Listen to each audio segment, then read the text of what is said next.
Good morning, everyone, ladies and gentlemen, and welcome again for the live broadcasting of the 11th Asian Contest of Architecture Lookies Award. And today is the day that we are looking for. It's a very special day that okay. Special things gonna happen today, especially the special project from our contestants. And I believe that there are many interesting projects, and I think we can see a lot of ideas and concept that help us to and share with us with the new generation of young architects. First of all, I just want to introduce myself again and just call me TJ. I'm a professor, assistant professor at the School of Architecture, Art and Design, Kim Good Institute of Technology, Lakabang. And on behalf of the committees, it's my honor to be here for 2 days already. And if something's wrong, I need to say sorry about that. But yeah, I will do my best. I think it's time to take group photo first, and so and then we can start it like officially. Can you all turn on your camera if possible? Professor Kawaii, hi. Take your time, don't worry about that. Take your time, don't worry about that. Yeah.คุณอุ้ยครับคุณอุ้ย can you count down?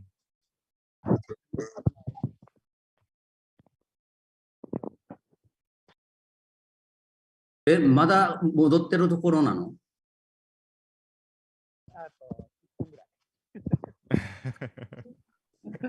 He's on the way. On the way. Yeah, okay.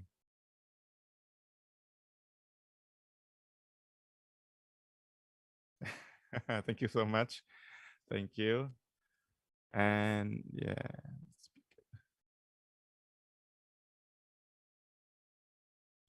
Okay, we already checked everyone, and I would like to run through our today's agenda, a short, introduction. Let me share this one.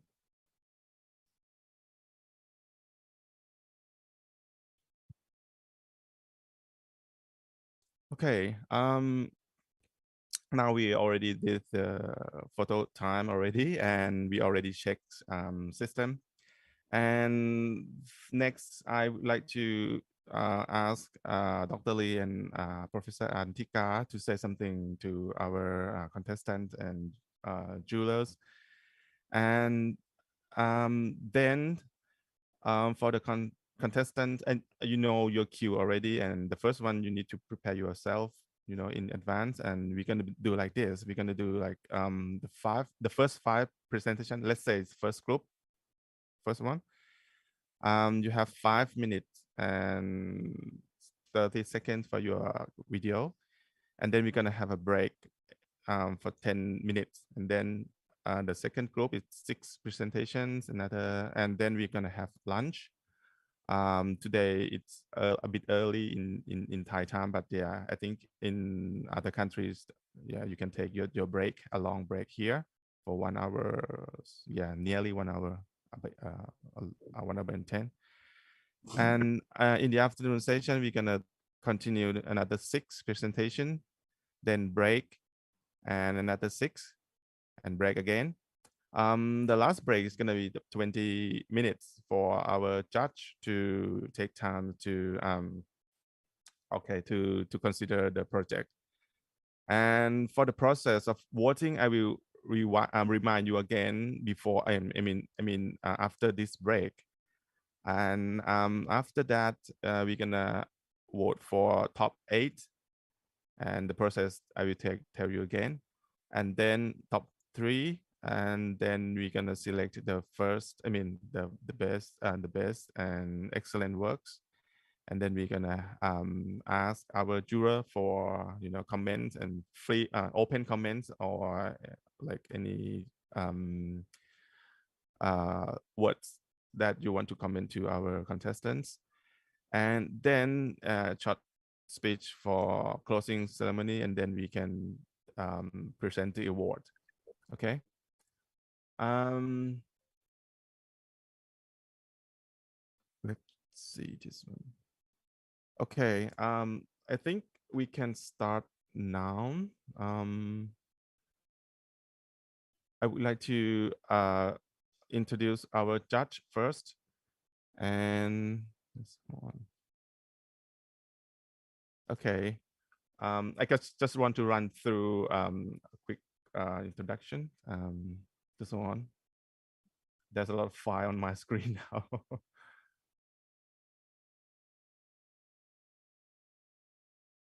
Okay.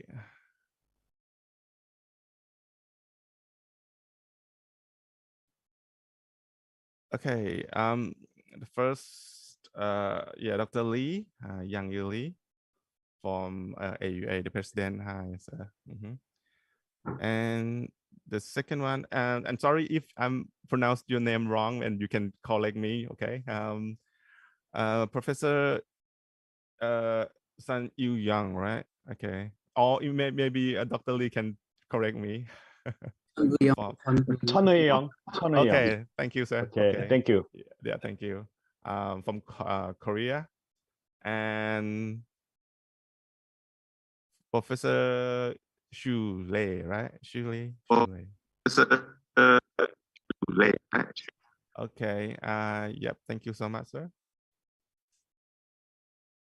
And Professor Toi Kawai, yeah, and coming.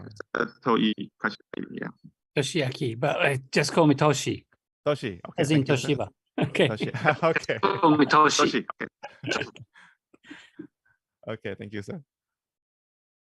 And Professor Trivich. Hi, Zdravko Trivich. Yes. Trivich. Okay, US. Trivich. Okay, thank you, sir.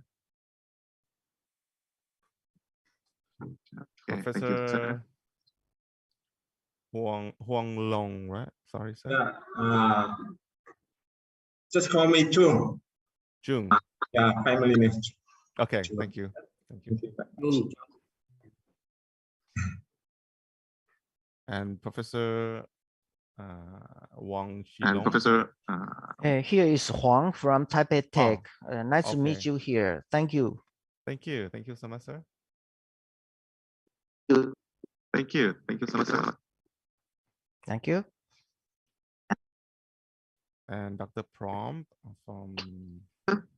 And Dr. Prom from. Hi there. Nice to meet you all. Hi. Okay. Hi. Okay.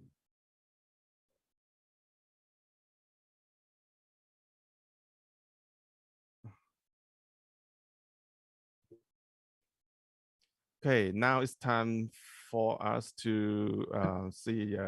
Now it's time for us to see a series of presentations. I would like to ask our contestants to prepare yourself. Presentations. I would like to ask our contestants to prepare yourself. For the first one,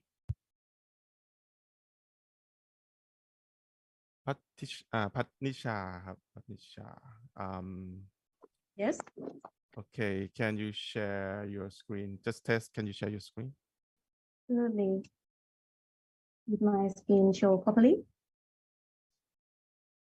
Okay. Can you make it full screen, please? Can you do that? Okay. Can I start? Okay.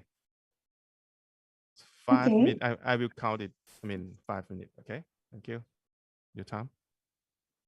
Hello, everybody. I'm Panisha, representing AAD KMITL Thailand. Today, I'm going to talk about my project NeuroBridge, the new National Health Authority NHA. Every pandemic from the past changed the way of architecture and is often in every. Sorry.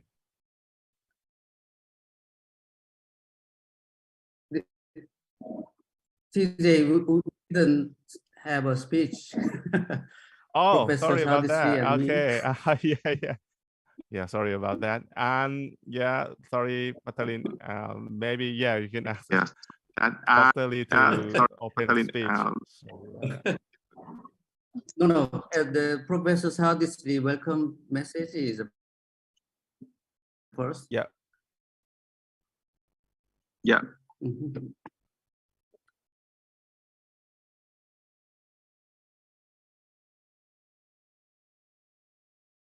Okay, would you like me to do the Yes, welcome yes, yes. speech? Sorry, I cannot hear. It's the Ah. sound is not Yes, very yes, good.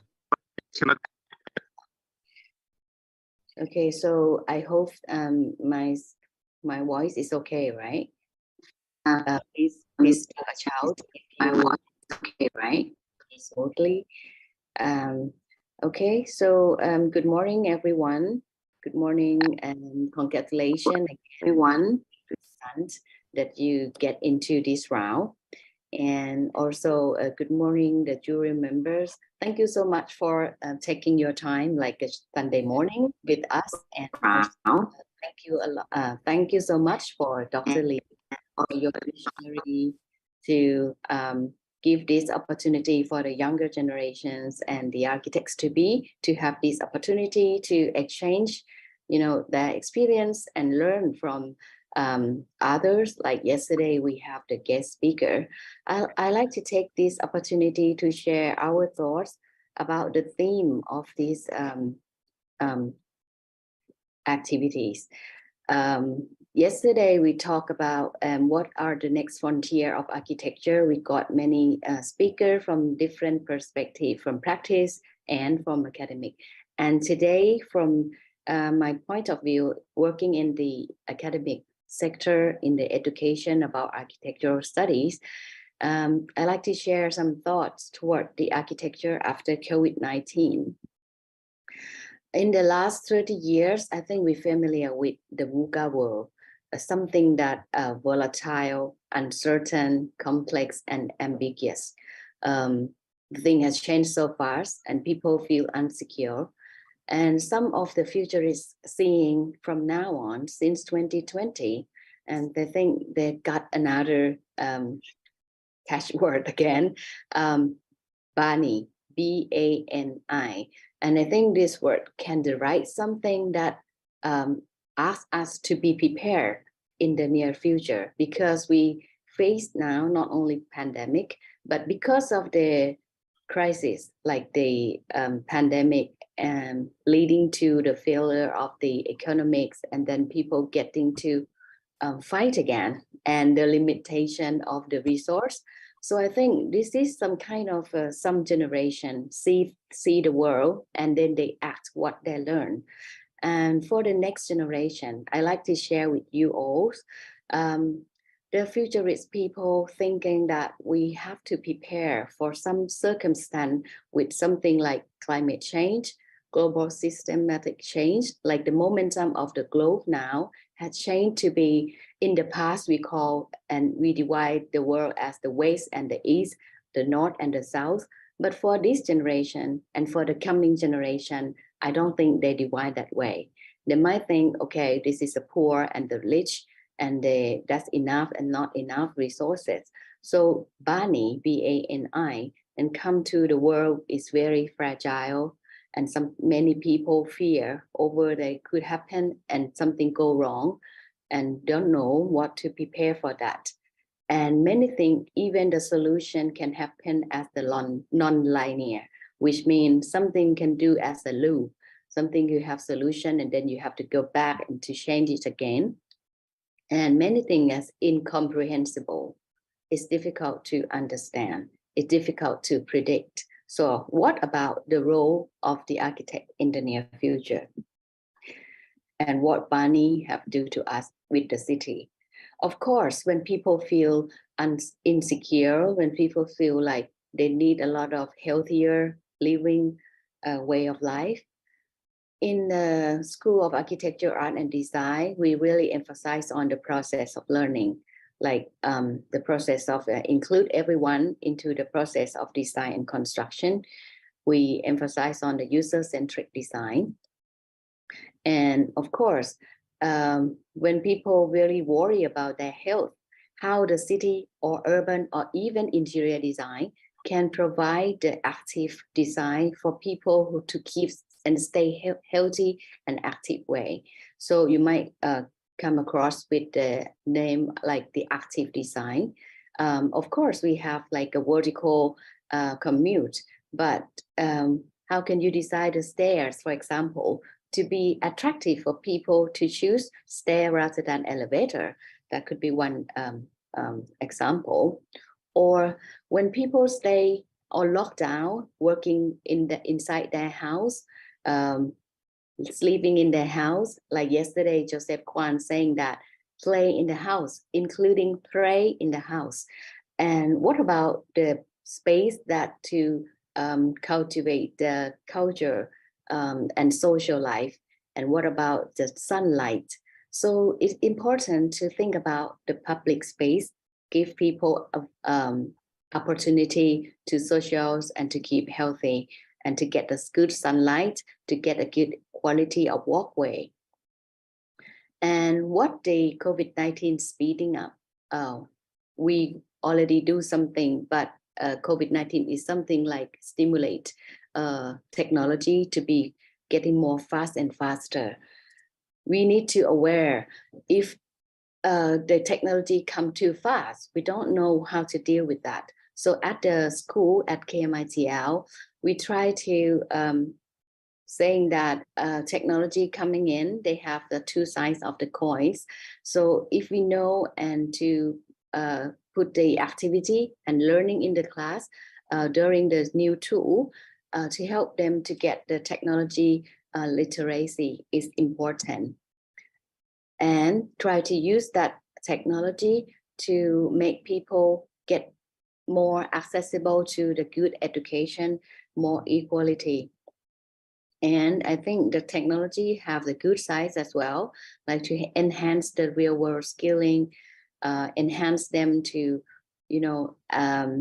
learning with fun, has more experiential learning, deliberate the practice in some other disciplines like the medicine. And also in the product design or in the design discipline, technology can help them to be more visualization and good practice in the storytelling skill. And also technology can improve accessible for people with disabilities as well, if they cannot access to the real world.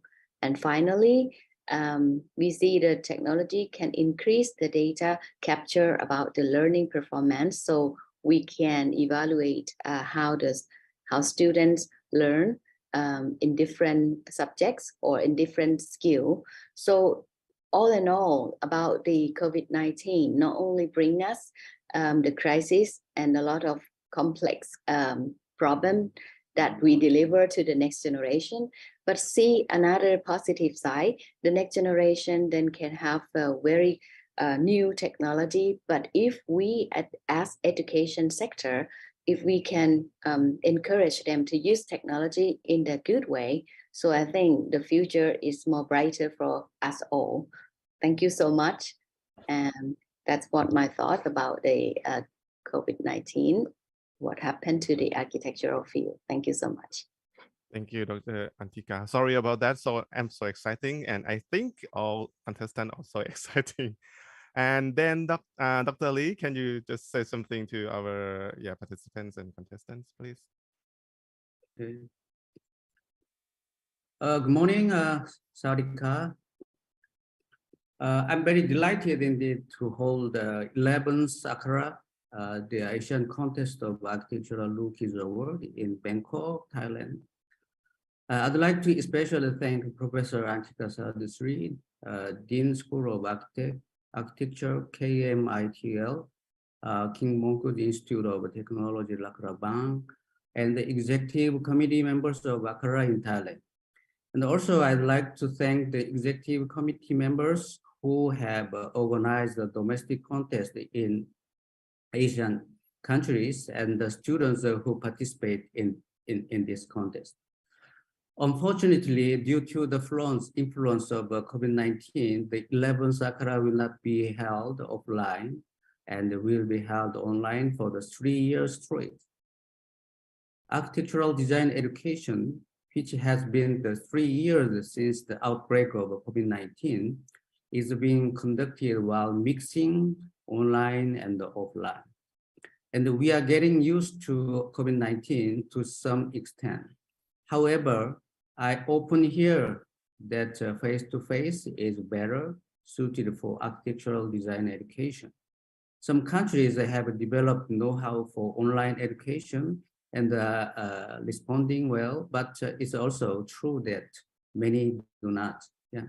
This year's topic is to discuss architecture after the COVID-19 as countries around the world are recovering from the COVID-19.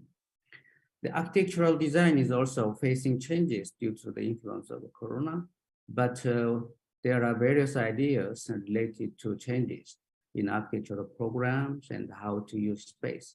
The definitions of what changes and what do not change, and concepts such as concentration and decentralization, liberation, and closer with the key.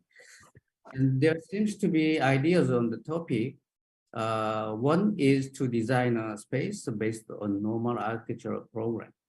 And the other is that is usually used for normal purpose, but during a pandemic, if the program changes or is diverted, the function of the space will change, and it's required to assume such things at the time of the initial architectural design.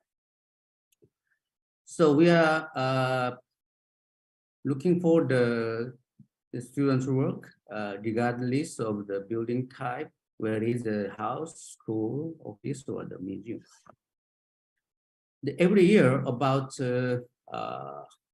8 or 10,000 students who are studying architecture in Asia have applied for domestic contests held in their countries. In the context, the Accra has already brought the result to establish a standard for Asian architectural education. It's a splendid thing for every contestant to share the experience of the Accra with the students in their countries. So I hope that Accra will continue to spread as a venue where everyone can seriously discuss architectural design and architectural education in Asia. Thank you. Thank you so much, Dr. Lee and Professor Antika. And now I think it's time. I just want to, remind us again, we have 23 projects. And yeah, we have already 22 presentation today. And I mean, another contestants just missed the presentation. And you have 5 minutes each and 30 seconds for your video. And I will call your name and before your presentation, so we just recheck your name again. Okay, the first one, yeah, it's time. Okay, you have 5 minutes and yeah, take your time. Thank you. Okay, good morning, everybody again. I'm Panisha, representing AED KMITL. Today, I'm going to talk about my project Eurobridge, the new National Health Authority, NHA, and we pandemics from the past, change the way of the architecture, and this happened in this era too. So let's start with the project information. The site location was a part of the Ministry of Public Health in Nonthaburi, surrounded by the residential area but also super close to Bangkok. Is really accessible by transportation. The point of this new NHA is to be the role model for the Thai health center. Let's 5 generations before being in this post-COVID era. So look down into the cellular process. Our body gains energy, ATP, by electromagnetic reaction that give a negative charge to the body chemical bond. More than like 150 reference on this theory that negative charge enchant physical vitality during the day. Negative charge are the earth healing that's surrounded by the nature.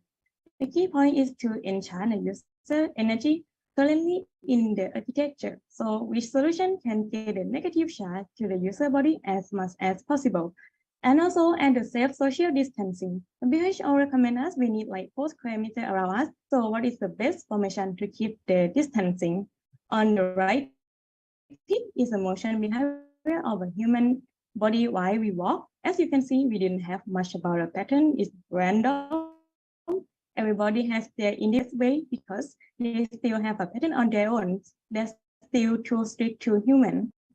Then I start learning more about how nature inspired the innovation, biomimicry, and I learned that how cells binding to each other is really flexible. Can we act like ourselves? Stay safe in the body architecture. The pattern of the living thing cells to connect with the closest point is flexible pattern really suit our behavior.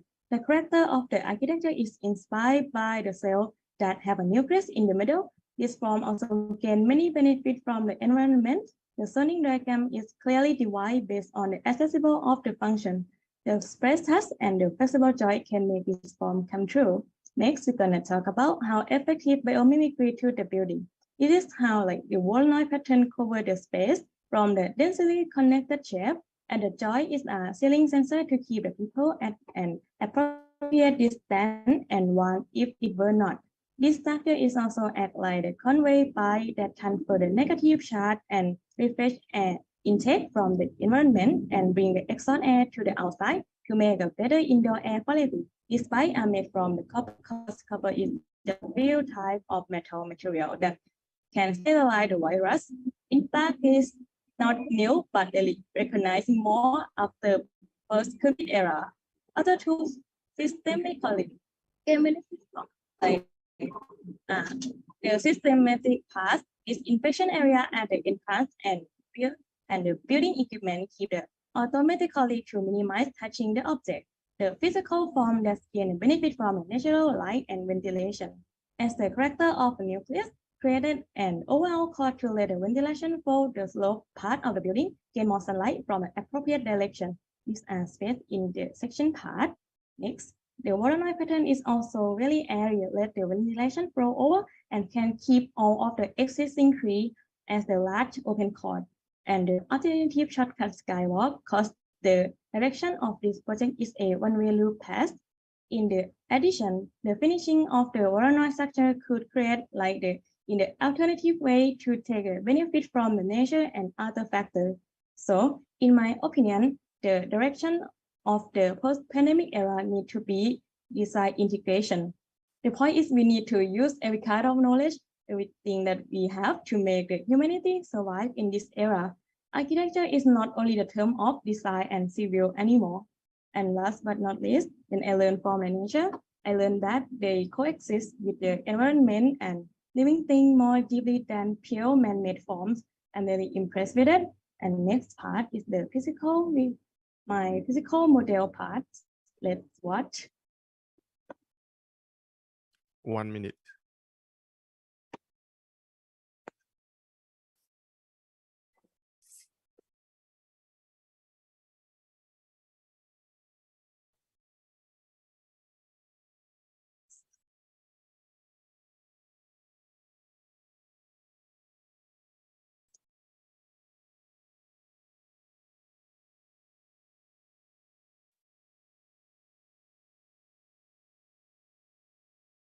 That's all of my presentation. Thank you for listening. Thank you. That's great. Oh, just 5 minutes sharp already. Okay, thank you. And next.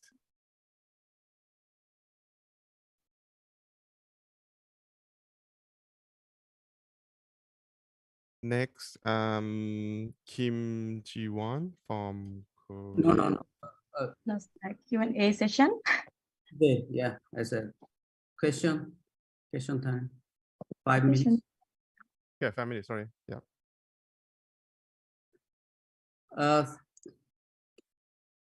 5 minutes presentation, 5 minutes the comment or the question. Okay. Yeah. Okay. Okay, thank you for your presentation. You have a very high level of skill, and the understanding of space is good, and also it's a form, but that seems to be on Mars. And I think the floor plan has a good points and bad points depending on the location. You show me the floor plan. Yes.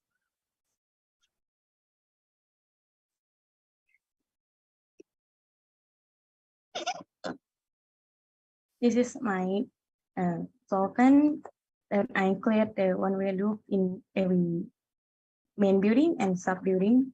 I And can in, your slide. oh, really? Yes. And sorry, let me share screen again. Okay. Can Yeah. you really? Okay. So yeah, I mean, you know, the spatial division in the oval shape, you know. Yeah. And is this nets like a form structure? You said the material is the copper. Is a structure? The real structure of this building is the around with the space crust, but the copper is like in the pipe in the sub, like this. Yeah, like in the kind of this structure, like is a substructure. It's not the main structure. To cover all of the space, interior space, like this. If so, you use only the copper material, no concrete. Concrete is used as the in the floor plates, use the position floor plate, and the copper used in only the in the space of the pipe that I create the noise structure to be the cleaning the I accept the fresh air intake from the outside, so we need to clean it first. So that's why I use the copper as a material to oxidation the viruses, is infection. Yeah, and also I think is for example, during the pandemic, so we need the isolated space. Don't you think so? For about that, I really thought the way of the safe distance that suit the human behavior. Like Thai people, we have really random formation to walk. So I'm really give the importance to how effective the social distancing, but in the familiar with our behavior. Yeah, in these slides, maybe many people gather together, but if so, maybe infected very quickly. But it's not your opinion for the COVID-19. For my opinion about to create this space is to I based on the square of the space of us, we need 4 square meter from or more from the infected people. So I create a space that not force us to be in the direction or be in the pattern, but can save in the same interior or in the same space. That's my opinion of how to create this project. Okay, the other jurors maybe they have also the question.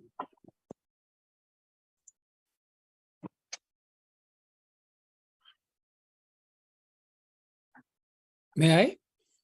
Yeah. Yes, sir. Thank you.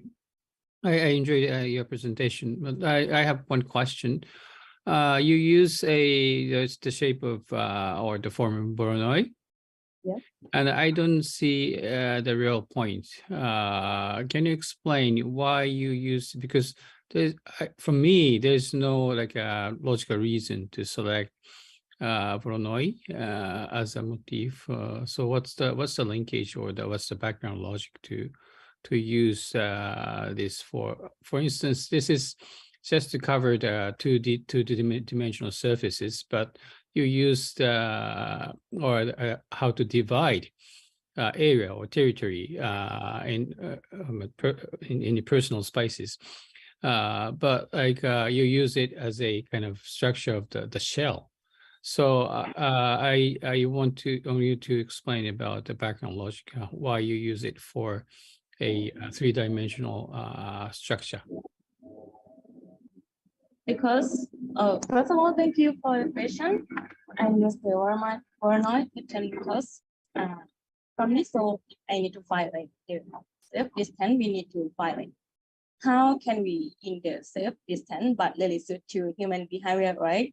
So then I try to use like the formation of the shape, like the ideal geometry, like square oval or many other of shape, but you still have like they have the patterns.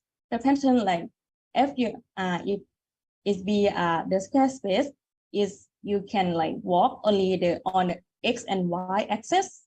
You can walk across. It still have the like the patterns to street and the circle, as you can see, and have a waist space before each other, and also have the like street the direction.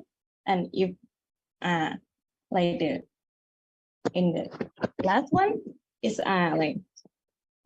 combine the geometry and organic form, like honeyme form, but it's too strict. It also have the pattern. That's why for me, it's a process that I find that the ideal geometry is not the like best way to suit us behavior, because on based in Thai, we like really random, like we walk, like somebody walk fast, somebody walk slow, stop to talk with retailer.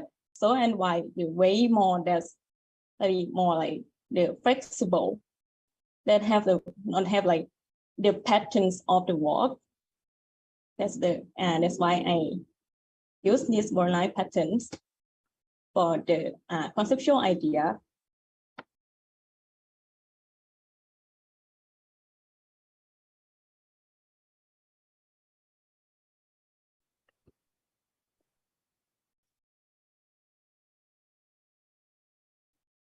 Okay, any more questions from viewers?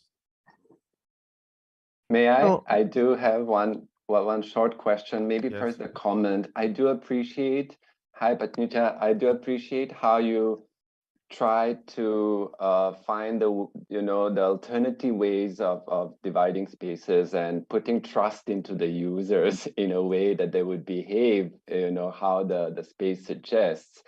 I mean, we know for COVID-19, the early symptoms was losing the sense of smell, and you are dealing with the idea of the air and so forth. But there is also the transmission that is regarding to the touch and the different surfaces, different textures in your space that can also contribute to better zoning and confinement of people when there is a need for that. Have you considered these other options in your design as well? First of all, thank you for the question, but can you explain more about the question? I was just trying to understand because the way that you are defining different zones and how people would move are somewhat non-material. There are no clear boundaries between how to move. Did you consider other additional ways in terms of different design elements, but also materials and textures to make that a little bit more intuitive for the user?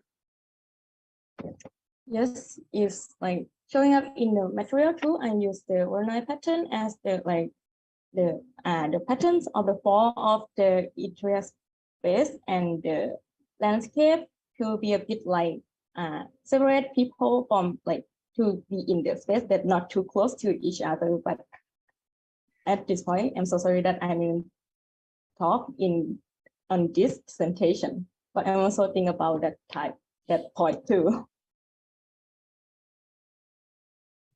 Okay, thank you. Hello, Okay, Huang. Here speak Huang. I really like your idea to handle the space as a cell, and but we know maybe you should also tell us how you handle the subsystem, maybe in a relative micro scale.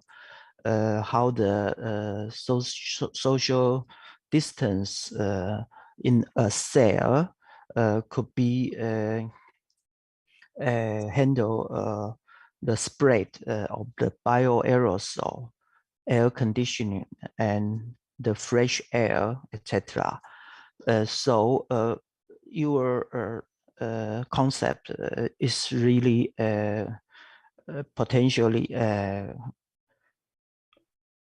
face the problem of social distance and social inclusion.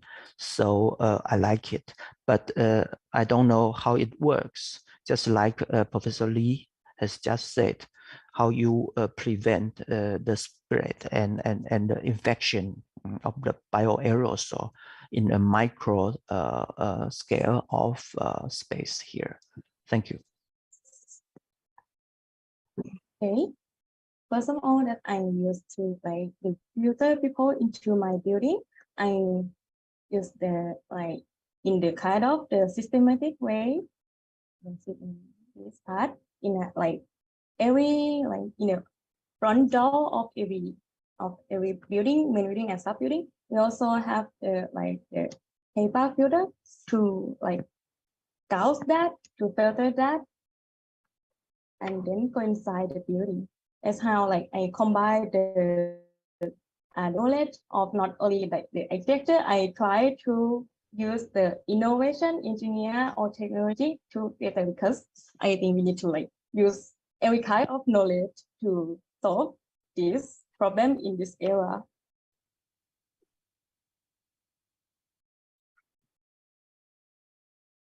Okay, thank you. And any questions or comments from Judge? Okay, thank you. Thank you, Patnicha. Okay, thank you so much. Our second contestant, Kim Shi-won.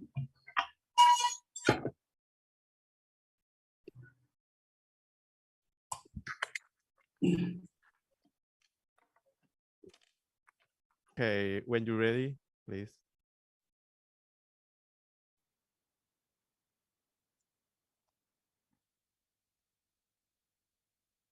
Can you hear my voice? Excuse Yeah, me. a bit louder, please. Yeah. Yeah. Hello, I'm Jiwan Kim, a Korean participant. I result the presentation. Through COVID-19, our relationship has become increasingly distant and disconnected. The community has been fragmented and transformed into a world full of individualism. We need not only the physical alternative shown by the coronavirus, but also the invisible inner recovery. A project that restores collective memory through storage and restore the community again. First intro, it has been transformed into a personalized society where people's relationships are cut off due to COVID-19. After our experience of being accustomed to distancing amid the movement of society to recover again, avoid changing.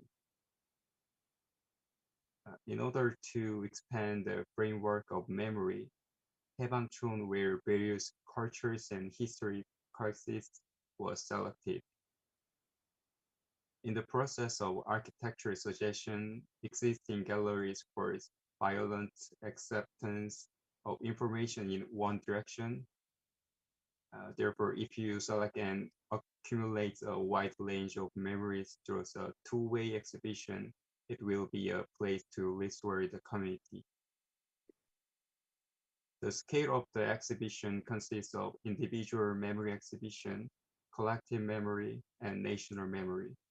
In addition, the type of exhibition consists of a history hall and analog memory and a digital memory. Next is the design process step, shows the process of lifting the pattern of history engraved on the ground over time. The buried memories are raised to the surface. Hierarchy proceeds by adjusting density to integrate large and dense block units. Then collective identity is listward through memory exhibition cluster and village community clusters. Program zoning is carried out using site conditions and load system. Circular movements were formed around the site context and community space, and programs were arranged accordingly. The program was inserted through block and fragmentation patterns consisting of 7 pieces in total. The program includes exhibition, culture, education, commerce, housing, and communities. Block and patterns are applied to the sites. I will explain each mass in 3 dimensions through the axonometric. First, use the load for it in the destination to form a mass. Each mass is connected with an internal movement through an exhibition hall cluster and a village community cluster around the community space. Insert a program into each block and integrate the entire flow through a newly formed loop layer. The following drawings correspond to block plans. First, the flow corresponding to analog gallery, digital gallery, and photo archives as a cluster of memory exhibition. In addition, the community cluster is market, memory libraries with culture and education, and housing a new residence for residents. 1 minute. Beyond the bird's eye view through rendering, the central space which integrates each fragment space, find each block and begin to flow. The ground is connected by a natural flow from the bottom to top. Take a walk through the patterns of the pathway in the ground. The central community space connects the memory exhibition cluster with the village community cluster.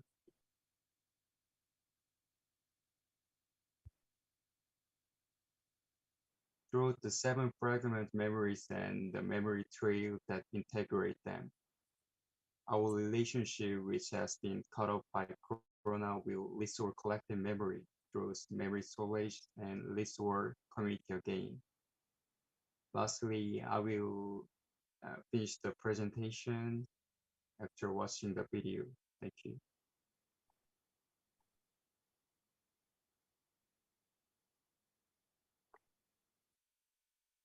Yeah, 30 seconds for video.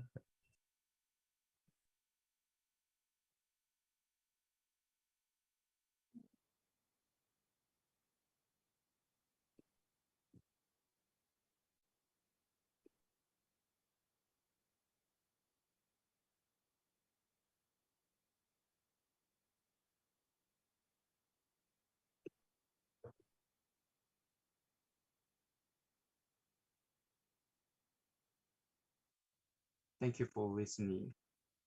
Thank you so much. Thank you. That's great and good time. Yeah, please, our judge, you have any questions and comments, please? Okay. Thank you for your presentation. And at first glance, it doesn't look flashy, but the look closely is very well done. So I think we can appreciate your painstaking creation of low-rise building with two 4 floors on a large areas. And also we know the collective memory is very important to design the building, but it's a very difficult subject, but you challenge it. Yeah, is a good challenge. And also, I want to know about invisible identity. Show me the slide of invisible identity. Number 2, yeah, number 2, yeah. And also, is your concept this what is it? disconnection and the distortion and the extension. Maybe I think is a very important concept for your design. And also, can you explain this concept, disconnection and distortion and extension in your space design? Okay. Before we begin answering question, I would like to excuse you. I'm not good at English, so I'm going to answer you using a translator, so there may be a delay. First, I think. Please show me the slide. Okay. Which one is a slide for your space about concept? Yeah, this is my concept image. So I think while the existing exhibition hall consists of an internal space, the exhibition I design exhibition hall consists of many spaces, extra exhibitions. Considering the contact and infection of COVID-19, furthermore, I wanted to adjust the time spent in one space by changing from a static exhibition to dynamic exhibition to another one. Ultimately, the goal of the project is to restore disconnected relationship. So I use the design process, and I think organize the memory, disconnection of memory, and second No. restoration. I mean, you have to show the slide of a model or some CG or the plan. Yeah, okay.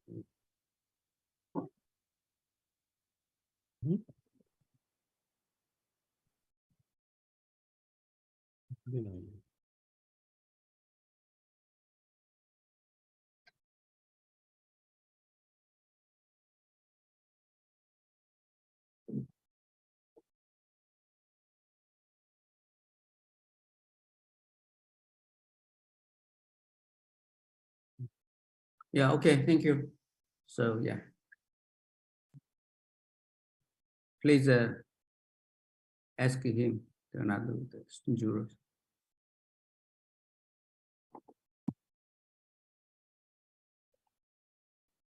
For the jurors, can you have any comments or questions? Hello, may I? Okay. Yeah. So yeah, I'm Lei from SCU China, and for me, I think this project is very interesting, and also I think it's a very strong project. I like your idea from the topography and from the sectional, the layering.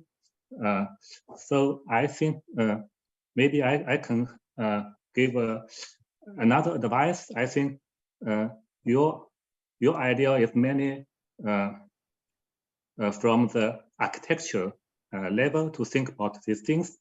For me, I think the nature element, such as the topography and the nature element itself can also enhance your idea.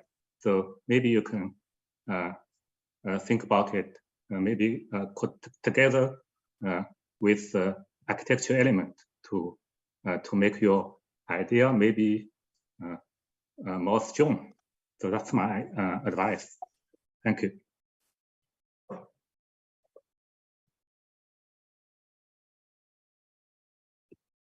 Any more comments from judges? Yes, Huang here. I would I appreciate your focus here in the memory. It's not so easy. I don't know if the COVID-19 has changed our world totally. And that means if the community or the human relationship and human contact, the social relationship has already changed. So the community must be changed as well, just like the Japanese metabolism has proposed. And I would like to discuss with you the skywalk is a good solution for the high risk for infection, and you raise that to the roof level. But is the solution itself means already that our community should be also changed by the planning, and that means memory is not just memory anymore, it's already history. So I don't know if you want to preserve our community, our memory as heritage. So I think it's a philosophic argumentation here, but I really appreciate your interpretation to think about all these details, things between human and between memory. Thank you. Thank you very much.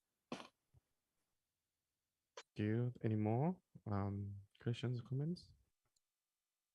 Yes, if I may, I also quite appreciate the concept of memory, and especially the idea of analog and digital memory. That creates a lot. I mean, what you equip this space with is different types of tools for people to interact with, but also to interact with each other and contribute potentially towards, you know, creating that memory or enriching that memory, which I think is important from the social aspect. So I was just trying to understand, when you were, you know, creating those 7 zones, how they are interconnected, how they relate to each other, and what, I mean, maybe to explain us a little bit more, how do you, you know, see people within these, you did show the community space, but I was not quite sure, you know, how the new modes of interaction that are prompted both by new technology, but also we were forced in the pandemic to do so, and now we are doing online, right? So how do you think that would change the human behavior, but also architecture? Because architecture here, as you know, said in the beginning, does look perhaps a bit conventional while talking about or embracing a concept and the new technologies that are a little bit more future looking. So there is this dialogue or a potential conflict, not a conflict, but something that needs a balance between, you know, today and tomorrow, and of course the past, but also between analog and digital, between face-to-face and remote. I hope my question came through clearly to you. Okay. I think it's important to create a closer to leasehold relationship. People use that. I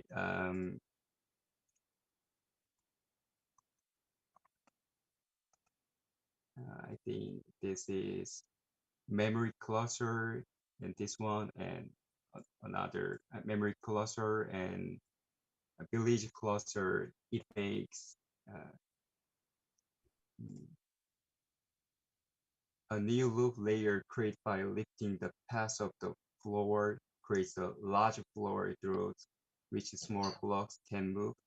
A program related to memory is inserted between the 2 layers, and it makes relationships.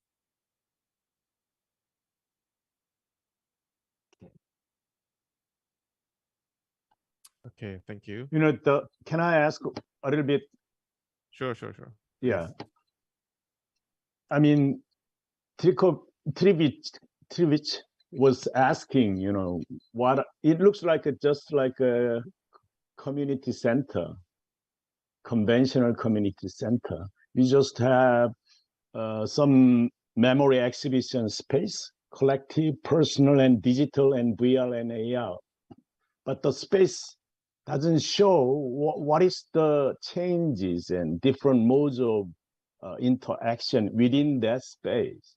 It just looks like very conventional community center. So when you say digital memory, or everything is in the internet, not showing in the villages. So what you're asking is that, you know, what that will be, what can be different, but what you're showing is rather too conventional architectural design and drawings with just containing memories. So we need to think about it. That's what he is asking. That was my question too. Okay, thank you. Okay. Thank you, Professor Young. I was not as critical.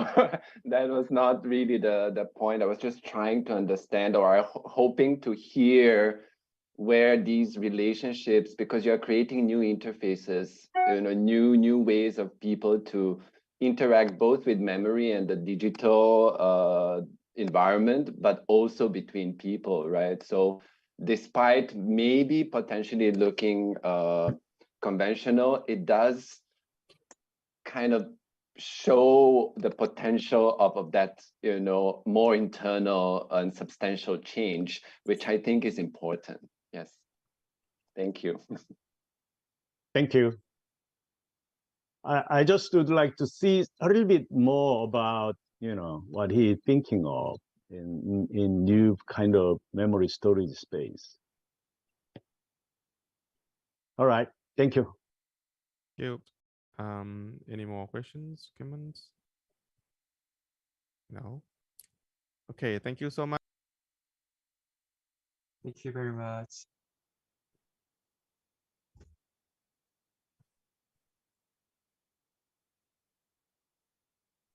Next presentation, yeah.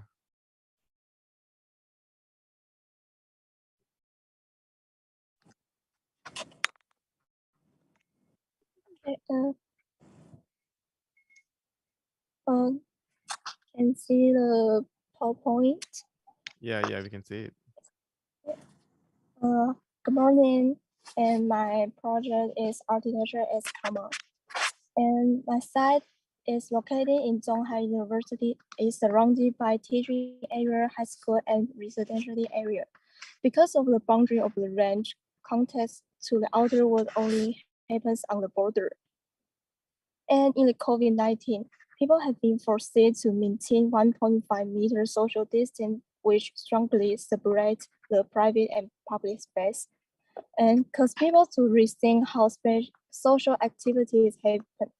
Therefore, I would like to study the concept of distance determined by social behavior. I'm going to present my design in two parts. Part A, to separate human with cow. Part B, to maintain social distance between humans. Instead of complete reconstruction, I maintained the old structure of the cultures, sought my study of human counts and history. I realized the project is about an architecture as common. By liberating the boundary of the range, the field of communication is redefined by human activity.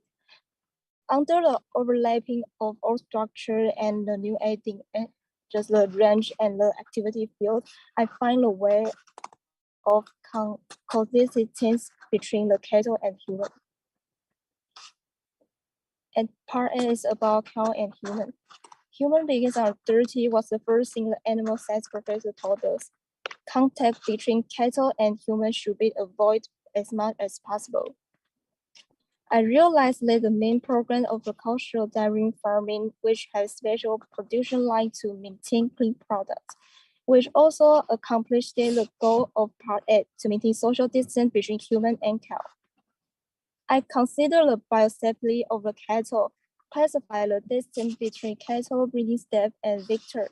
According to this, space planning is carried out for the cattle breeding area and victor activity area on the production line. Part B is about people and people. By assigning zero production activity to be constructed along the original sequence of pillars, while also adding zero movable walls. Especially elimination of function of the range can be removed without making drastic change to the culture.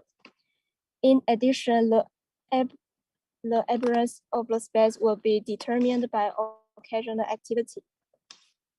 And in the render, the red part is the movable walls, white part is the new addition, and the other is about to the original construction. And by opening up or closing down certain by opening up and closing down the certain area using movable walls, the appearance of the whole space will be determined by occasional events. And viral changes in modern times are become more and more frequent. For example, the September 21 earthquake, financial crisis, SARS, and now it's COVID-19. My understanding of architecture of the COVID-19 is not based on the COVID-19. It's focused on a variety of changes. I hope to utilize the concept of mobility as a strategy to adapt to future change. That's why I do my project, Architecture as Comma. And in the end is I talk about all the production line activities and the environment and the building. And here is some model photo.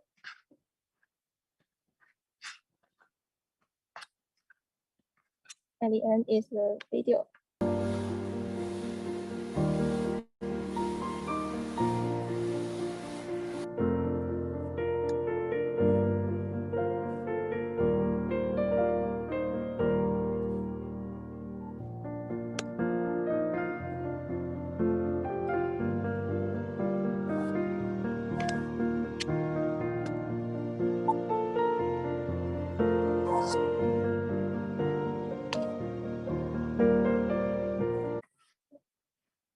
That's all. Thank you for your attention. Thank you so much. Thank you. So yeah, next from our juries.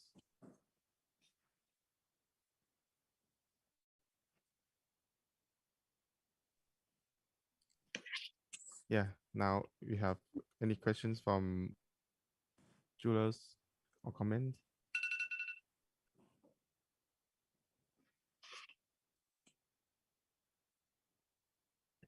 Right. Yes, please, sir. Okay. Thank you for the presentation. I've seen it, according to my understanding, I think this project is a extension of the existing building, right? Yep. Okay, then you, red part was the existing, or black part is the existing? Correct. The red part is the movable walls and the Okay.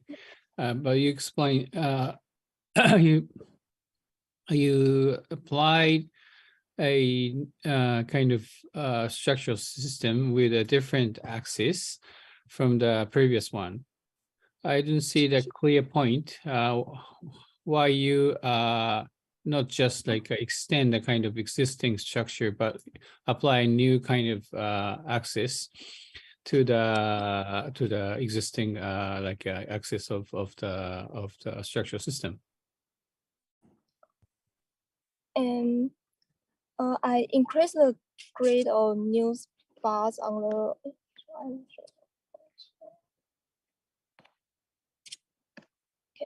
I increase the grade of new spots on the original cone.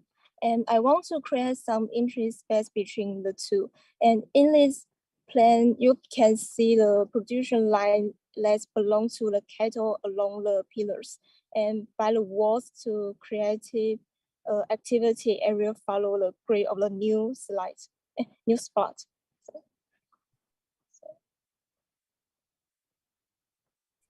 So do you have a render image for this particular points? You think you succeeded to create kind of new type of space?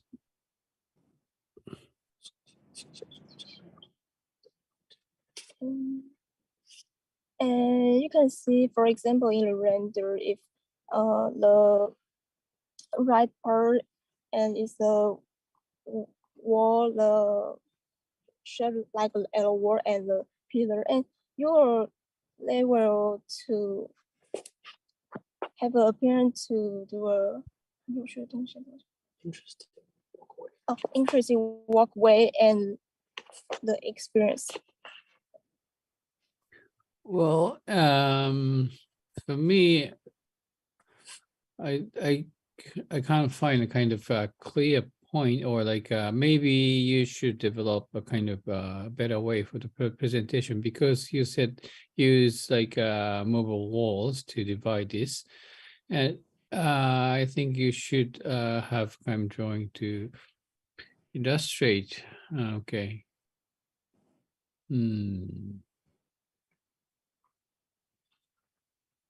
Okay. Okay, any questions or comments? Okay, Please. yeah.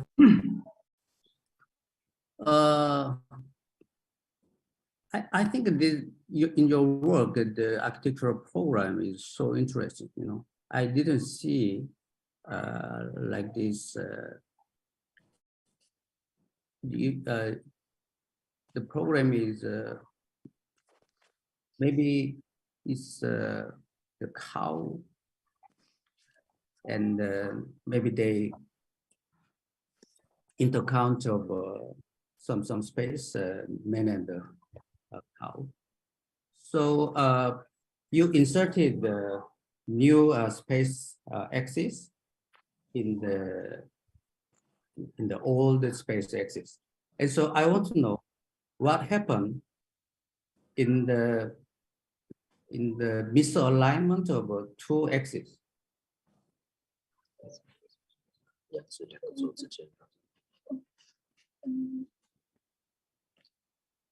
I think it can be a very the interesting things. So what happened in activity, or what happened in the visually some? Oh, and never happened. Belong to nearly, for example,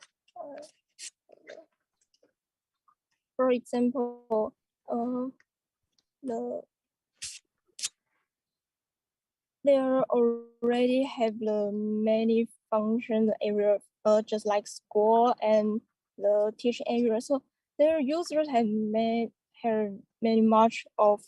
So my image is in my design level could be the students can be there for classes, or the music. The student can play the performance on that in places.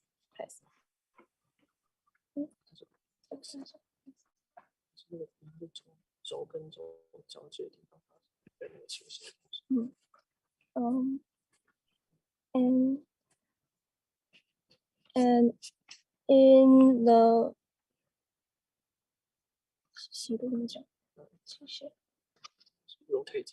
in the rotate, you will see the cost production line, and the activity will remix in there. So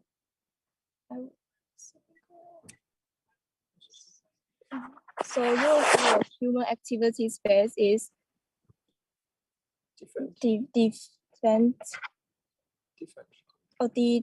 different from the cattle, the range area.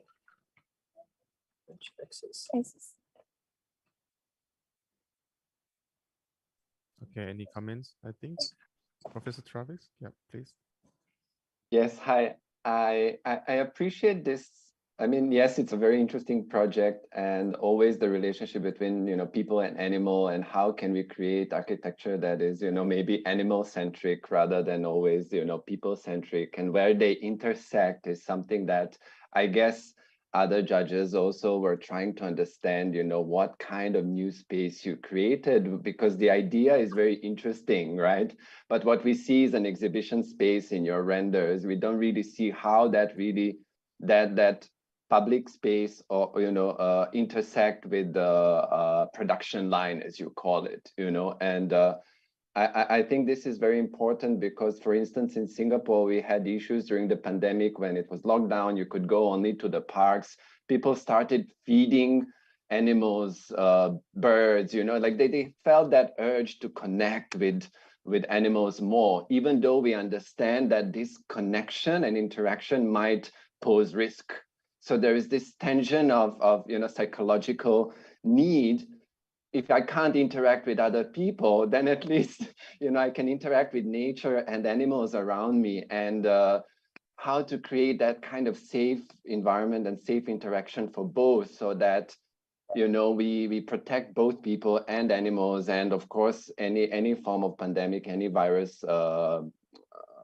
you know, coming through and being passed through. So I think the questions here were really about fully understanding how this intersection that is very deliberate in terms of rotating the axis and the grid plan, how is that reflected in that new space? You know, what are the kind of key elements that come through?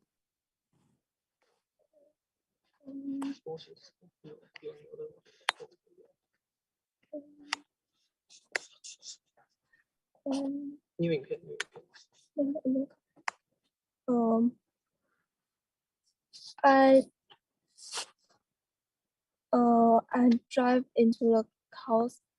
I am driving to the coast that victors, and so the victor is people who can walk by the range, and so design according to the life cycle and biology safety and the life locator itself. The configuration will be surrounded by the sports field outside the delivery run.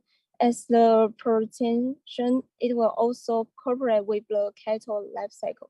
So in this plan, you can see I classify the people and call the between these two the social distance. So in the left area, you can see people with cow is not only just look and so it will interact the production and can see how the cattle from milk cleaning and drawing clothing to the led to the bottle filling. And unfortunately, I missed the renders have a cow and the humans. Sorry. Okay, Dr. Prom, please. Hi. Well, first of all, I think it's a very interesting project, and I do agree with all of the professors that maybe it's a bit unclear as well in terms of the presentation. And my question is like relate to that as well. Is that it's just my curiosity though. Are you designing the project based on a human perspective, or are you taking it from like the cattle's or the cow's perspective, or are you executing this project based on like the combination of both, or are they like any other approach or like perspective to the project? Like what standpoints are you on? I'm on the cattle perspective, so you can. So there is not the. Yeah. I'm.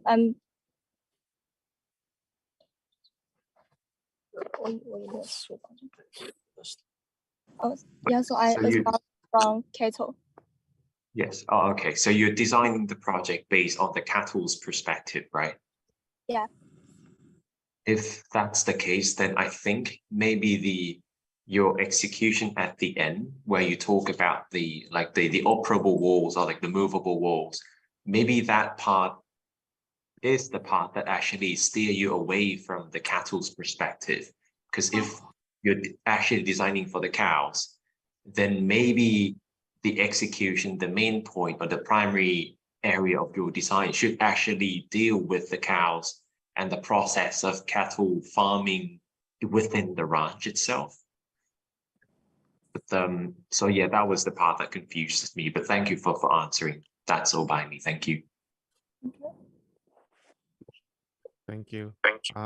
Yep, I think we need to go further to the next presentation because it's already the time. It exists some schedule already. Yeah. Han Tan. Yeah, please.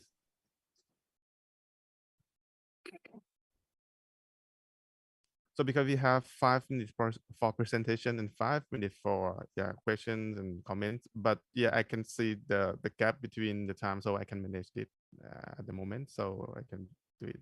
Okay, thank you. Please. So wait for me a minute. Yeah, when you're ready. Can you see the screen right now? Yes. Okay, thanks. Well, hello everyone. I'm Hung, and now I'm gonna present my design. So, the location of the site is next to Dong Khánh Mall, an old mall, which is an old mall. It is in District 5, Ho Chi Minh City in Vietnam. Well, the site is near a famous wet market, which name is Chợ Lớn, and on the contrary to the abundance, the development of the market, this area consists of slums where the majority of immigrants from the southwest of the country move to and work. So this is the image of this is the image of the surrounding area. Well, after observing and getting information of the area before the pandemic, in the time of pandemic and after the pandemic, I come to a conclusion that there are three main problems that the people here are facing. The first one is overcrowding housing, which doesn't allow them to have green space. And the next one is the fact that low-wage workers have really little chance of approaching knowledge. And the final problem is cramped living condition put limits on their connection with others and nature and themselves. And these problems really make these people real vulnerable in those times.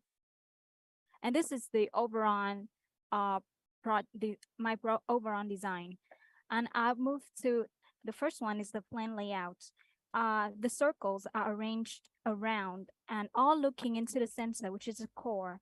And the core is a green space that contains the freshness. And to create some more separation, there's a change in height of the core. And to enter the core, we have to go through a stairs that lead down from the outside to the center. And the stairs are designed for sitting and working as well. The second part is playground. The playground, I want to make it usable in the time, even in the time of isolation. The three small hills that I designed help separate and define the playground when isolation needed. So when no isolation needed, in normal time, the full use of it can be used fully. And the third part is the gallery. I'll call this one a visual gallery.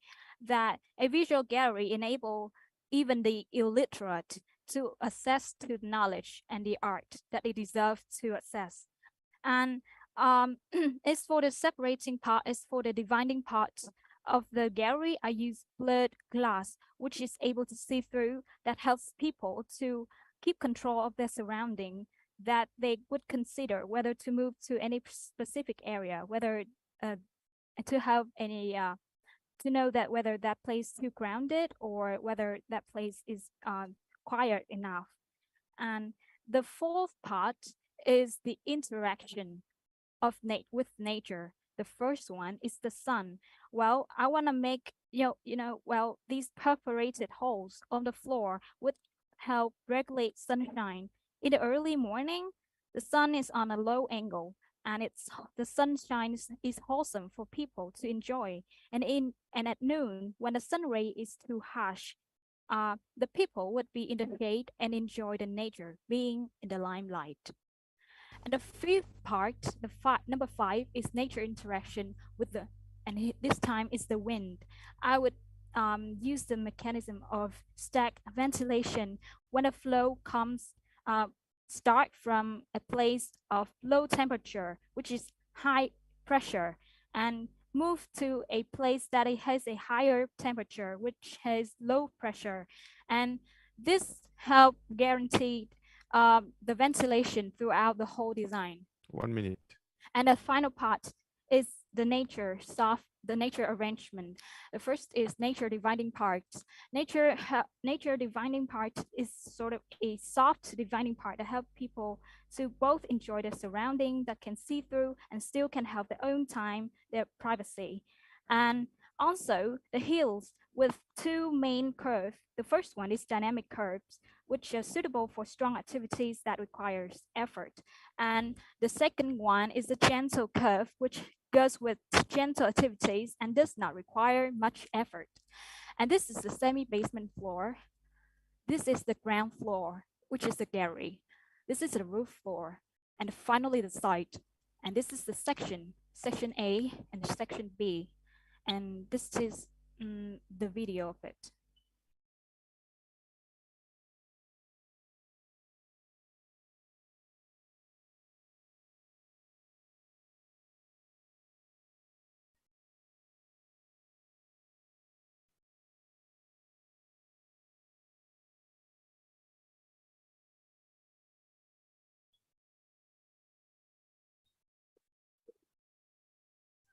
This is the final part of my this is Okay. the end of my presentation.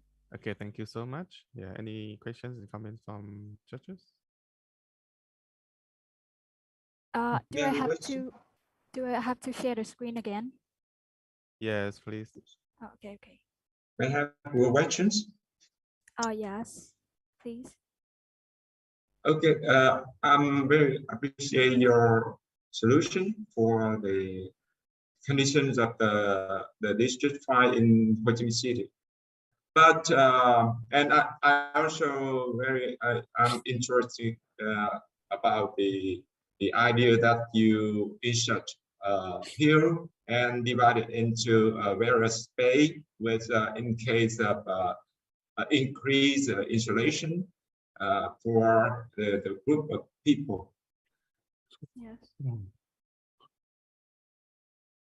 But what I want to be more clear about the site, because the first slide you show the site with some conditions with a lot of issue regarding to density and also this limit, for example. So, but in your idea, I have no, I don't see any connection with the site and any relations in terms of like surrounding community in terms of like connection, existing connection, and how to connect the various level, I mean, the various group of the people who living here. Could you explain more in your solution, in your concept? I want to make I want to repeat your question. Like the first one is you want to see the connection between the the project and the site, right?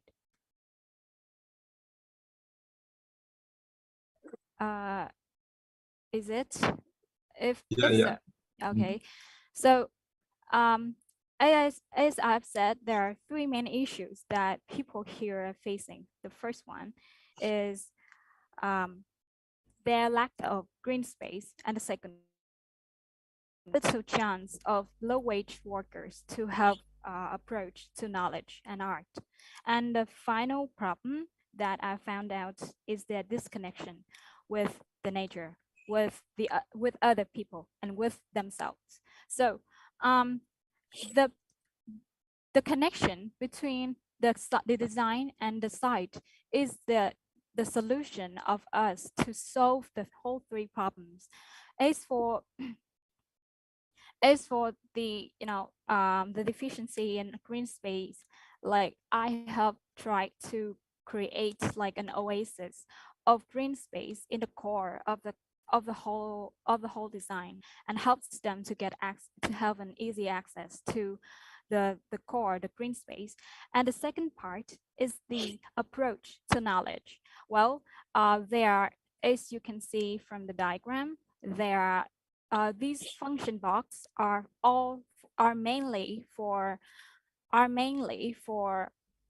education objectives, like the art class, the library, cafe, public meeting room, public events area.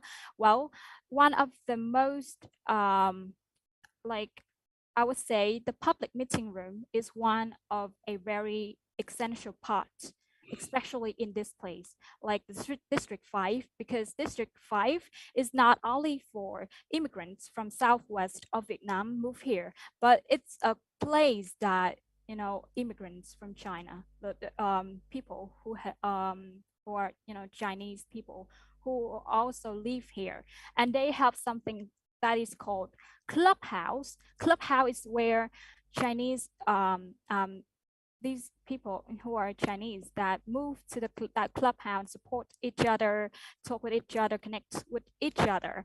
And this is also has a place, has an area for them, like the public meeting room is like a Chinese clubhouse that is so popular in this district. And the final part is, and also is for the education part, as I have said, that the gallery is, well, I would call it like a visual gallery that is accessible for the illiterate who don't know how to read and write. They can see through the image. They can access the knowledge through image. And the final part is the connection with nature. And as for this, the connection with the site, District 5 is in Vietnam generally in the morning, maybe from 6 a.m. to 8 a.m. The sun goes really low angle, and through designing like this, the perforated hole on the floor would enable the sun to go through the path that I intend to go. Like as I've said, early morning people are able to enjoy the early sunshine, but in the noon, it I have a question. yes. Place too long, yeah. Okay. And I think that you designed the architecture with a very unique idea, yeah, and also it's very interesting. And without relying on the digital technology, you mix the architectural model and the hand drawn sketchy, and it is so good. Yeah, I like it, and so we can appreciate your some interesting idea. And the location is in Cholong, yeah, in district. It's the biggest Chinatown in the world, yeah. Yes. And also, I want to know what is the program? Please show me the slide of floor plan. Oh, yes. This is the semi-basement floor. No, I want to know what is the program for this building? Is it or the community center? Or?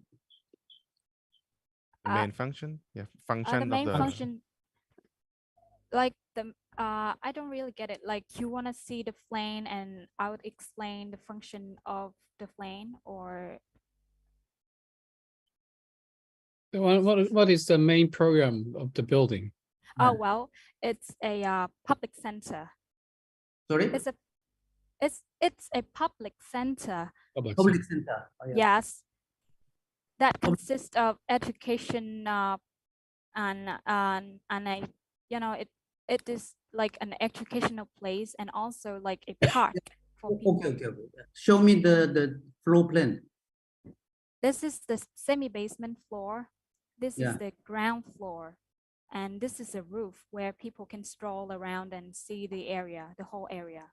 This is the highest place of the design of the building. Yeah, it's not floor plan. It's just the graphic. I can't listen to it. Can you repeat Yeah, it? and also, yeah, it's very interesting, the layout, the building. So I want to know the space between the buildings. You know, it looks very interesting. And also, as you said, you studied already about the ham, Vietnam language. Ham is English. Yes. The The alley. Yeah. So, but you didn't show anything about the perspective or some drawing between the buildings. Yes, that is one of my regrets. I didn't have enough time to do it. I'm so No, sorry. no. Do you have some perspective or some drawing the between the buildings? Between the building, like compare this building to other the houses surrounding it. Hmm. Yeah. Okay.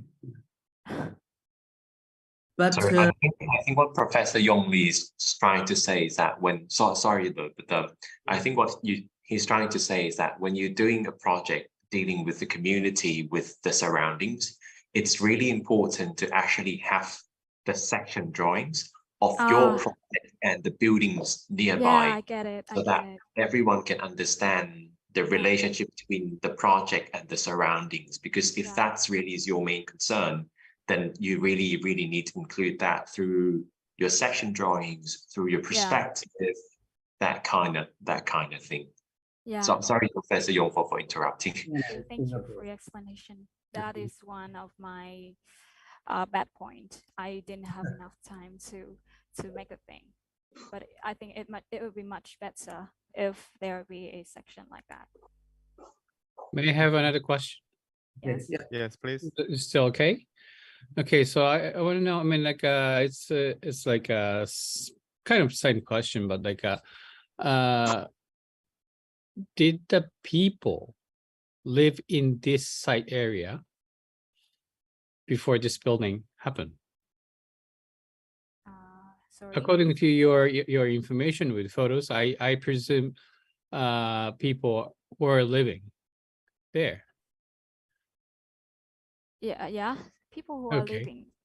Okay, so it's just my comment, okay? Yeah. So your project is interesting. I mean, conversion of the like it's a new idea, but like as a solution for social problem, there's a problem. Okay, so people living there in a kind of poor environment. To solve that, you propose to remove all the people away from here. Basically, in your plan, there are no inhabitants. Well, it's not. Can I answer? Can I explain? Well, from my point of view, just let me finish the comment. Yes. Okay. So it's it can be you always have to be aware of the danger of gentrification. Do you see the point of my comment? Well, you mean that I don't really like fully get it. Because you make a kind of, if you realize this one in a fantastic way, this is a one proposal, but like this is not a real solution for the poor environment for the people living there. Okay. Yeah, environment is becoming better, but it's not for the people living there anymore. That's a kind of point we have to solve, or we all are now struggling with. So we will face this problem in very near future. Yes. That it's just a comment. So like, if you have any opinion, I want to hear from you. Well, you mean like the people there already have poor environment to live in, and that is the problem that we are facing. Well, it depends a lot on the the overall urban planning. And as for me, and when surveying the site, I have noticed that the site that I chose was like surrounded by the whole area of like a little bit of slums surrounding. So um as for as like as for me, when I see the sites like this, and I feel like if I can't if I can do nothing with the urban planning that already has, I can do something to make a little change at least. Like in the site, when it is surrounded by slum, people can actually easily get there because they are, I would call them poor people. They have really little options compared to other richer people. So if this thing is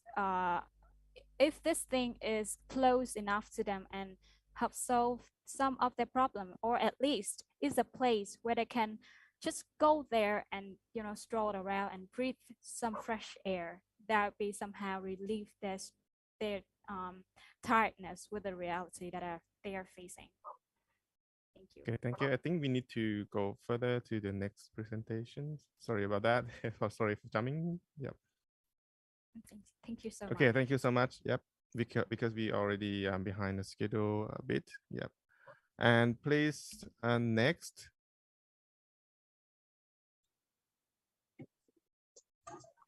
Hello. Yeah, I'll start. Yeah, please. You have 5 minutes, please.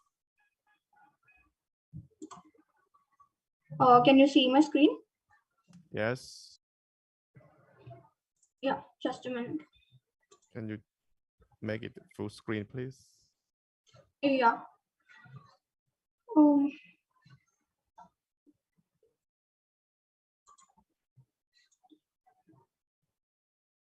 Is it a full screen now? Yeah, not yet. it is not. Yeah. Yes, good. Okay, go on. Yeah. So for the post-pandemic living, my approach was a urban trail, which is a high-rise building, a vertical garden community. So the site sits in the city of Thane, which is in India. Thane has evolved rapidly from the industrial town. So and it has, so with respect to Mumbai and Thane, as a comparison of two cities, I have done. So Mumbai is more of a suburb, and Thane has now developed as a city. And the city endows several alluring lakes, and there are 35 lakes in the city. So that is the highlight of the city of Thane. And I have taken this approach as into further into the project. There are around 35 lakes, and it is also called as the Lake City. And this natural element enhances the social congregation, recreation, and the cultural aspects which are essential and invisible parts of the city of Thane. So according to that, this is the site where it sits, and it has eminent shopping plazas available in and around. So it is majorly a residential maximized zone, and there is a stream which is adjacent to the site, which is a part of the river Ulhas in the broader aspect. And I have mapped out the pre-monsoon and post-monsoon water levels so as to study the rock strata and the construction methodologies which will be then used. And with respect to the city of Thane, it bagged the title of Smart City in 2016, and that was due to the encouraged cycle tracks, e-bicycle rentals, and the dedicated green spaces and clean environment. Yeah. So with respect to the conceptual development, which I looked at, was creating an urban trail. So what it intends to do is create an experience for the users to have a trail where where there is cohesion of biodiversity and urbanization. So the existing site feature has a hill range called the Yor Hills. and which is on the west side, and the water stream which flows to the west to east direction. So keeping in mind the geographic and historic importance aspects of the site, the idea is to create a journey which promotes the vertical communities exchange of ideas via the interaction, leaving behind a sense of trail, thus forming a synergistic communal space which has gained utmost importance in the post-pandemic situations, considering the social distancing which was happening. So if there is social distancing among the people, at least connecting with the nature becomes one important aspect which forms the interaction part. So yeah, with respect to that, the environmental aspect was also considered in and around the site, and creation of biolakes and artificial water bodies to stimulate the essence of being under the nature's cocoon was looked at. So the master planning strategies focused on the interaction, adaptation, cohabitation of human and nature. It looked at green mobility as a measure for creating green architecture as a new language.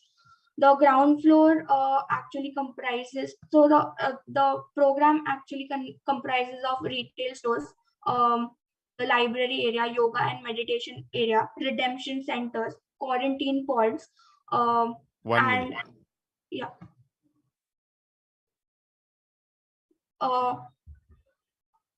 Continue. Just remind you 1 minute. Yeah.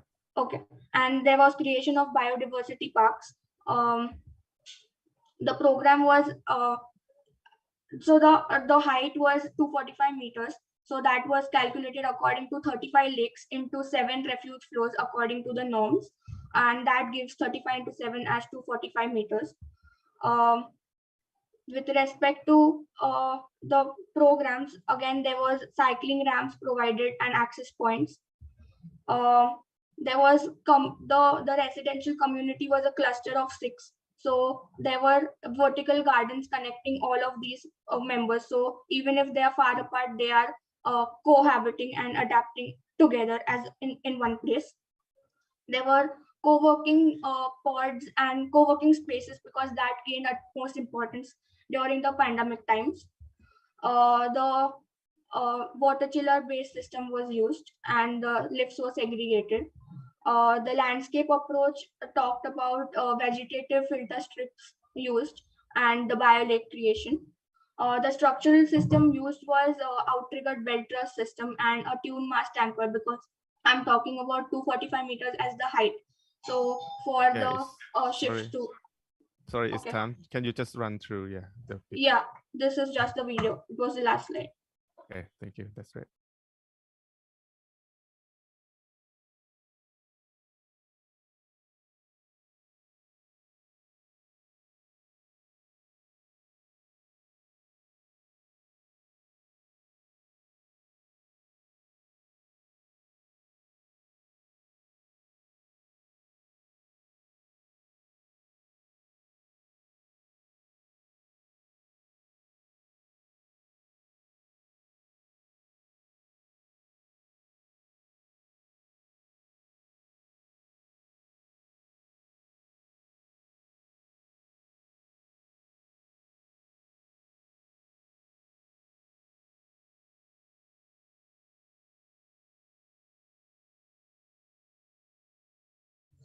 Yeah, I'm done.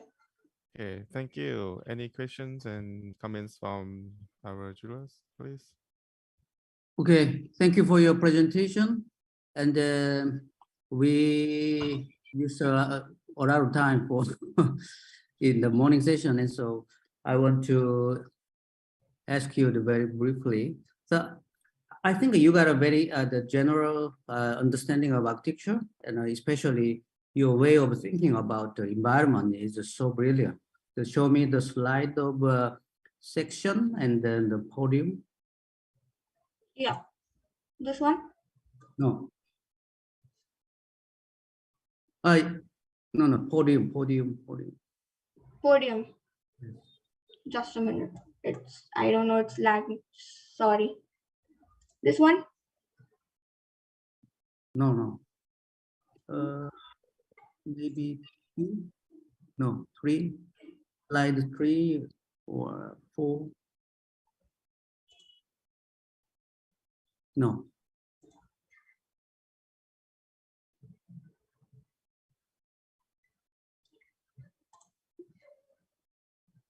No. You show the slide, the section, including all the the site section.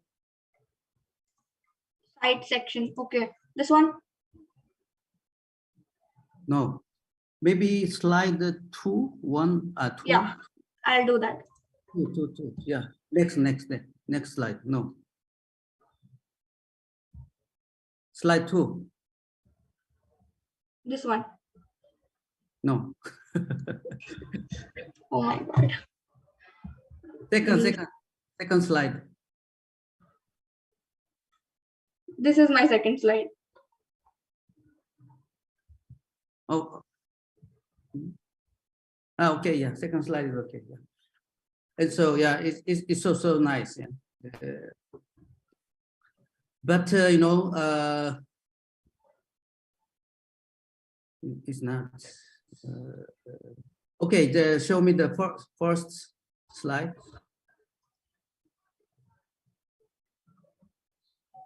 Is the first slide? Yes, sir. Yes. And next. And next. Next.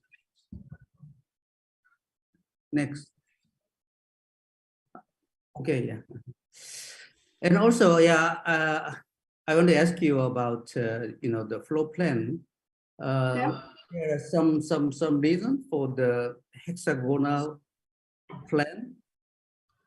Yeah. So there were views. No, According to the location. Because it is so symbolic, yeah, and so in the side context is very irregular, but you designed a very hexagonal shape. So can you explain about it? Yeah, so the site actually is as you are mentioning is regular. So I wanted to express that as a part where the recreational and the public plaza part could happen, and the building is actually a mixed use building. So regularizing it, and then the hexagonal shape was to maximize views from all the sides. So there could be formed pockets and the amenity spaces that could maximize the views, and the interaction part could happen in those pockets. And considering hexagon as one of a universal shape, I consider it to be so that could maximize the views and create pockets of interaction. That was the idea. Okay, thank you. May I? I don't want to enlong the session, but if it's possible, I want to make a question. Yeah, sure. Yes, sir. Please. Okay. This building is located in Mumbai, right? It's in Thane. It's 30 kilometers from Mumbai. Okay, that's all right. Okay, metropolitan area of Mumbai. So I mean, I divide these urban problems into two categories, in a megalopolis and in a kind of medium-sized city.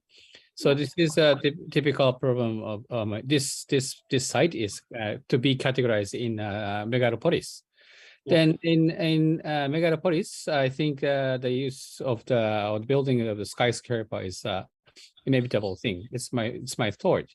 And in the development of skyscraper, I think the very critical point, or the kind of thing we have to develop is the way of use of open space to create a community, as you said.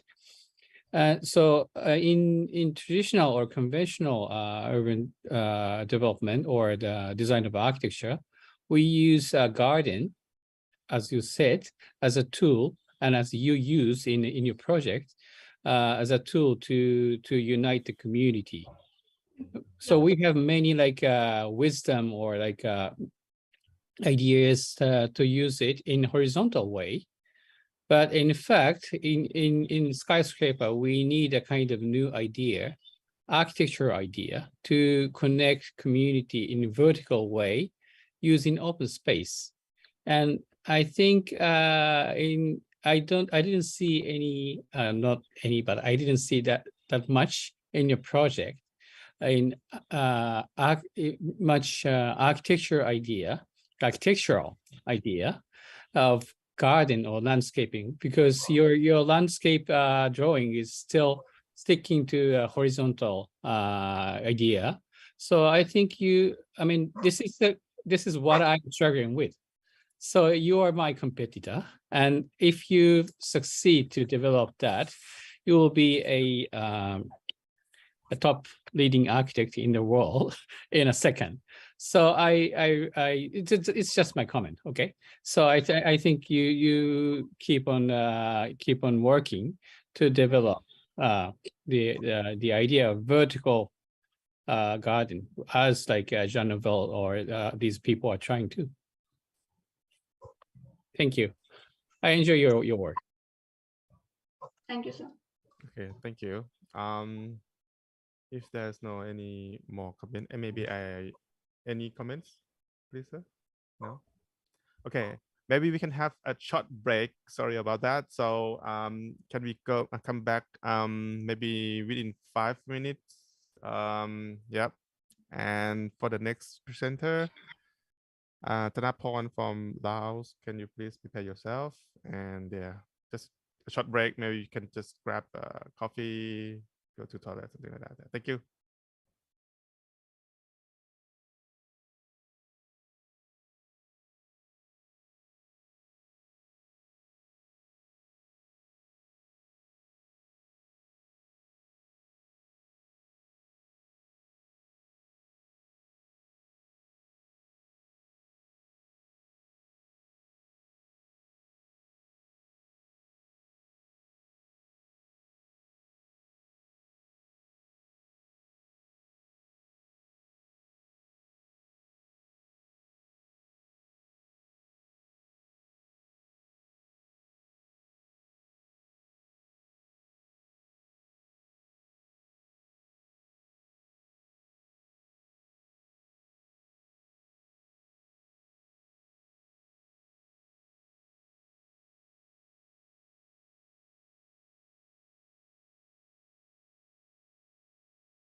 recheck the contestants. The next contestant, Thanaporn, are you there?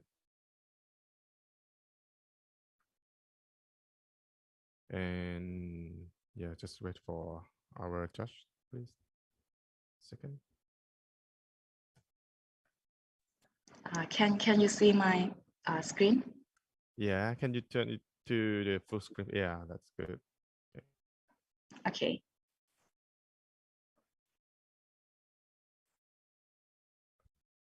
Okay, I guess our jewelers already here.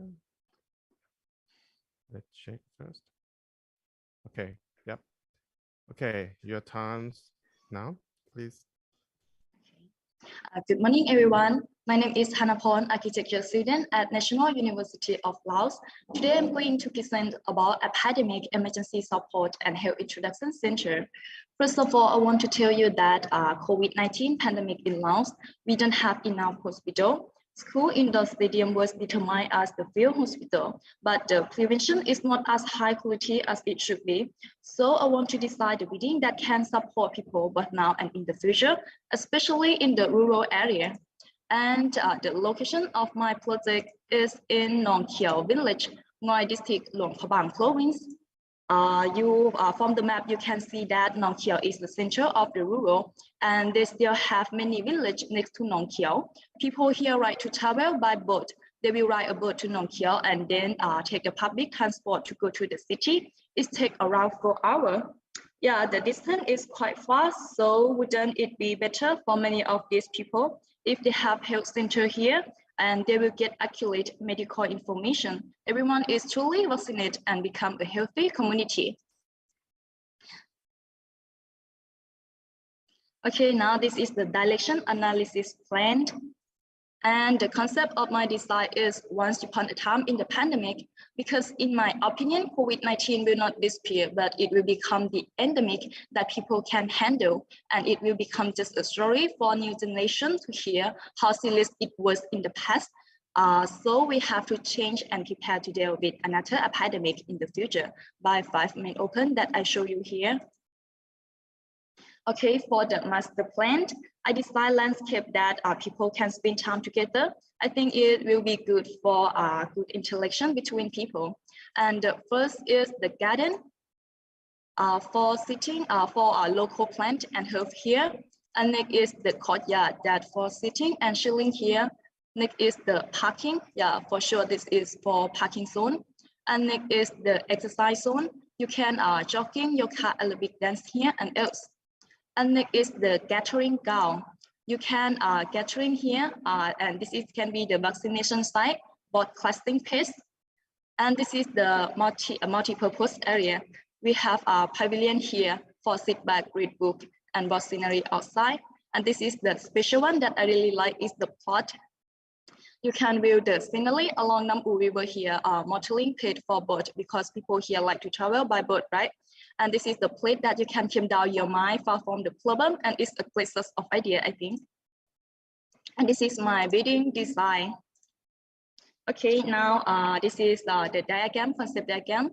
It's from the signature of the rural, that is mountain and the river. And this is the user zone. And this is my zoning floor plan that have all functions that I put in this design. Okay, now I want to tell you that the special function, when you enter the building, the first thing you will see is the patient skin point.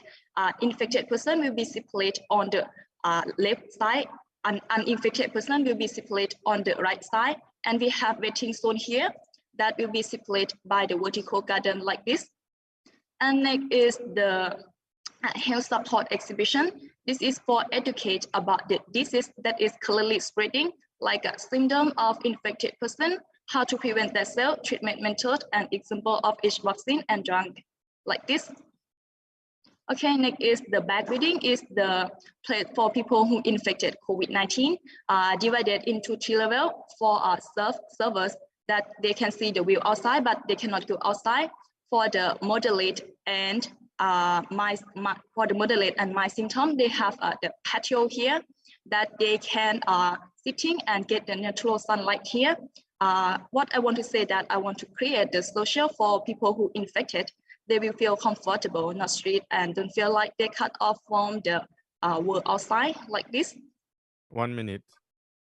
Okay, now this is the opening natural light here, and this is the natural air can opening. It's not closed. The wire can flow here, and this is the garden that for infected person. And this is I will grow the tea like this. This is my elevation.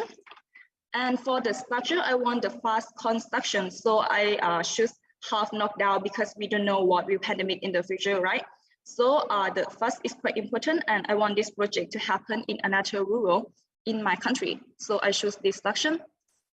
This is the exterior design, landscape design, and my model design. Okay, now I will show you the video.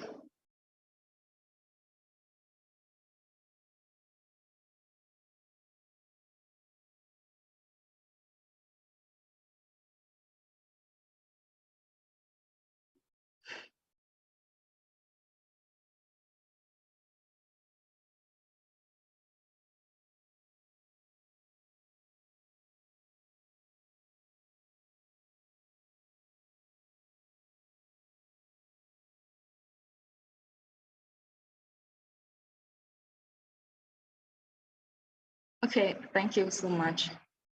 Thank you. Please, question from Julius.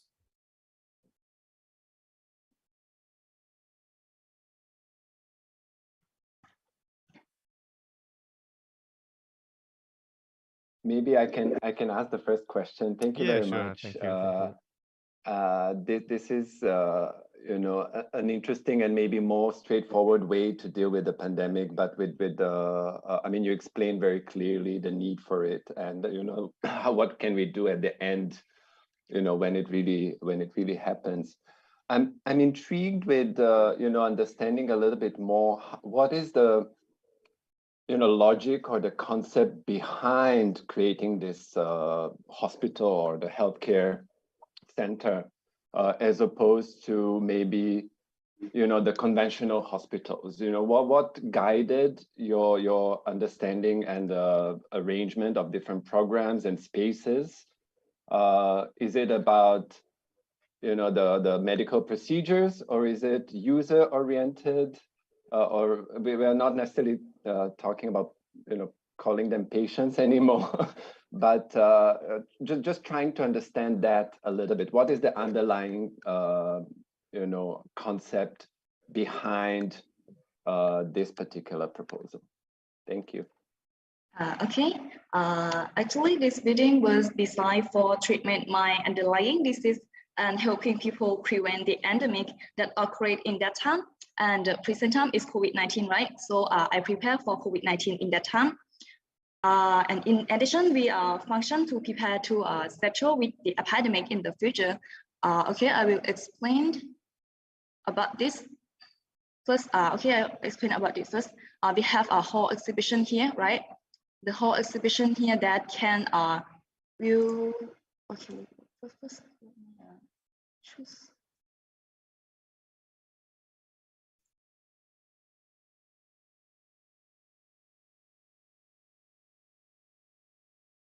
Yeah, we have the health support exhibition here that can change by the world pandemic in that time. What disease we can tell them in that disease, tell people that for educate the disease that is clearly spreading like a symptom of infected person, how to prevent the cell treatment and methods of the example of each vaccine and drug. And we have the space here.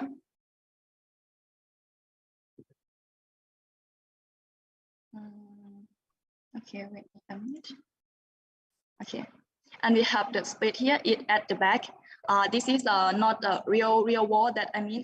This is a partition that can move by the situation that happened, and this is the clear partition that people can see each other. And yeah, this is the separate already by the servers or the moderate or the mine. And I have this. This is the gathering that I show you that for vaccination, because in the situation in Laos that when COVID-19 pandemic, we don't have the place for vaccination. So this is so crowded. Yeah, I see, and I think that if we have this, it will be better for vaccination or gathering something. Yeah, just that my answer. Thank you. I was also kind of thinking about, you know, what this space is when there is no pandemic, right? And then, you know, how these different spaces that you're explaining, how they can transform from, you know, the normal solution under quote, I mean, not the normal situation versus the new one. So you did show the exhibition space and different spaces that can, you know, potentially transform into something else when there is a need, an urgency for that. So yeah, thank you. Thank you. Question? Here, I think besides the medical operation procedure, I think the architectural planning response is quite important. So I think you have chosen an important issue here. To me, this facility located in a relatively appropriate area. But I think you have have been not enough talking about the wind field arrangement. To me, it's outdoor airflow and indoor airflow to me is the key issue here. And outdoor, where is the pervading wind direction come from, and where do you handle the fresh air inlet and the polluted air outlet, and how do you handle all these polluted air? So two questions. First one, in your program, how would the medical operation procedure prepared here indoor in your facility? And second question, the wind field, how do you handle the wind field indoor and outdoor, fresh and polluted air? Thank you very much. Okay, for the how the wine can go to my building, that first I want to tell you that I have a circle. I have the circle here for plant the tree, because the patient have been shown to recover quickly when their room offer a view of tree, and a tree gives oxygen that we need to breathe. And when the wind blow, this can go to my building. From this, you can see that natural air open here. It's not closed. Yeah, this is the wood that is not near, have space. Yeah, have space for the wind that can flow here. And this here is we open. Yeah, it's not closed. For the wind can flow, I think is this is the important point here that can flow from here. And please repeat me the next question. The second question is the medical operation procedure. How would it be take into consideration in your building plan?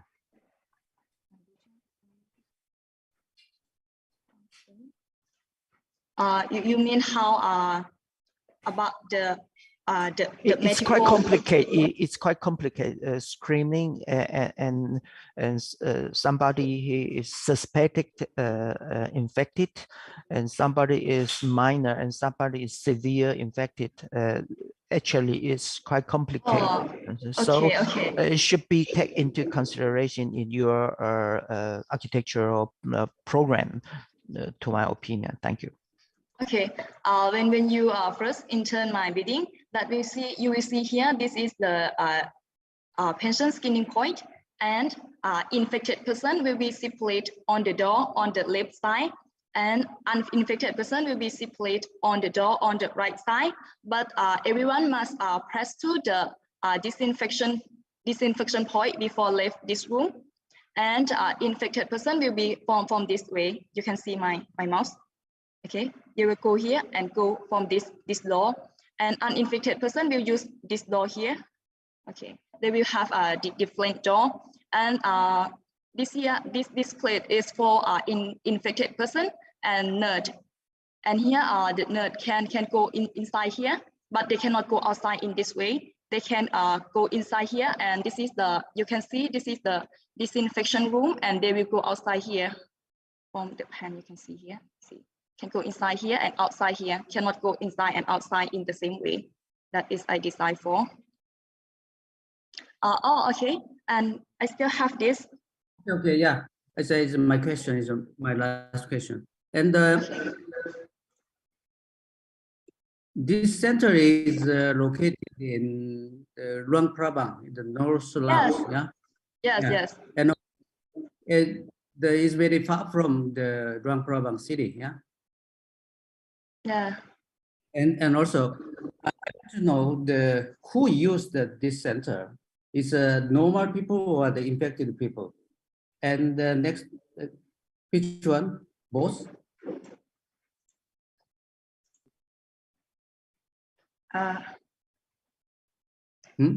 Totally.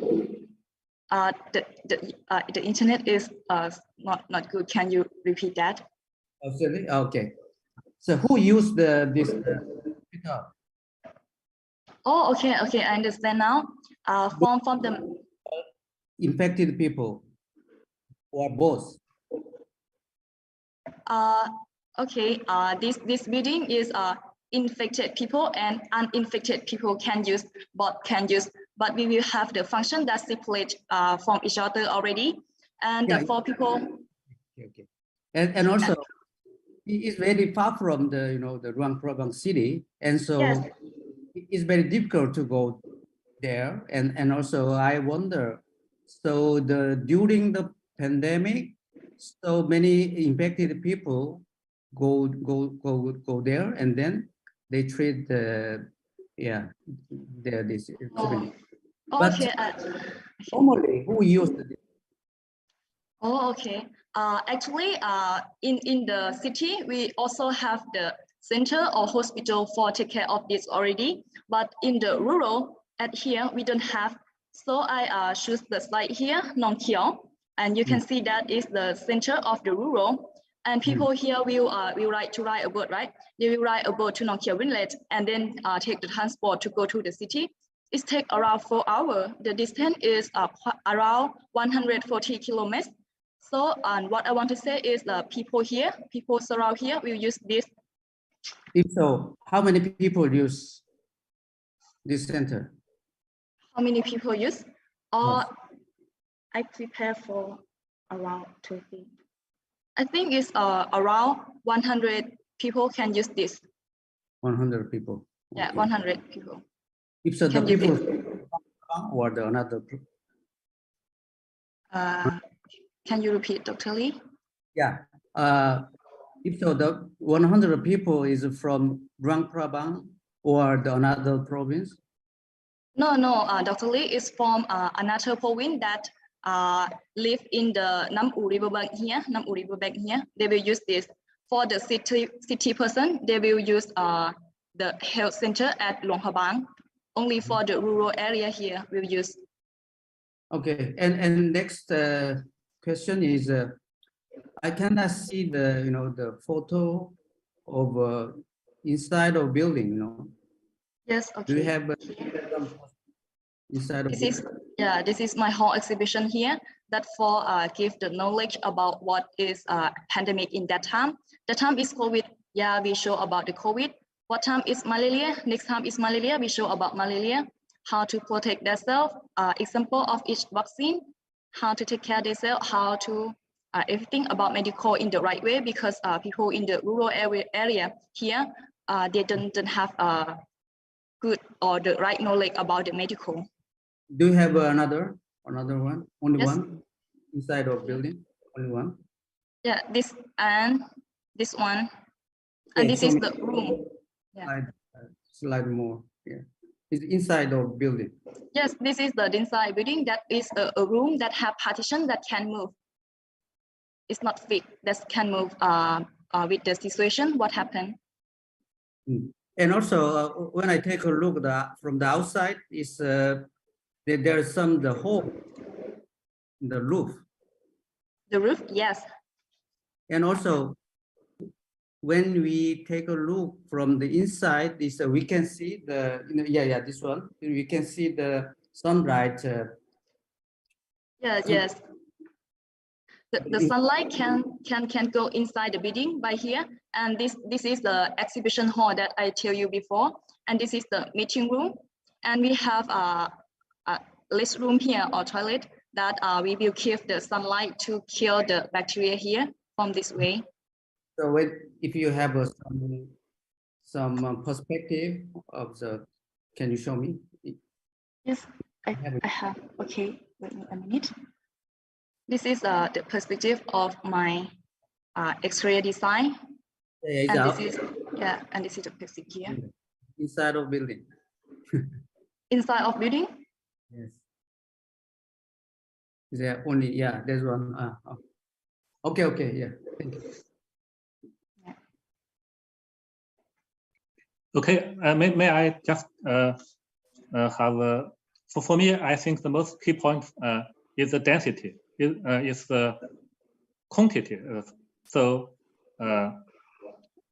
I think for all of our Asia area, the density is a big problem. We have a big population of people. So I think the key point and for me, the most important question is how many beds, how many people can use your center. For me, I think is the first question. Maybe the last question. Okay. Your question is how many people can use this center? Yeah, how many and for only for the neighborhood, or only for one or several villages, or for the whole town? So actually, this is only not for one village, because this is the center of the rural, and people here is. I'm understanding. You know, for me, maybe too much public space in your building. Yes. So how many beds can be held in your facilities? For me, this is the most important point. You can understand? Can you explain me a little bit? How many bed? The capacity. Of the bed. Capacity? Yeah. Capacity. No, bed. How many beds? Yeah. How many beds? Patient bed. Oh, bed. Yeah. Okay. Oh, sorry. Yeah, here we have bed here. 1, 2, 3, 4, 5. Okay, thank you. I think it's, Thank you. That's it. Okay, Thank you so much. Okay, thank you so much. Yeah, thank you. And next presenter is Paul Chat. Okay, yeah. Thank you so much.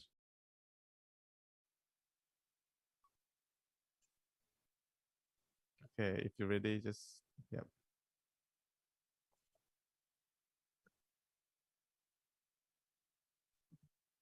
Sorry, can you see my screen yet? Yes, but okay. It's not okay, it's coming. Yeah, thank you. Okay. Go on. Okay, thank you very much. Okay, first of all, thank you for coming here today. This is a project from Thailand, and then this is my project for presentation today, Bangkok Community Center. The world and Thailand are recovering, and the pandemic affecting to everyone. Even our architectural design is inevitably affected by this pandemic that drive a change in concept and change in people attitude for using in building. So this is what's going on after the pandemic. What happened to distancing? That's looking negative way, right? But what if distance was friendly for everyone? And the next one is about function. It has a waste space and unconnected for distancing, right? But what if this space for distancing bring back environment of lively? And the last one is about space. There are waste space and partition for keep distancing, but what if space, openness, and non-boundaries? So the significance of this is the basically that we can see in our daily life. So that is about distancing. The pandemic changed everything and some people cannot act like nothing is not happening until the distance was seen as a discarding because the distance is made to keep people in the box online or keep people away from each other, which make a variety, society, lively and interaction or be lost. So if we can change people's attitude to look at distance positively, by distance can respond to the need. Finally, we can shape an architecture to create distance is friendly for everyone. Then in the second part is about site. This location is Bangkok suburb allow Bangkok. There are many potential and opportunity with high residential like a high-rise apartment, village, near transport hub, high accessible to the site. But the weakness is about not facility or space for community. So this location is good for this concept and project to become a Bangkok community. Finally, in the last part is about design section. After collecting all information and analysis, I expand to for design in 3 sections, which is openness, variety, non-boundary. In each tool for design, there are a keyword for design, which is ventilation, harmony, interaction, flexible, connect, and coexisting. So this diagram shows how tool for design appear in the building. On the first floor, appear a high of color that relate to each other because this area is a public space where people active all the time for keeping a friendly distance to everyone. And another floor will appear at the area where people have activity or sharing zone with each other. On the first floor, I planning to respond to circulate a function as in normal day, it was a common space or commercial space, but some special, it can be a festival area or some exhibition area. These four can access around the building and then common area and function area. I provide for openness and more ventilation to keep people feel free and friendly on this floor. On the second floor, everything same as floor 1, but this floor show that this building managed in a linear space to make an interaction environment and give an opportunity to each function or zoning for attract people to the each zone. I just show you about 2 floors in this building. The significance of this section will expand more about space in this building. So common area and public area that openness across the building from the front of the building to the back of the building to get more ventilation and bring daylight by UV usage to the area for sustainability of this infection. When it starts to become a more private space, it don't need to design a new thing or more complex. We just design a variable for make people feeling comfortable and safe from environment, like a green, openness, ventilation, quality, by this sharing space at the center. This section shows the variable design at upper floor is attract people to sharing area by using linear space from each function that the center are a flexible area. 1 minute. Every progress in this project from start to the end, away flowing by tool for design that I show you at every slide, which is openness, variety, and non-boundaries. And the next one is about keep video of my overall project. Hope you enjoy.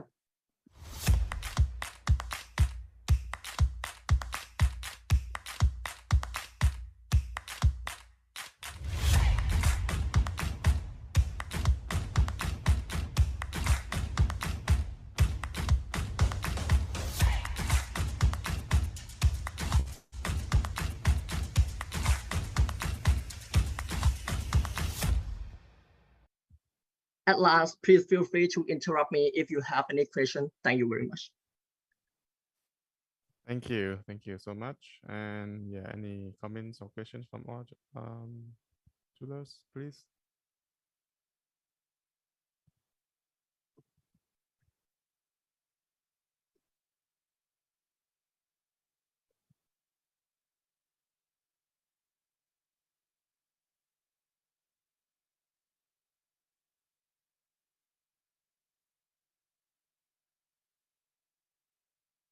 seems like you take time to look through the presentation, right? Okay, hi. If no one's I have asking, a question. Okay, yeah. Yes. Is it okay? Yes, please. Okay. Thank you very much. I think your presentation was quite clear, and I think you explained your concept quite well, especially in the first portion with the diagrams and everything. I have a question regarding, these ideas of, openness, variety, and non-boundaries. They kind of felt a little bit, in your final design, we can somewhat feel that exists somewhere, but we don't know exactly where. You tried through your presentation, through your sections, to show us where the openness happens and so forth.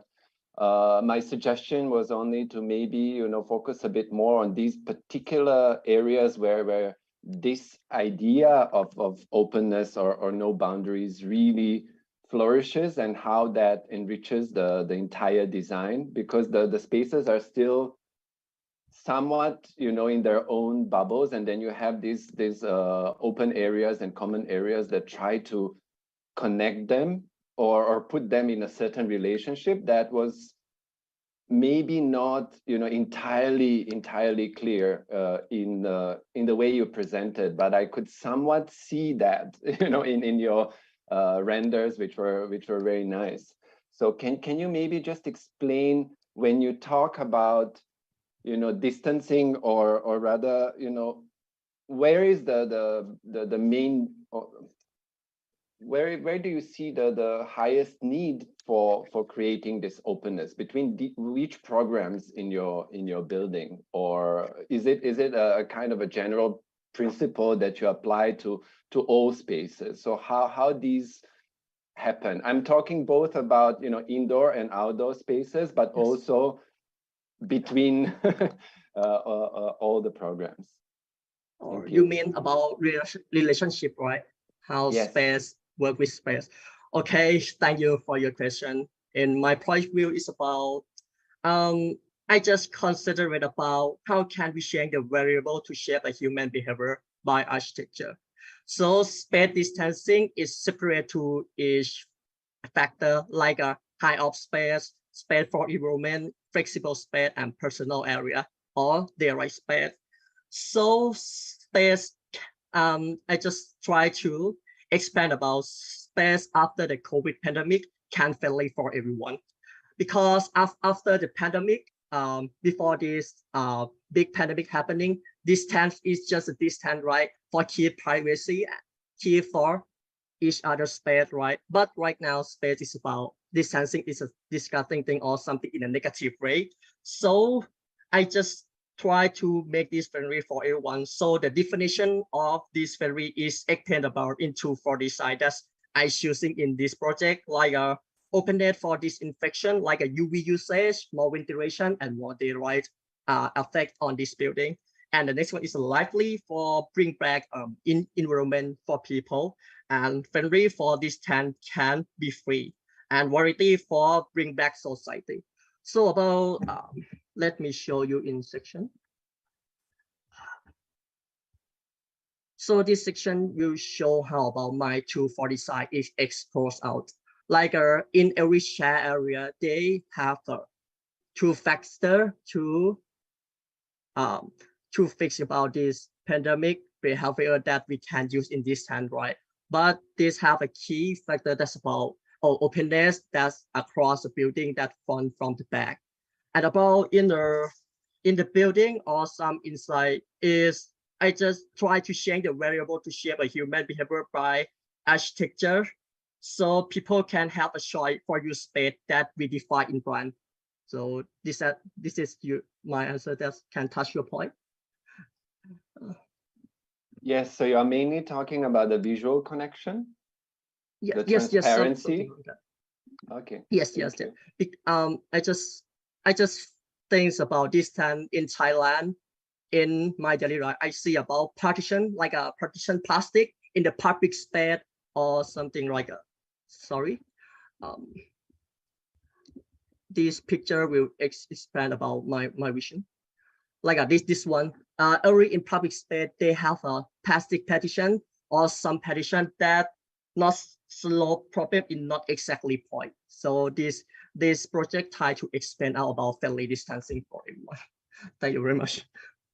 So I mean the air is connected or disconnected? You mean where area, in public area or private area? I think no. I mean, I think that's the point of the question of Professor Trivik. In each area, where is the kind of air like a seal area, and like where is the air connected area? You mean interior area, right? Well, inside the building, or in between the areas. So this one, right? In another question, like how do you define the area? Oh, okay. Air is connected, or or I mean it's concealed by kind of screen or something up to the ceiling, and the air is isolated from outside or outside of the area. That is the definition of area, or area is just defined by the partitions, but the air is connected, which is the point of your project. My point of project is about how could we can share how could we share sorry sorry, could you repeat again, please? Well, I mean it's very simple question. Like the air is connected or not in the whole building, or the area inside and outside, because your drawing, you said the section drawing. Oh, section drawing. Yeah, section drawing. You show the arrow, yeah. But what does this arrow means? Air can move here, or it's just kind of sight can go through. So it can go to. You can see through, or air can move. It's not clear for jury. It can see through the window or some partition. We just but it's see through, but air is not possible to move in this arrow, following this arrow. The air, indoor air. Yes, of course. We have a void for opening, and you can be flexible opening or closing all the time. So basically, you can close that.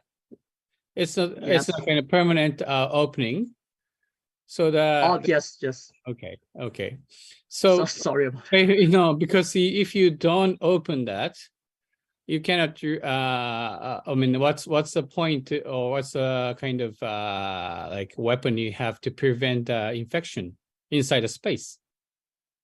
Inside the space, it's about UV usage from their lighting, because in our building about walls, we try to make transparency for make lighting from outside to inside the building.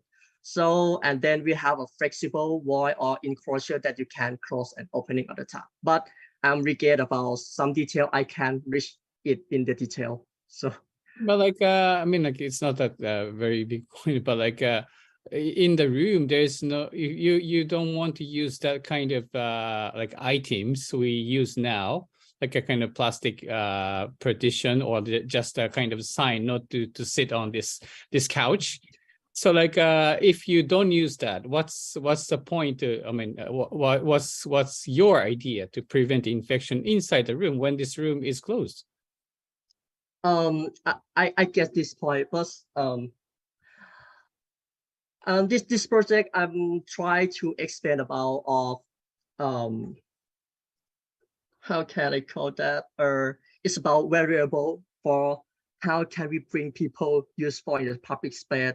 Just when it's not have about isolation or something that not happening about pandemic, you can use in the normal day. But someday in a pandemic or something is happening again, you can use every space that you feel free. But in your point about how can I prevent about inside the building, right? On this point, I try to make about the space can flexible for everyone, but about preventing about innovation, I can reach in that point. I'm regret about that. Okay, I got it. Thank you. Then the last comment. Well, your idea is basically depending or standing on the understanding of the like climate or weather or environment outside, which will give you basically advantage. Okay, we are in very like peaceful or like good environment, so we can get the merit or advantage from outside, include a ventilation, but also we have nice compare better environment compared to European people, like in terms of like temperature. For instance, in a kind of long period in Europe, they have to face a kind of coldness, so they cannot allow kind of penetration of outside air because it's too cold to live. Okay, so I mean, it's our advantage. We have like a better environment than them, so we can propose in this way. But you should be very aware about, or you should be aware of this point to like build things in a different environment. That's my comment. It's just comment. Okay. Yes, But thank you very much. Your like presentation. Thank you. Yes, thank you very much. Okay, thank you. Any more comments, or maybe we can move on to the next presenter? Okay, thank you so much. And okay, we can move to the next presenter. Yen Shinju, right?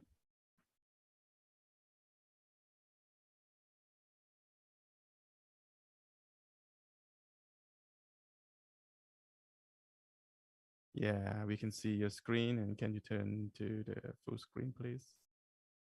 Yeah, take your time.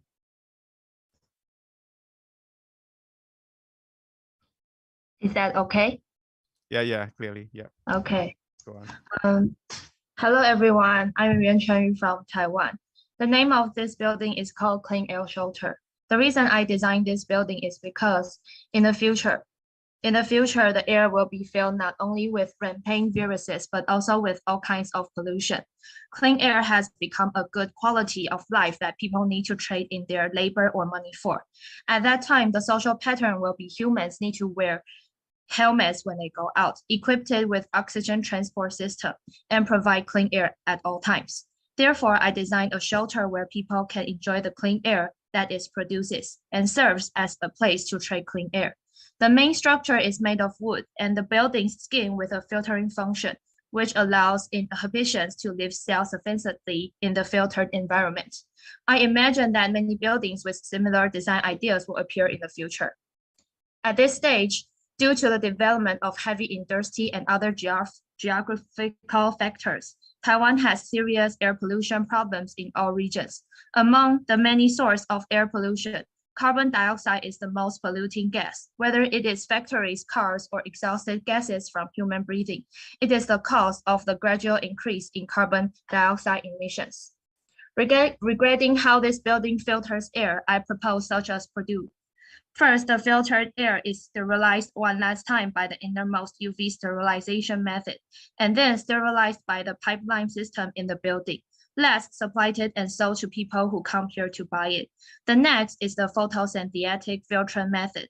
Because the most fundamental solution to carbon dioxide is to use the photosynthesis of planting to provide clean oxygen. So I use planting as one of the filtration system of the exterior wall of the building. Finally, the outermost interface that touches the dirtiest air is filtered by a high-density filter layer, and the dirtiest air is entirely filtered and then sterilized. Next, I made a map of air cell spaces for such a regional pattern and divided them into small, medium, and this clean air shelter. Let people change clean air when they are needed. And then about the model, I propose that the structure occupies most of the model.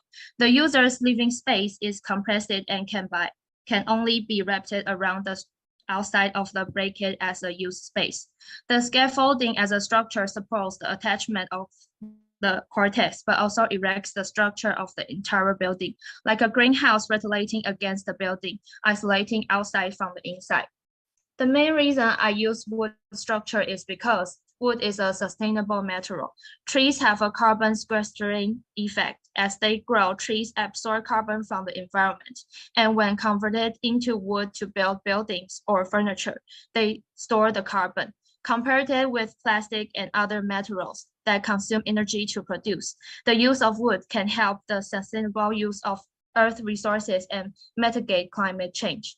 Another reason is timber buildings can be quick built, and when there are more and more such buildings in the future, it is no longer necessary to have a lot of time and cost to build, and it can quickly expand the bases. The space in the model, I raise the height, increase the view of different heights. Misplaced floor slabs increase user interaction while maintaining privacy. The user space is raised to increase the open space area on the first floor. Most of the people living here are refugees from air disaster who need to work in exchange for clean air. The spacious space inside provides them with a comfortable living environment, while sunlight and nature are surrounded them, just like living in the nature, making them to forget the world outside the building is regging with the air, and living here is as good as living in paradise. Finally, response to the air disaster in the post-pandemic era, I propose to reproduce and self-filtered air processing to alleviate the problem of excess carbon dioxide in the future, and also help the air refugees because of this disaster to have a space where they can take shelter. At the same time, the building can face the changing environment of the future, filter all kinds of air pollution or viruses, and provide a safe living space for human beings. And in the end, this is my 30 seconds of the model.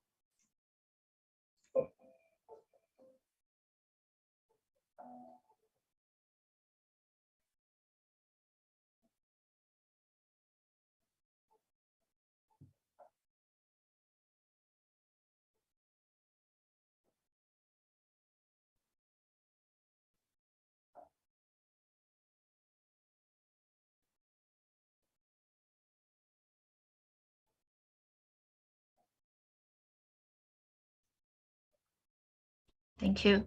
Thank you so much. Yeah, please, the comments and questions from users, please. Yeah, thank you for your presentation and the good job. And yeah, I think the space created by this structure is so amazing. Yeah, and then you devised many parts, and also the outside of building is also good, but I think the inside of buildings is so nice. And also, how many the peoples are living or are using here? 20 people. 20 people. Yes.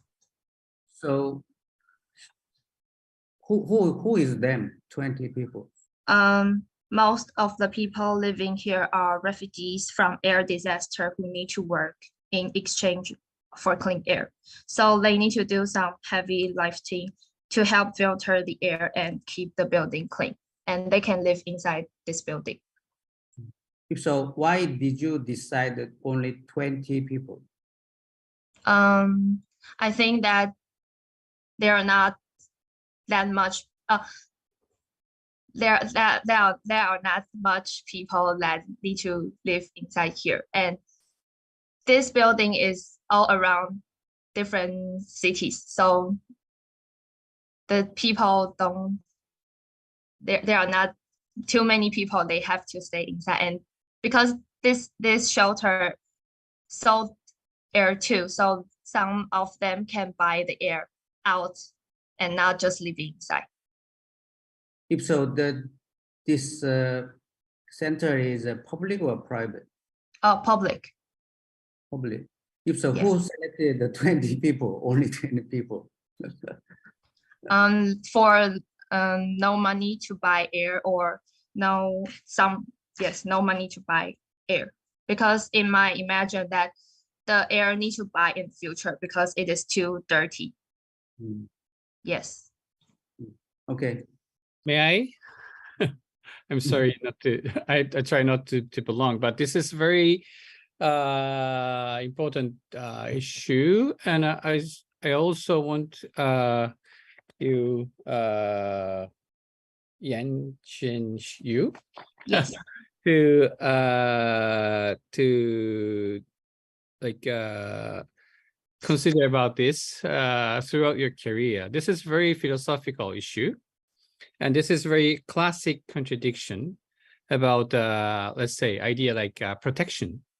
Yes. So you are going to make, like you said, like a paradise. Yes. But the origin, oh no, not bad, but the origin of the word of paradise is a closed garden. Okay. If your place is the paradise, it's in the same time, it's the only one paradise. It's your space is in the same time, it's a jail. Okay, this is the classic contradiction of the related to the idea of protection. So I think your idea is good. I mean, your solution is as a tool, it's right, but the purpose is wrong.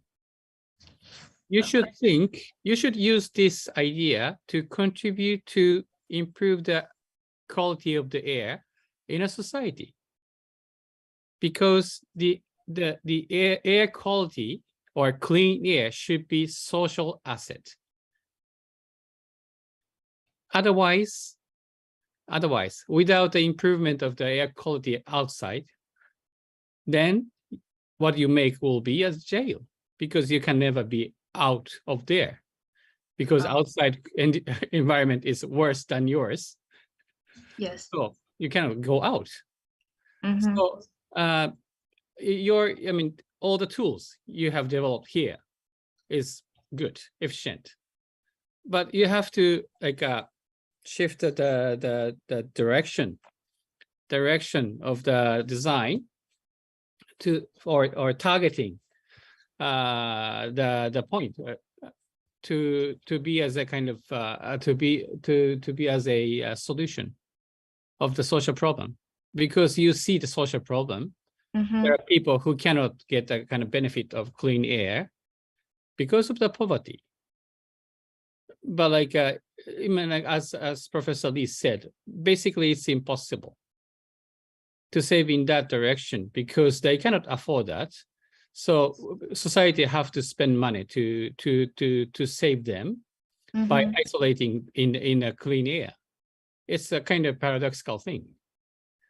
So I think, I mean, this is a very big issue. So like, it's not that easy to solve, but I think you should like consider about this throughout your career. And you have this point, so it will be a kind of, you have this point at the beginning of your career. So this is a kind of very essential issue for you. So I think you will consider, I mean, keep considering about this. And I want you to remember about this point throughout this consideration. Thank you. Thank you. Thank you. And here I want to echo Kawai Sensei's point of view. And I think the question here is, it is a paradise, or it is a shelter, or it is a jail. So the question is, would you or could you expand your model from 40 people to 100 people or to 400 people? Then it's doable.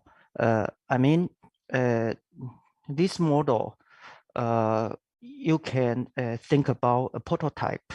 And if you expand this model to a community, then I think we got quite a good chance to make it come true. So of course, to me, the vegetation itself is not enough to supply enough fresh air for a facility or for a community. Maybe there should be another measures, not only by passive but active intervention to the environment. So, but I think your original concept is quite innovative, and to me is quite interesting and with enormous potential for the future. Thank you. Thank you. Thank you so much. Any more comments? Okay, then we can go to the next presenter, Christian Tier, right? Thank you so much. Yeah. Thank you. Okay, I will share my screen now.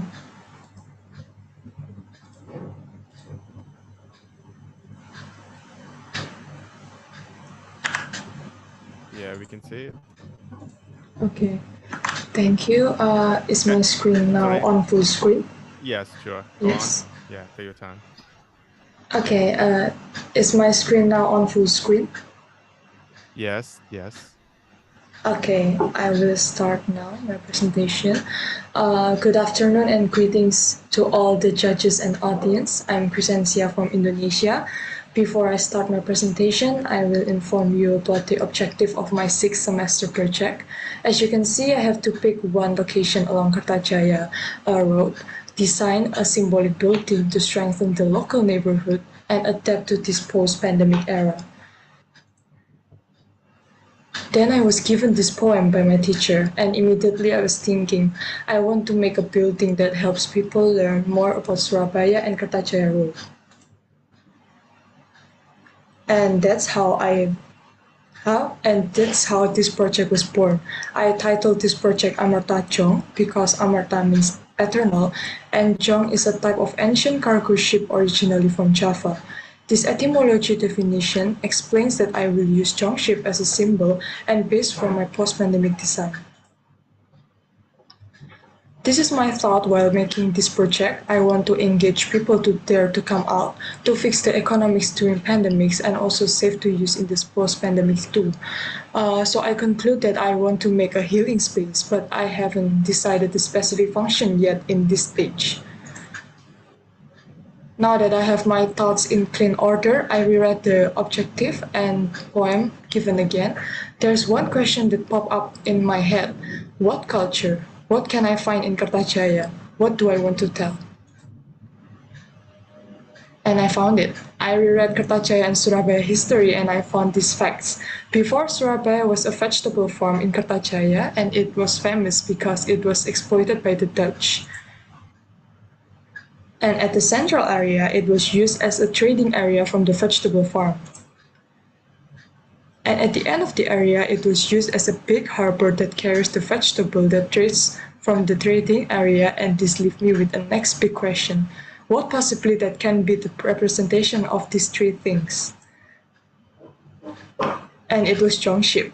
Why? Because it was a big and legendary cargo ship that was 100% Indonesian and Japanese culture. Also, it carries vegetable to export internationally, and I wanted to bring this culture back at Kertajaya.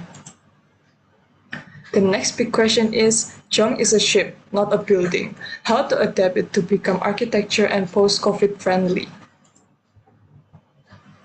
This is the original construction method that can be found in history books. Then I transform it and based on the things that I preserve and adapt to maintain the post-pandemic era.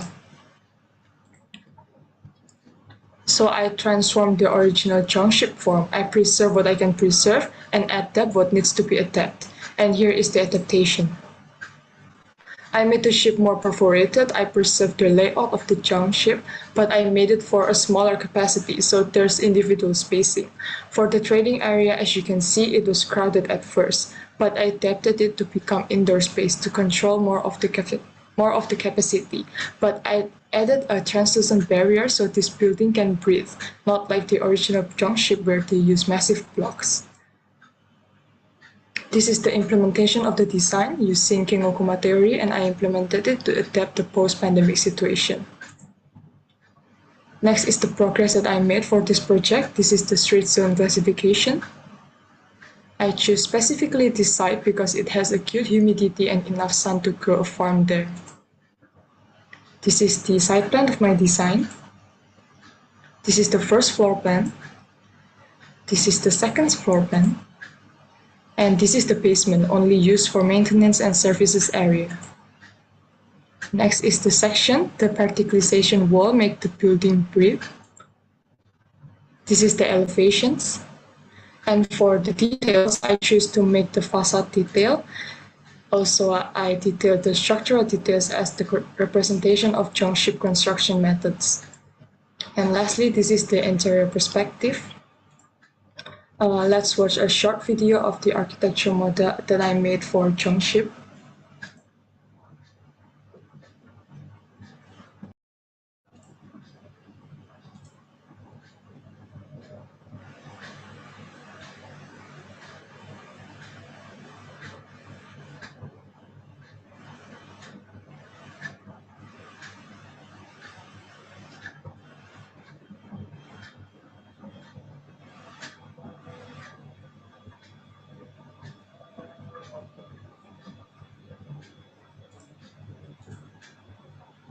Okay, thank you for your kind attention.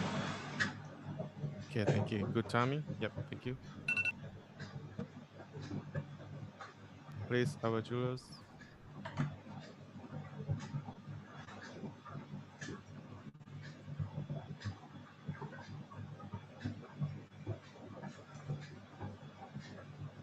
Okay, thank you for your presentation. It's so interesting. So I like your idea from and also there is some technology name of SEDAI in Japan. So also there is a same idea with you.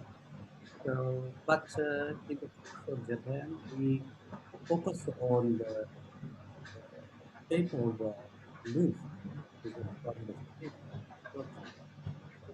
So, how about your idea? So you didn't apply the shape, the ground structure to the roof structure.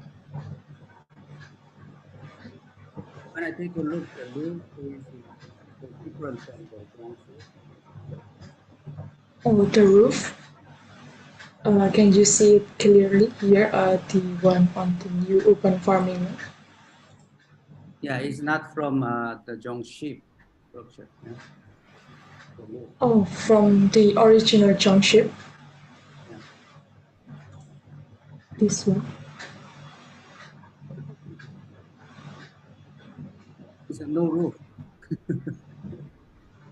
Yes, because the original Zhongship has no roof, so I have to like transform the shape to make it like architectural shape, like that. No. In the case of Japan, Yes. we call it segai. So we Oh, use yes. the shape in the roof shape like this. Oh. But when I take a look at your roof design is not from the Zhong shape. Is it right or not? Yes, I transform it from the Zhongship. So it's not look like. Yes. What is material of the roof? Oh, I'm so sorry, I can't hear you clearly. Okay. So you use the Zhongxi structure in your work, and then so you design the roof with your work. Is Yes. from the Zhongxi, the roof design. Yes. I inspired by the Zhongship, but I transform it so it doesn't look alike Zhongship. You transform. Okay. Yes. Okay, show me the. Oh, sorry. Okay. Show me the slide of roof. Okay. The slide of the roof here. No, it's a perspective. Oh, this one.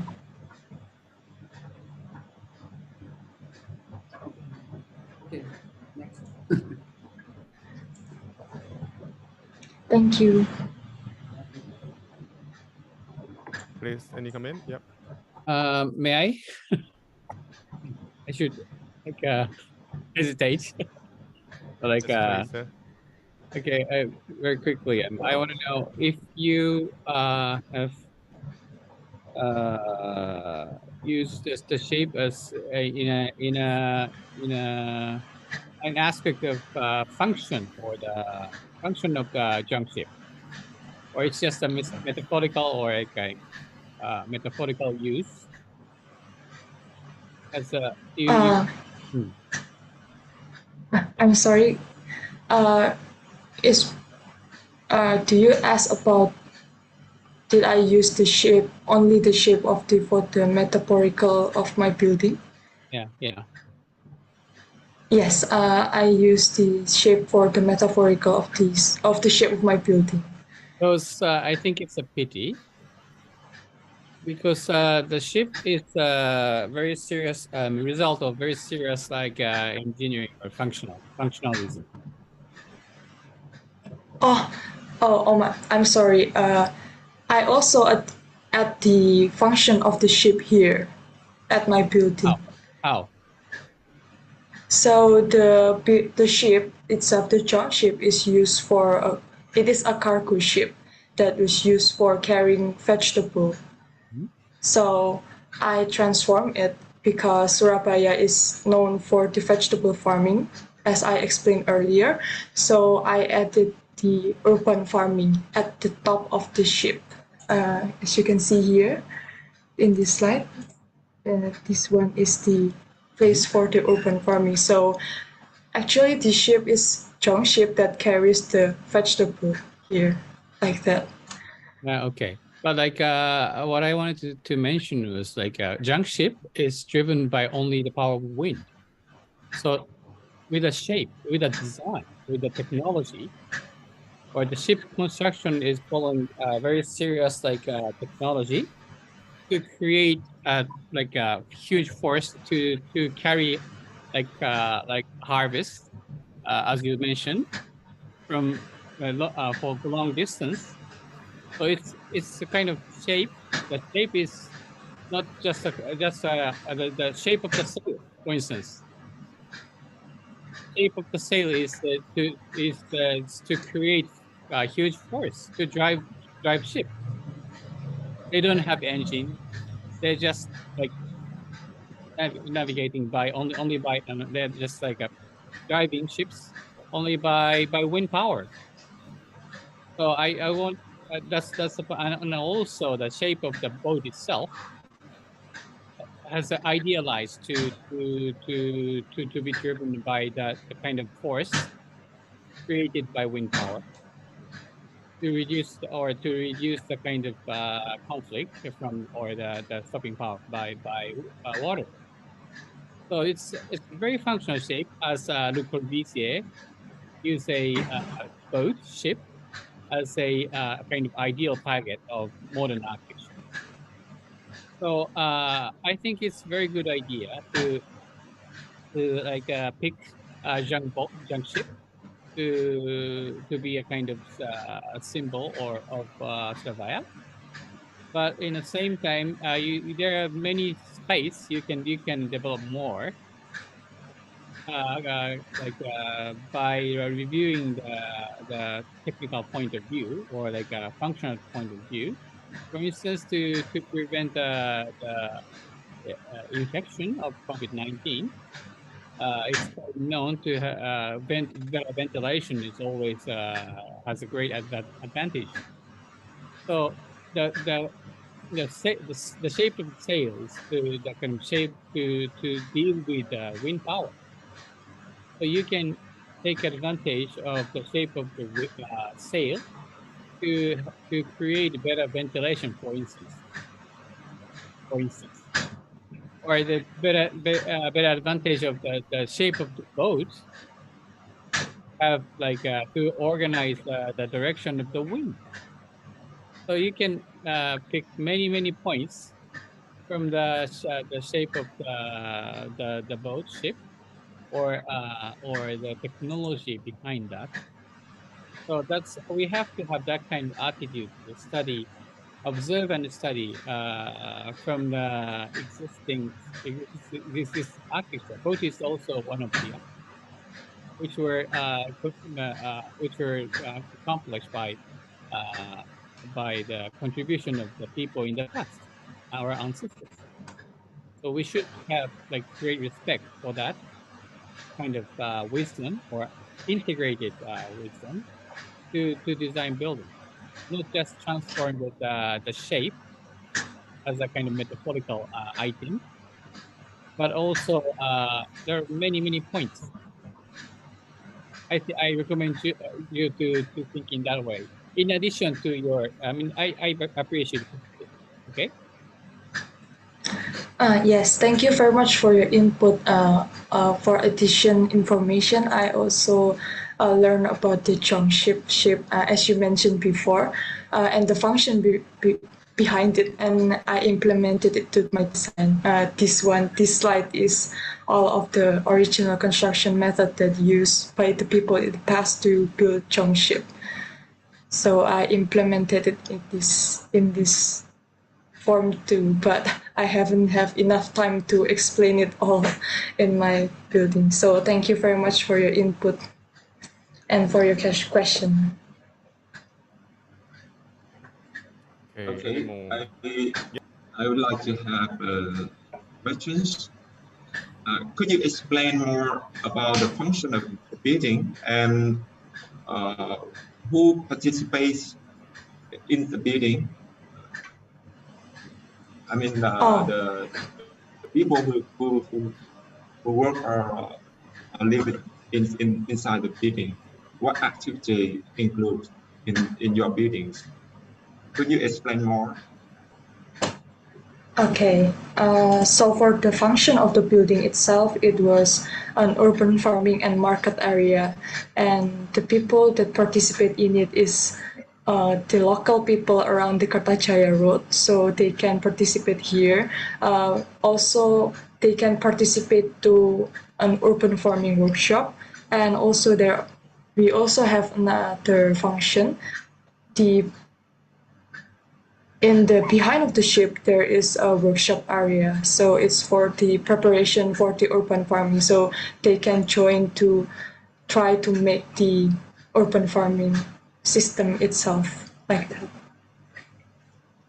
I hope this answers your question. Yes. Yeah. So it seems that there are a lot of functions, including your building, including about farming, market, and workshop, and there's also building. But what you show in the pictures is kind of outdoor activities, traditional outdoor activity, right, in the local area. But when you get that kind of activity, you go to inside the building.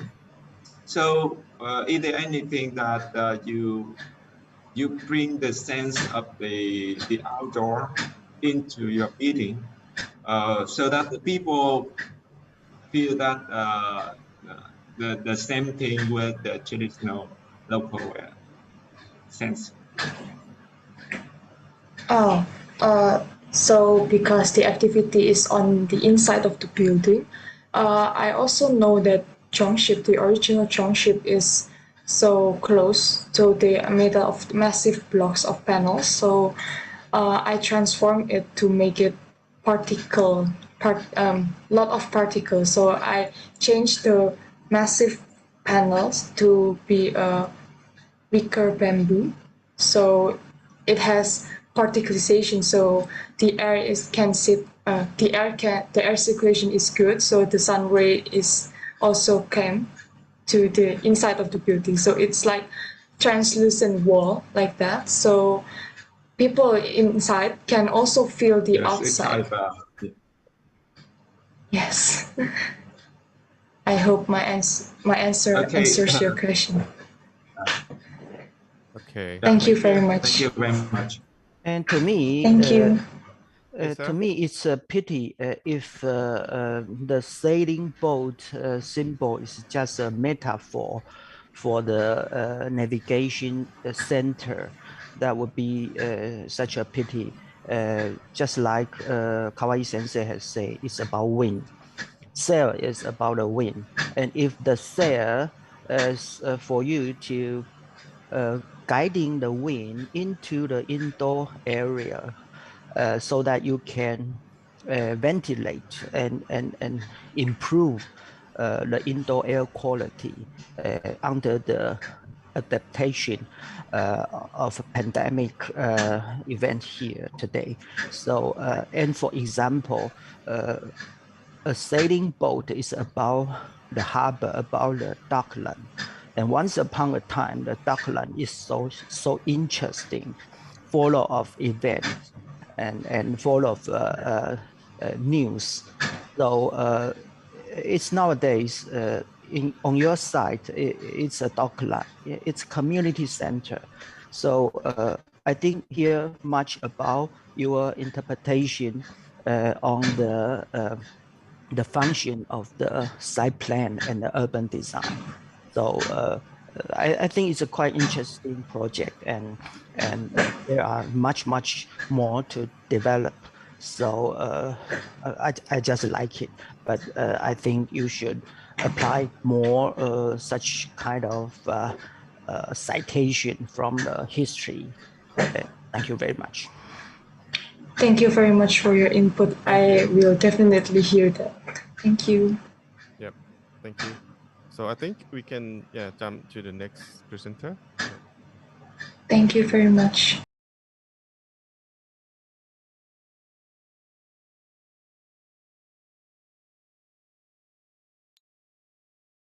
Yeah, and we are behind the schedule for a while, so maybe we can have just only a short, comments now, and we're gonna have another round for the total comments.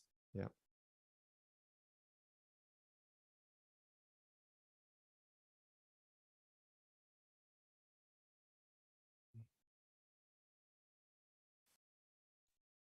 Hello.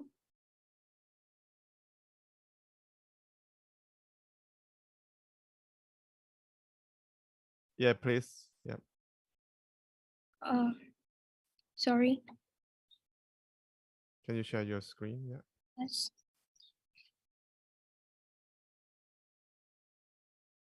Yeah, please take your time. Can you see it clearly? Yep.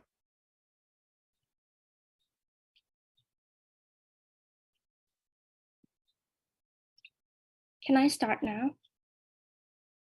Yes, please. Hi, my name is Tab from Myanmar. I want to present to our shelter home after COVID-19. For the past 2.5 years, people in Myanmar have suffered so much from the pandemic, also from the major political conflicts. In our country, people become homeless because of very low income, civil wars and conflicts, natural disasters, and economic impacts. COVID-19 spread rate is very fast in the homeless areas. Design condition for the homeless can be changed after COVID-19 can be changed a lot. In our country, monastery and community organizations are used as homeless shelters. So, but not well planned. So I present how a homeless shelter should be and can be built easily after COVID-19. These are the photos of homeless people. These are some homeless shelters in Myanmar. So I did some zoning and culture analysis for my design. These are the behavior and character of Myanmar people. You can see they would like to sit together, tea time and talk, playing, knowledge sharing, teaching on the digging end of the tree. The site is in the monastery compound on Yadanabo University Street, Mandalay. In Myanmar culture, if people become homeless or need help, they come to stay in the community center, monastery and churches.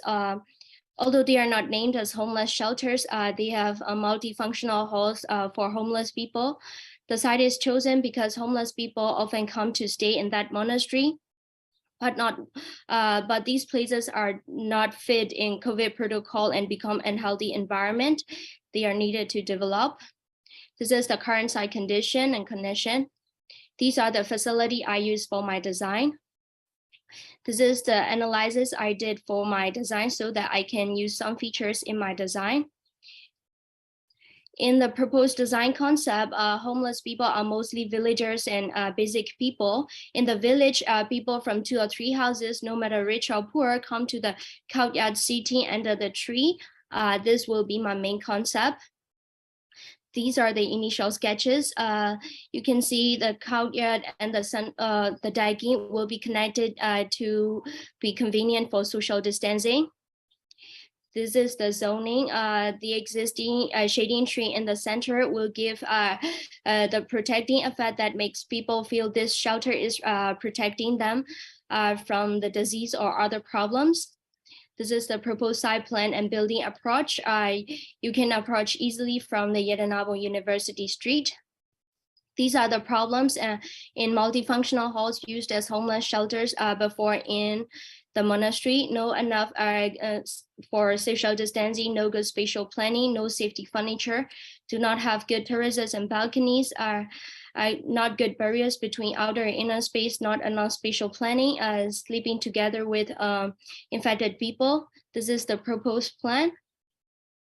In the proposed plan, I try to solve all the problems I've mentioned. I use the decking as barriers between outer and inner space, the outdoor furniture, breathable veranda, and community space, including enough space for social distancing. And I also separated the rooms. These are the area utilization. These are elevations. This is the composition. I make the building simple and local, functional and flexible. This is the section. You can see good airflow and ground in the middle, so the rainwater can flow down to the ground, so no flooding situation in the building. This is the roof plan. I use natural and eco-friendly material, thinking local material, so that we can get easily from locals and build easily in everywhere. This is my adaptive reuse design of the decking under the tree. The polar plane from the decking as barriers and as the table and barriers between the spaces. 1 These minute, are please. areas. Minute left.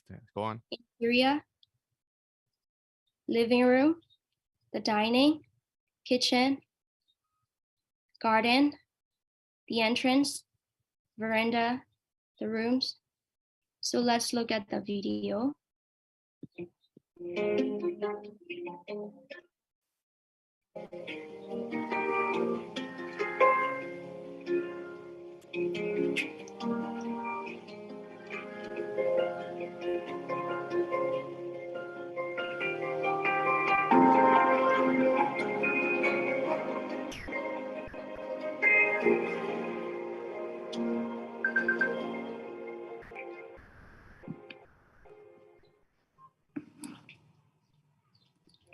Thank you so much for your time. Thank you.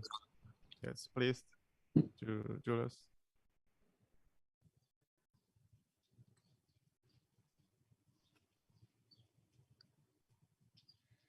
Thank you for your presentation, and thank you for attending this contest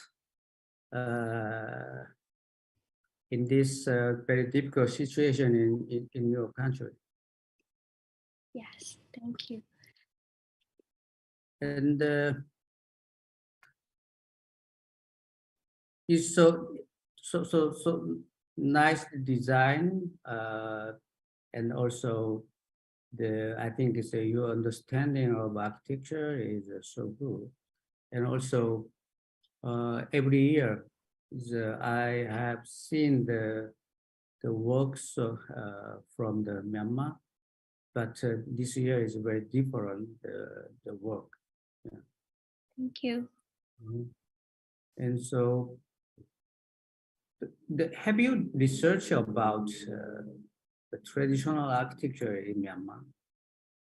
Yes, I did a little bit. Is it which area? Is it north or south? In which area? I must say in the Burma houses.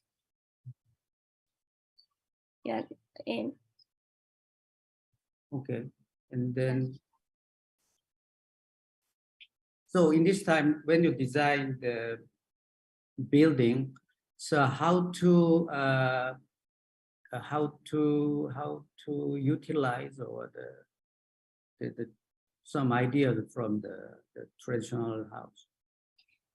So you can see in Burma houses, there is so many the gabien, which is called in Myanmar the gabien, the dagging in front of the house. They use the most of the time.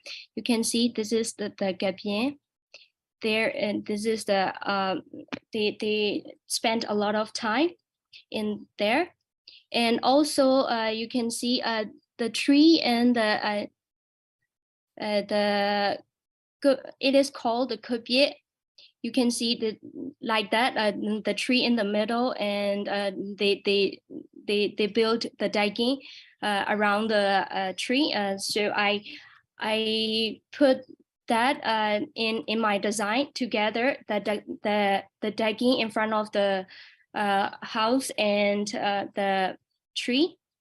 You can see it is the dagging in front of this is the in the center. It is the tree and the dagging.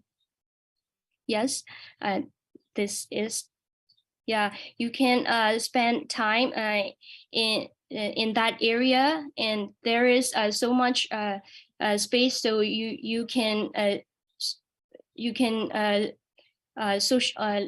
do social distancing like that. This is the area, tiny open dining space and living dining space. So yeah. So this building is for the homeless, yeah? Sure. Excuse me? Homeless. Yes, homeless, for the homeless, yes. So how many people are living here?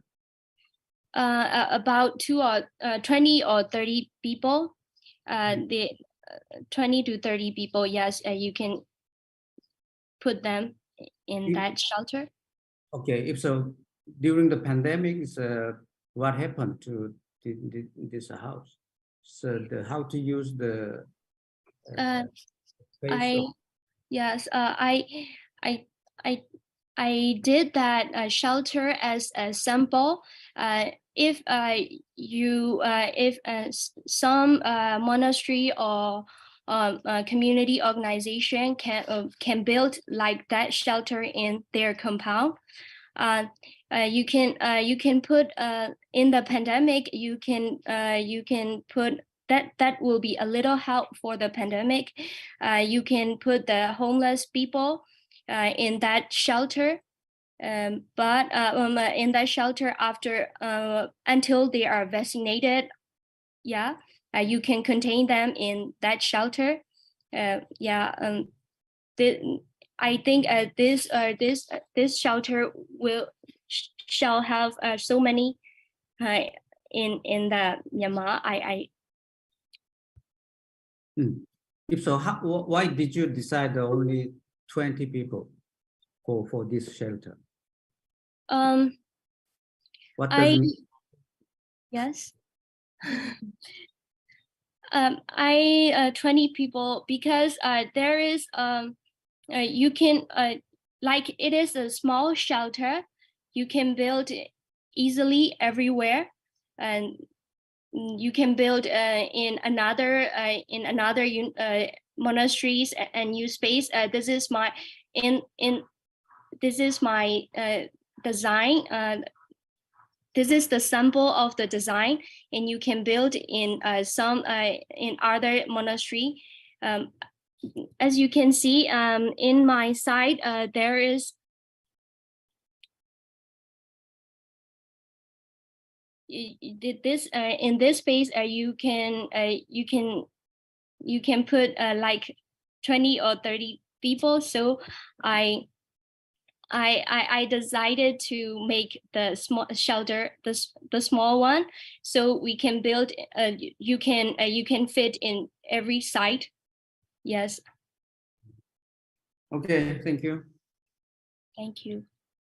Hi, Ted. Yes, I please. also have a question. Maybe I missed out, but from this site, I see that you have the classroom for monks and accommodation for monks on the Yes. site already. So you are building next to the existing temple?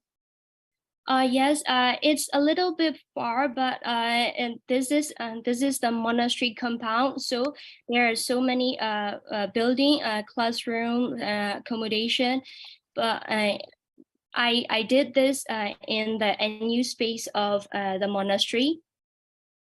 Okay, thank you. Because I think that is important. It's important to tap on the existing resources and where people typically look for the help or the shelter or assistance, and where also the rest of the community comes in, because they are also part of the support.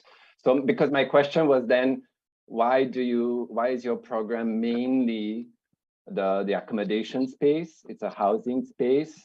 Would this work if you place it elsewhere where it's not really linked to any other monastery or community club, community center, which are already known as places that provide this help? So I think you already answered my question in that sense. I do appreciate the kind of modesty of the design, and how you translated some of the traditional aspects, both in terms of aesthetics, but also construction wise, how these are built. And I also feel that for some of these communities, it is important to maintain that level of intimacy and supportive community. It's not like a huge hub with hundreds of people living in a place. It's a more of an extended version of the traditional house, which I can appreciate. So it's more of a comment now because it was supposed to be a question. Okay, thank you. And Ted, I think you are quite gifted in building a house for this wooden house, for example. And yet, I didn't see for a shelter house for homeless the social program. So if homeless people was invited to this facility, normally we would think about them to help themselves. That means maybe they can work in the farm. Maybe they should do the kitchen work by themselves. But in your facility, I didn't see such kind of program or this intention to apply such kind of program that we help them try to make themselves independent or go back to work or to the society. So I think for such kind of facility, the social program should be very important. And also, I would like to see how the religious activity influence these people. And so I think such kind of program should be quite important for the people come here. So maybe next step is let us to try to think about a house, a shared house with social program, with all kinds of supporting measures, etc. Thank you very much. Let me just give a short comment. I have very great sympathy with your attitude to deal with this and with your design as well. So it's just a kind of comment and advice to enrich or improve your design. I recommend you to make a kind of clarification of the function and the symbol. Or I mean, you show the image of the tree or the people learning under the tree, and that image is very fundamental image of the place for learning. Okay, but this is a great point. This is a place, so it's the tree is a kind of symbol. So you have to consider the design. When you see your design at the end, the tree, do you think this tree is now working as a symbol in a kind of local context? Well, it's not. When you see that drawing, like in number 27, it's symbolic inside. Yes. So yeah, but like when you see that it's in a forest, and that tree is not as a symbol or a kind of symbolic existence in a forest. So there are two meaning of the symbol in that context, because you need kind of symbol to gather under there. So it should be visible from outside, maybe from a distance, let's say. Oh, yes. To gather the point, because a place is specific, site specific. Space is like universal. You can move it to anywhere else, but place is the place where the teacher and students gather together. That is a place for the learning. Then you need a kind of flag to let them know where is the place to meet. So that's one of the point, one of the function of the tree, or as a symbolic existence. And under the tree, there's a kind of environment, again, to teach maybe. But like but in that context, I think the roof of the building, because this tree is surrounded by building, so it's the tree is not visible. So the roof of the building can be the same kind of function as a symbol to explain this is a place for the people, to let them know that the place as a teaching or a learning. And on the other hand, like you have very humble kind of design. I very feel, as I said, like sympathy with that. But as concerned about roof building, for instance, you are going to use thatch roof, but the roof angle, let's say, is too slow as the thatch roof. So if you like follow the nature of the material as a thatch roof, then a straw or this kind of stuff, this will be naturally steeper than your design. And according to that's like a design, you can make, or naturally, the design of the roof will be more symbolic. Or you show the local buildings. All the buildings has steeper roof than your design. Oh, yes. So that's yes. Yeah. So like of course. So I mean, this you can integrate this kind of idea to modify your design. Yes. Well, I said this because I feel great sympathy with your work. I appreciate your work. So I hope you like keep on working to develop this design for the future. Thank you. Thank you. Thank you so much. Any more comments? Because we already. Thank you.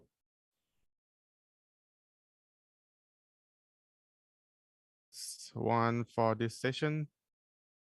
Kyohei, right? Yeah, please share your screen. Yep. Okay, take your time. 5 minutes. Yep. Okay, I'm Kyohei Kinagasa, and now I'm start my presentation. Weathering and construction. Buildings these days are built and then break down quickly.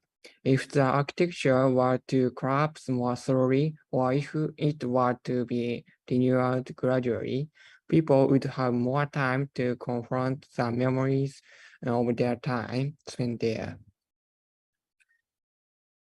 And the problem statement is conversion of a closed elementary school.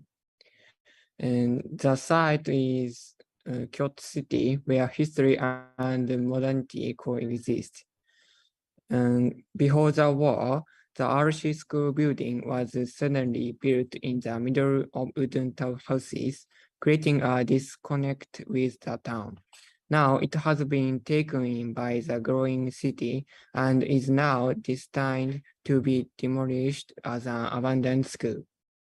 This is the current elementary school.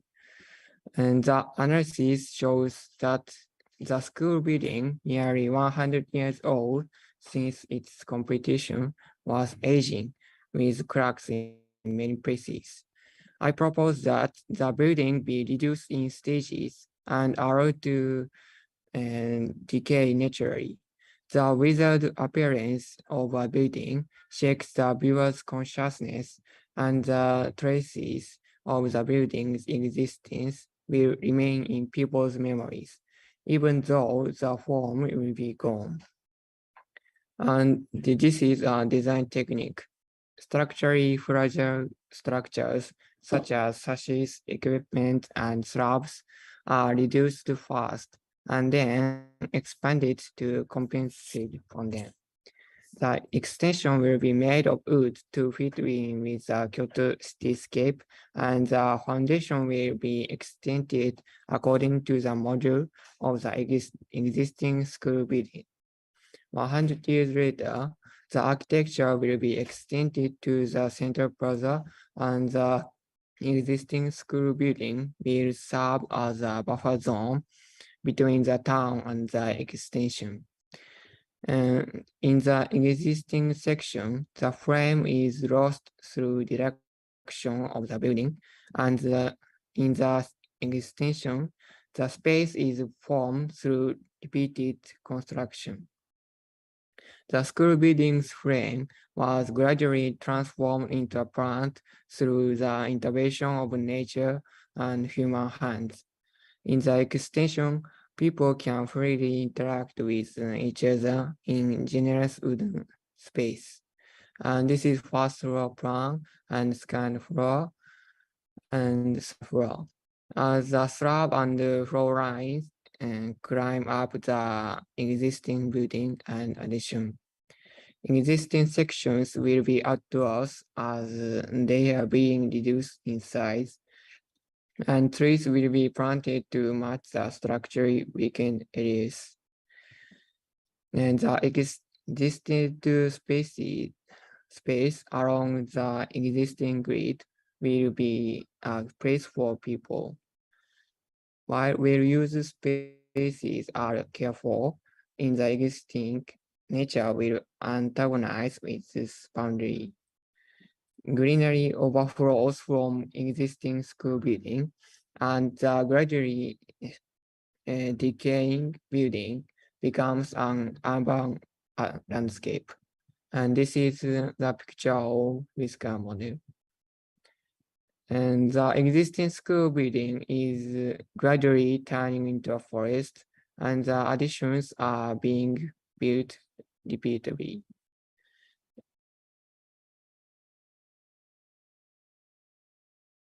I believe that the architectural approach of allowing nature to intervene and gradually reducing, increasing building can change the current scrap and build world. And this is his model. 1 minute.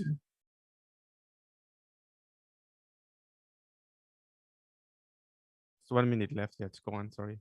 Okay.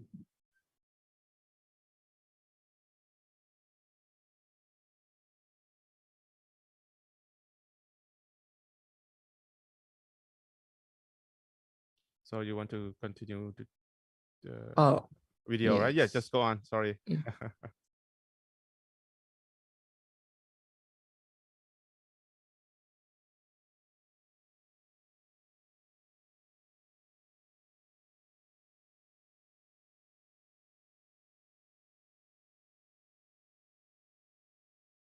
Hello, continue your presentation, please. No, was Finish, right?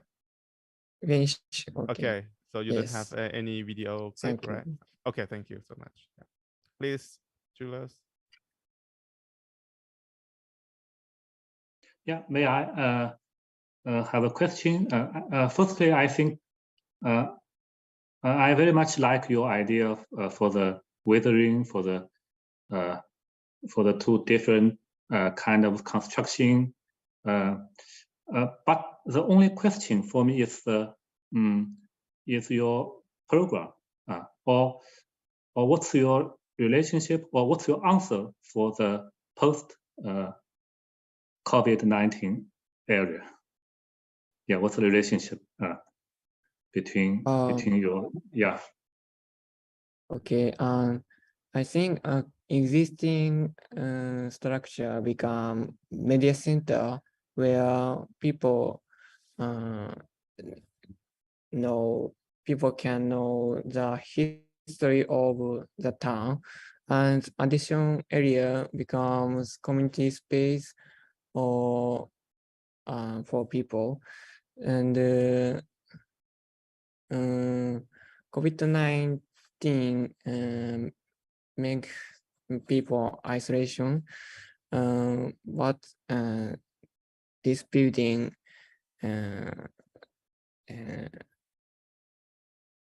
may become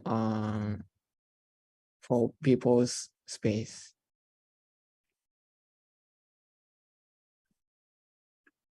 Can it also be changed by the time?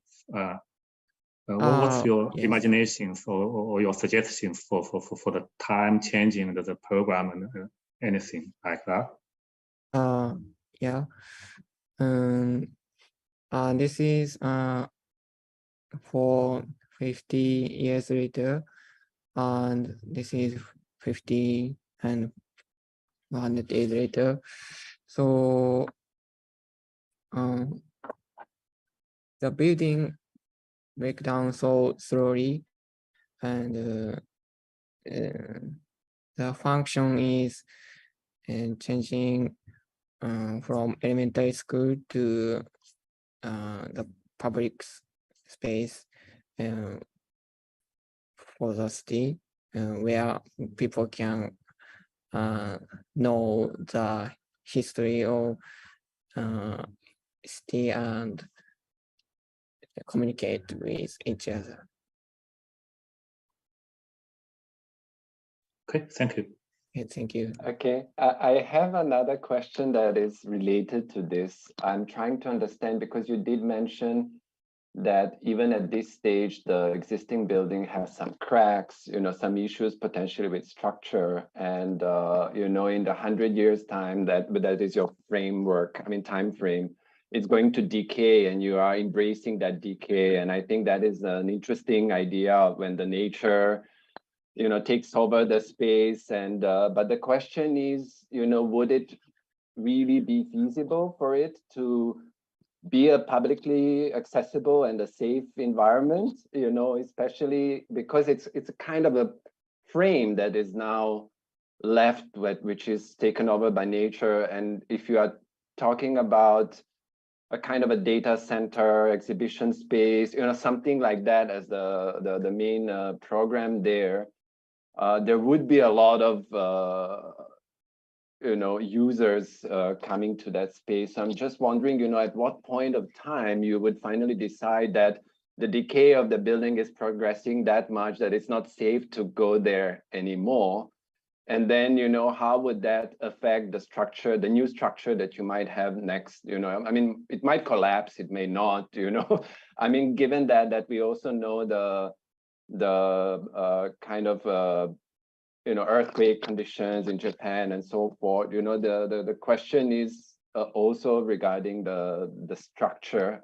I think I'm confused there a little bit, even though the entire approach of editing the old building. So you are not necessarily, like only designing new, but you are like thinking about editing from the existing and, taking away some parts or getting rid of it or not counting on it for the future, right? But then the question comes into play. You say this is an urban green space in the future. How is it going to be beneficial if it's not really accessible, right? How do people interact with it in that sense? So, I mean, these are, I think, very interesting questions. Sorry, I'm just being greedy here, trying to understand a little bit more. I think we are all greedy to understand more about all of your projects. So can you explain a little bit about that? Okay. The view of weathering building is so strong in the city, and this view can interact people's consciousness, and people want to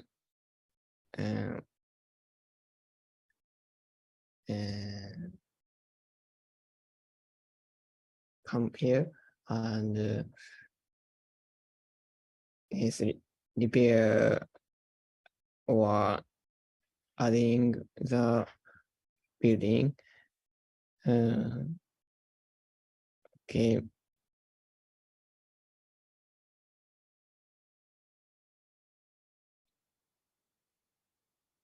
Sorry, I can. That's all right. It's okay, don't worry. It's just, I think the next step is to really understand, you know, how you can harness on it in the future, but also safeguard your new building from it. You know, how can you take maybe even some aspects of that within your new building? I think your new build, you know, like over time, now it's a very clear boundary between old and new, but maybe eventually, you know, it might be something that is a little bit more kind of wild green space, a bit, you know, we had that issue during the lockdown, the pandemic in Singapore, where the landscape is always very much manicured, but after a few months of not being manicured, you know, things started overgrowing, you know, people started like understanding the landscape in a very, very different way, which I think it's really interesting phenomenon. The question is then, you know, how can that, you know, landscape within your new space can also, you know, create a dialogue with this other, I mean, the old one, which I think is quite interesting. Thank you. Thank you. Thank you. So, and KOA-san ですか? KOA-san, Yes.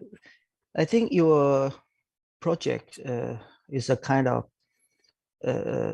mentality of Buddhism. So I think you will accept the vanish, disappear, and everything become emptiness. So, but recently in our society, we will try to preserve some of them in the near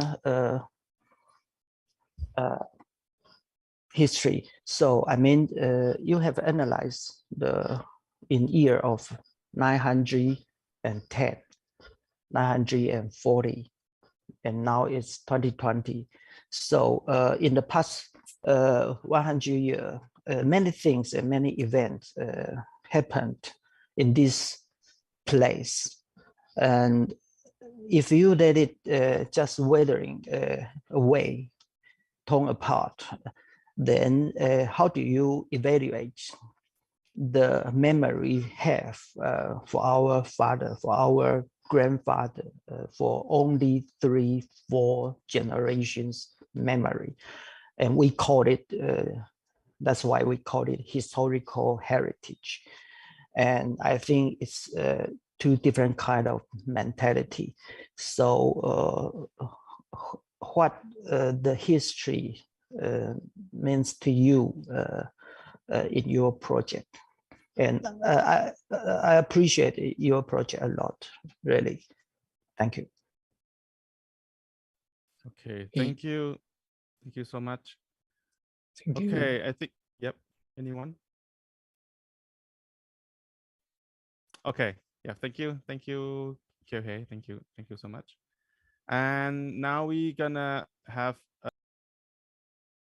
a lunch break. Actually, we behind the schedule for a bit longer, like 1 hour, but maybe we're gonna start the afternoon session at 1 p.m. Thai time. It's about 40 minutes break, something like that. Okay.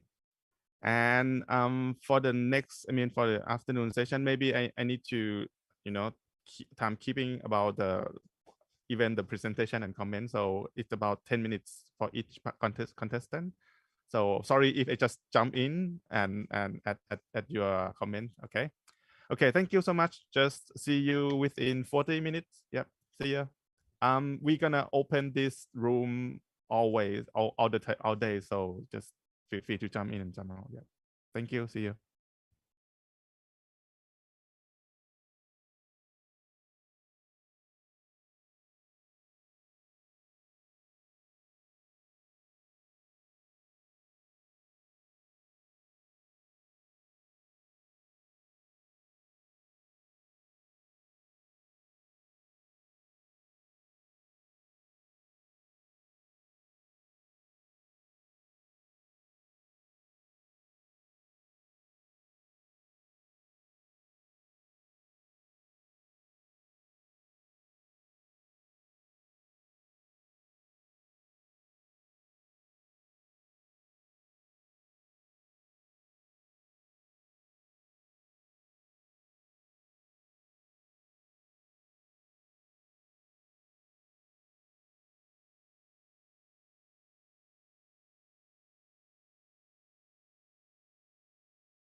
The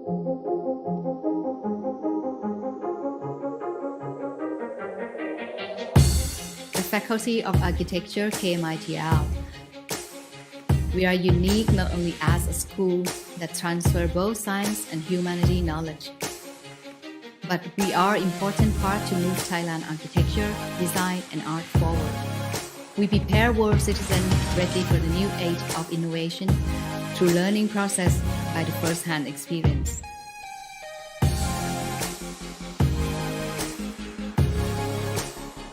We encourage the new and creative design process.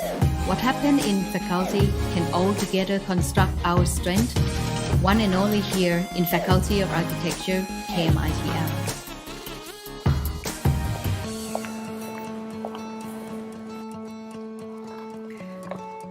What are the core of learning here in Faculty of Architecture, KMITL?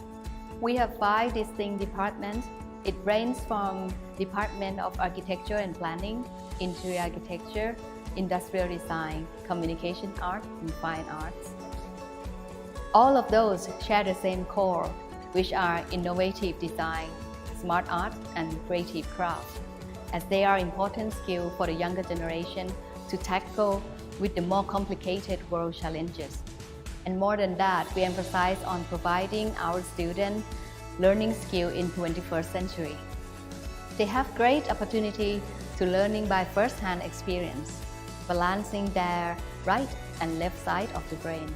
They can do both theory and practice in more than 10 workshops we have. Learning by doing can help the learner can gain their active learning methods. The strength of our faculty is we do have many departments. With this, we can create the cross-learning process between each department. Students can learn other subjects between the department. And I believe sharing idea and sharing knowledge is very powerful. น้องๆนักศึกษาที่อยู่ในคณะสถาปัตย์ลาดกระบังนะครับจะมีความหลากหลายในการทำโปรเจกต์เช่นเด็กสถาปัตย์เนี่ยก็จะไปเห็นเด็กนิเทศทำหนังบางครั้งก็เกิดแรงบันดาลใจต้องเอาความรู้ทางนิเทศเนี่ยมาใช้กับทางสถาปัตย์ในการพรีเซนต์ความหลากหลายแบบนี้จะเกิดแรงกระตุ้นและก็ต่อยอดในการทำวิชาชีพต่อไป They are able to learn from real experience by success people. Our alumni has been on top of their career in the last 50 years. งานออกแบบสถาปัตยกรรมมันบางทีมันไม่ได้เกิดจากกระดาษว่างๆแล้วก็อยู่ดีก็อุตริคิดอะไรขึ้นมาแต่ว่ามันเกิดจากคอนเทกต์มันเกิดจากบริบทมันเกิดจากปัญหาที่ต้องเจอให้ชุมชนเป็นอย่างนี้จะทำยังไงเราจะแก้ปัญหามันยังไงเพราะวิธีการแก้ปัญหานั่นแหละคือการหาคำตอบมันจะน่าสนใจแค่ไหนก็อยู่ที่เราจะสร้างสรรค์แค่ไหนเมื่อก่อนตอนเรียนเราก็โอเคเราชอบว่าแบบมันสวยงามดีเขาอาจารย์สอนวิธีการคิดระบบการคิดเราก็ไม่รู้เรื่องหรอกฮะตอนเรียนเราก็แบบโอเคเราก็เรียนเพิ่งมารู้สึกว่าอ๋อที่อาจารย์สอนไปที่คุณครูสอนไปเนี่ยสอนให้เราเตรียมตัวตั้งแต่ตอนเรียนว่าทำงานก็เป็นแบบนี้มันเป็นวิธีการสอนแบบลาดกระบังความคิดสร้างสรรค์เนี่ยเป็นสิ่งที่เกิดจากคุณมองสิ่งรอบๆตัวด้วยมุมมองใหม่ๆปัญหาเนี่ยคือที่มาของความคิดสร้างสรรค์เพราะฉะนั้นเนี่ยที่ลาดกระบังเนี่ยสอนให้เราแก้ปัญหาแล้วก็ทำความเข้าใจกับปัญหาก่อนที่จะนำไปสู่ความคิดสร้างสรรค์ซึ่งผมคิดว่ามันเป็นเรื่องที่พิเศษมากๆ We started from the College of Construction in 1963 to the vision of creative knowledge to practice in order to support all dimensions of the country's development. Study architecture, design, and art is crucial for our society. As Churchill said, we shape our building, thereafter they shape us.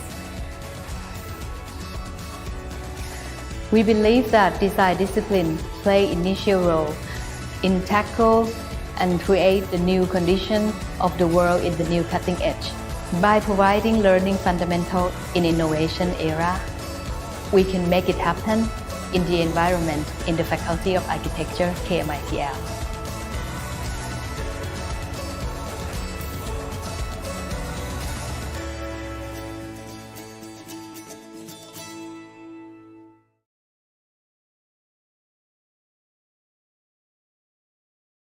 the afternoon session. And I hope you enjoy your lunch. And I just want to remind that I will keep the time sharp, 5 minutes for presentation, 5 minutes for comments and questions. And next presenter, Miss, no, it's fun, right? Are you ready? Are you there? Yes, hello, it's me. Sorry. Give me a minute, please. Yeah, take your time. Don't worry about that. Yeah. Can you share your screen, please? Yeah, sure.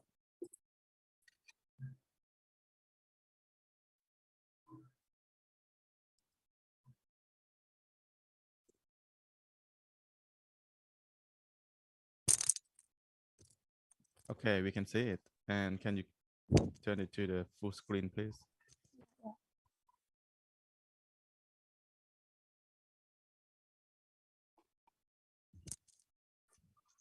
Okay. Good evening, everyone. Welcome to my presentation. So, my project is about a high-class villa area for foreign experts in Vietnam because I want to make a space for people who are living apart of their family, so they must feel Sorry, valued. sorry, your voice is not clear enough. Oh. Can you? Okay, that's good. Yep, go on. Yeah. Okay. I want to make a space for people who are living apart of their family. They might feel very lonely during and after the pandemic. So I want to make a space that they can feel like home. So this project is located in the alley at 16999 Ngô Tất Tố Street, district Bình Thạnh, Hồ Chí Minh City, Vietnam. It's a crowded area that many workers and people live here. It's also surrounded by many rented house and apartment and near a metro station, so they are easily to travel. So about the concept, I was inspired by the vernacular architecture. This display is combine many single apartments for renting, but are connecting by an open roof. So people come here. First, they are stranger. They don't know each other, but they live under one roof, and they will become family through the time. Because I think the most important thing after the COVID is connecting, reconnecting with the world, with nature and human. So the concept is, as you can see here, is a traditional house, and I want to celebrating the roof, a primary hood structure, and then splitting the hood, bringing the nature in, the lighting wide, and yeah, and then integrating some function block. And as you can see in the broad frame arrangement, the percentage of soft layer is much more larger than the hard space. The soft space is where people connecting with the environment. They can like selling, talking, singing, and the hard space is the private zone to rest. I also want to bring the culture, the alley in Vietnam, because you can imagine that if we close both end of a alley, we would see a social cultural tube, and in that tube, people can like helping each other. Um, yeah. So this is a side plan. And as you can see in the ground floor plan, I arrange function a parking lot and studio apartment and public space. Yeah, this is second floor plan.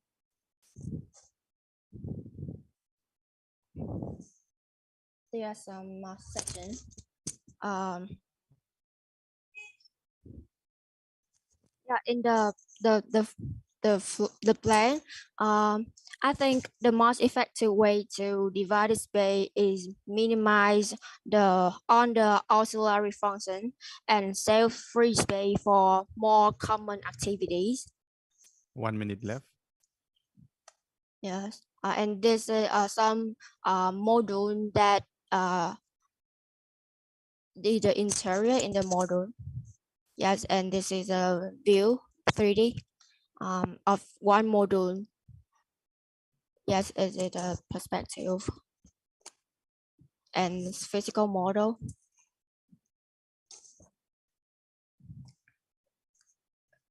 Yeah, so thank you. So you don't have any video clip, right?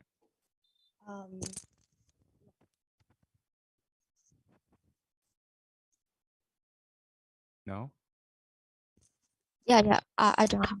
Okay, that's right. Okay, just yeah, any comments from Julius, please?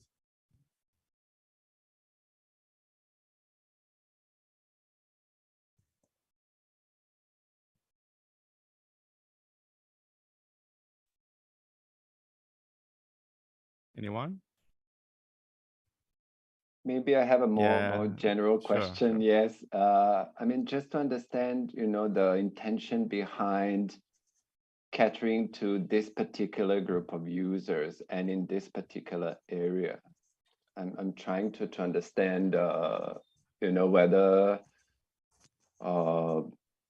whether it's entirely appropriate to focus mainly on the kind of expats community and the kind of luxury development in this area of Ho Chi Minh. So that is one question, but I do understand that your project did envision these open areas, common areas for the public as well to engage with. So maybe you can tell us a little bit about that as well, because I feel that contribution back to the city and the local community is also quite important, because integrating the expats, I mean the foreigners within the local community, I feel is also an important issue. Thank you. Before you answer, can you turn on your camera, because we would like to see your face? Oh, if I possible. forgot. So sorry. Okay, no worry. Yeah. Okay. Yeah, please continue. Yeah. Yes. Hello. So your question as I understand is about how to. Oh, sorry.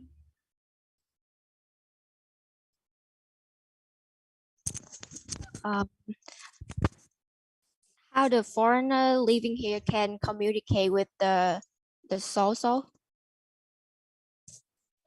Yes, how they can integrate with the local community, and why the foreigners? Why are the foreigners the focus of your proposal? Yeah.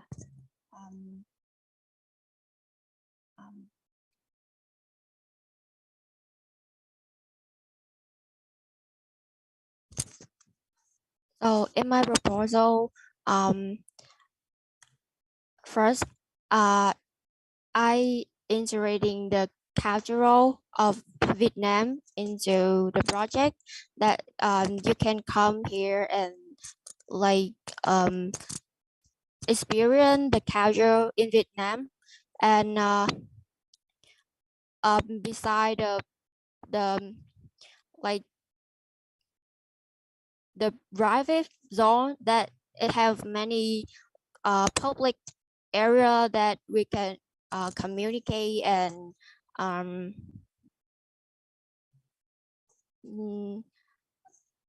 like experience there. Yeah, and actually the proposal is more about the isolated during the COVID, because like I have many walls, and it can be the roof and the wall at the same time. So it can like protect like we have a safety zone. Yeah, something like that. Okay, maybe another comment or question, just only one. Okay, thank you for your presentation. And also, I think it's a very Vietnamese students' work. So without relying on the technology, so you use the architectural model and the hand drawing sketch, and then you mix them very well. And also, the another Vietnamese students also, she didn't answer about it. Your works is a title is Ali. Yeah. But you didn't say anything about Ali in your works. I know that you study about the ham and the Ali, but what's going on in the work? So you didn't say anything about the Ali in your work. Yes, thank you for your question. First, there's in the plan, as you can see, it have many worn that the alley is made from the torn wool, and it can protect you from No, no. the Show me the slide of architectural model, and then explain with the model about the physical model. yeah, physical model. Yes. Yes. Yeah. So I think in the alley, there's many activity can happen in the alley that like the kid can playing and is many cultural activity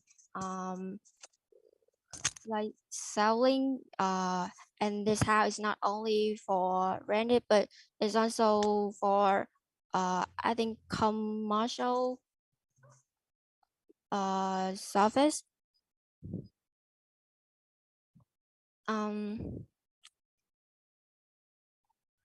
Yes, can you more detail about the question, please?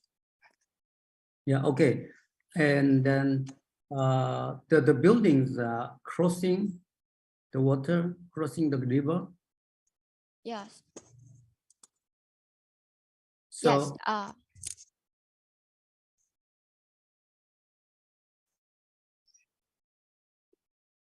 Yeah, I want to know about it.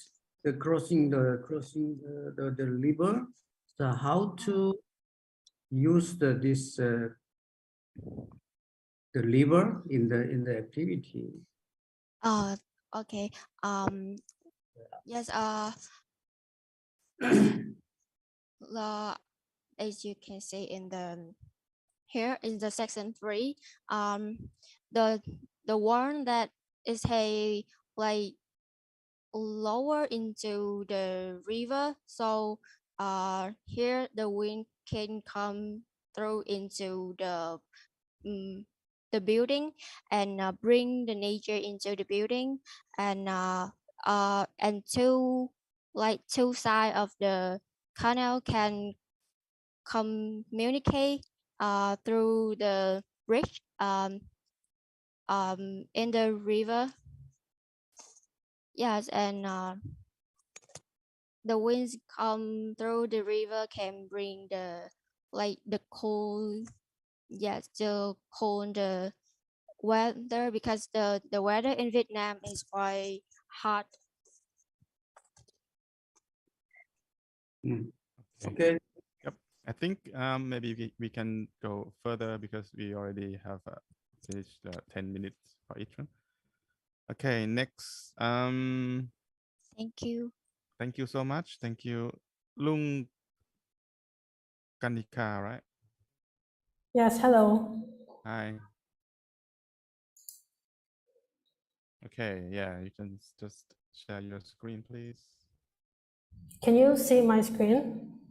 Yep, and full screen, please. Is it working now? Yep, go on. Okay. Greetings. I am Chairong Kanika from the Royal University of Fine Arts of Cambodia. So the project that I will present today is going to be meditation of Buddhism, which is a part of retirement home community.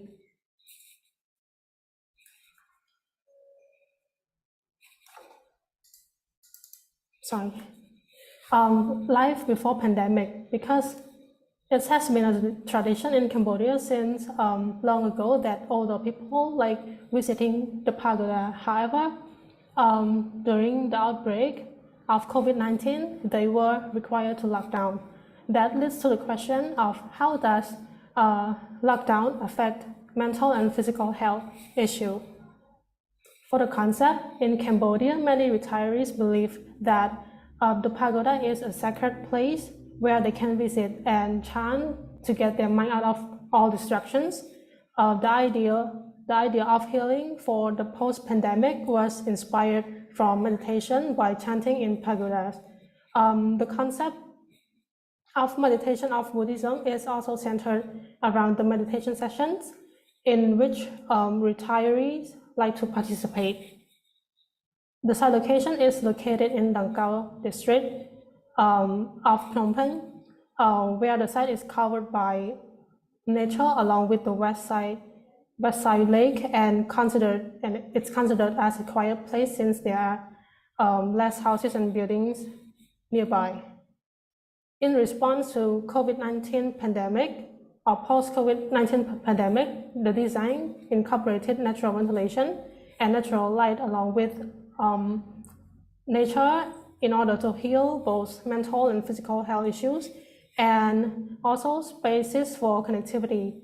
The master plan itself consists of main hall, outdoor meditation area, and private meditation area. Design interpretation. This architecture has been designed to address the social, cultural, and environmental issues by keeping the already existing nature on the site instead of clearing it, because it has a great potential for the building to embrace with. Moreover, natural ventilation also plays as an important role to reduce bacteria. The walls are flexible and can act as sliding doors. Each wall has tiny gaps that allow air to flow, although the walls are being closed. Meditation session will take place on different shifts each day according to the official scheduling in order to equally distribute the members to each shift to avoid as little physical contact as possible. During traditional events or ceremony, the amount of people will increase well beyond the hall holding capacity. Therefore, the outdoor space can be utilized as an extra spaces for the chanting meditation by just but for the connectivity from inside and outside, they can just slide a wall, the flexible wall, so people can connect to each other. Architectural design, this architectural design purpose is not just only to show visual aesthetic, but also to address cultural activities, provide space for adaptation and solve problems, as well as the post-pandemic problems. 1 minute left. So this is the video of model.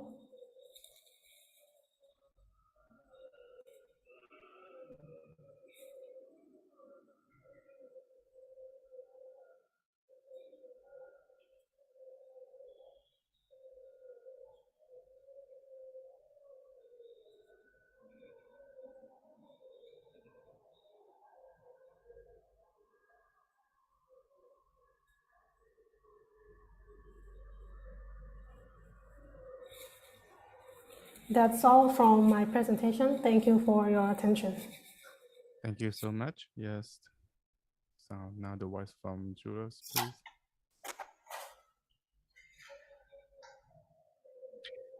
Hi, very simple question. Ronkanika? Yes.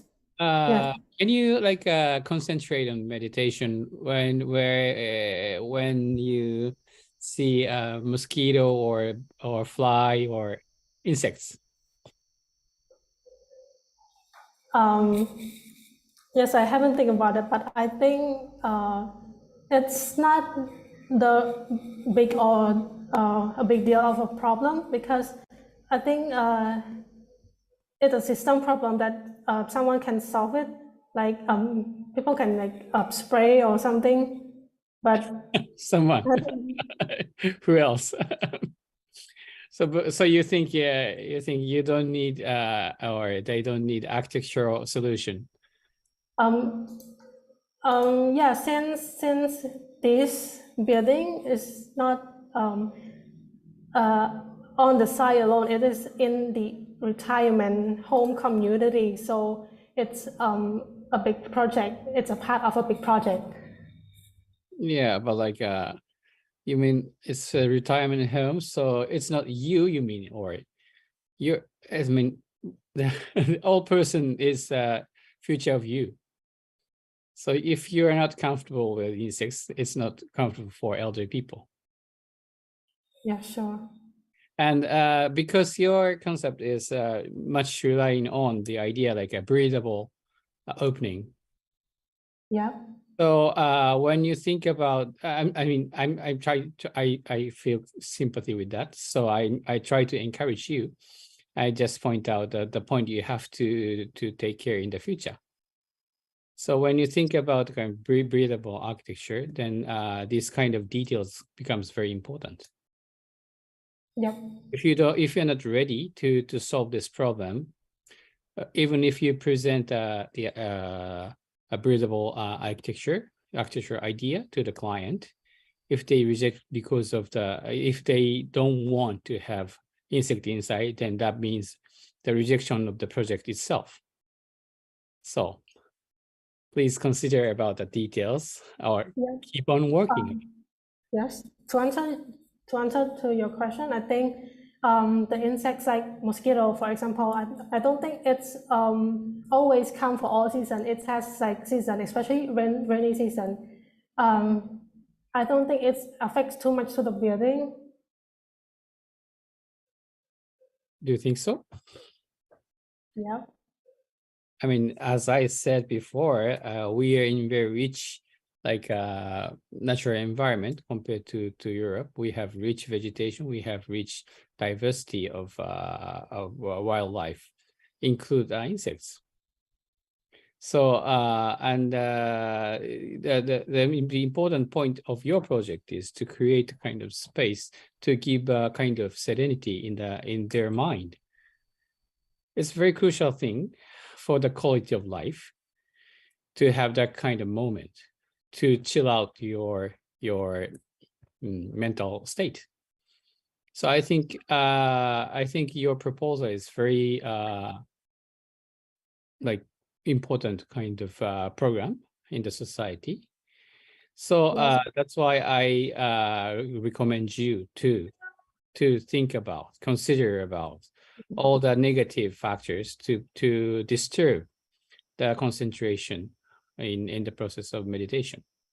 That's my advice. That's my comment. Thank you so much. It's just a nice comment. I will consider about it. You're very welcome.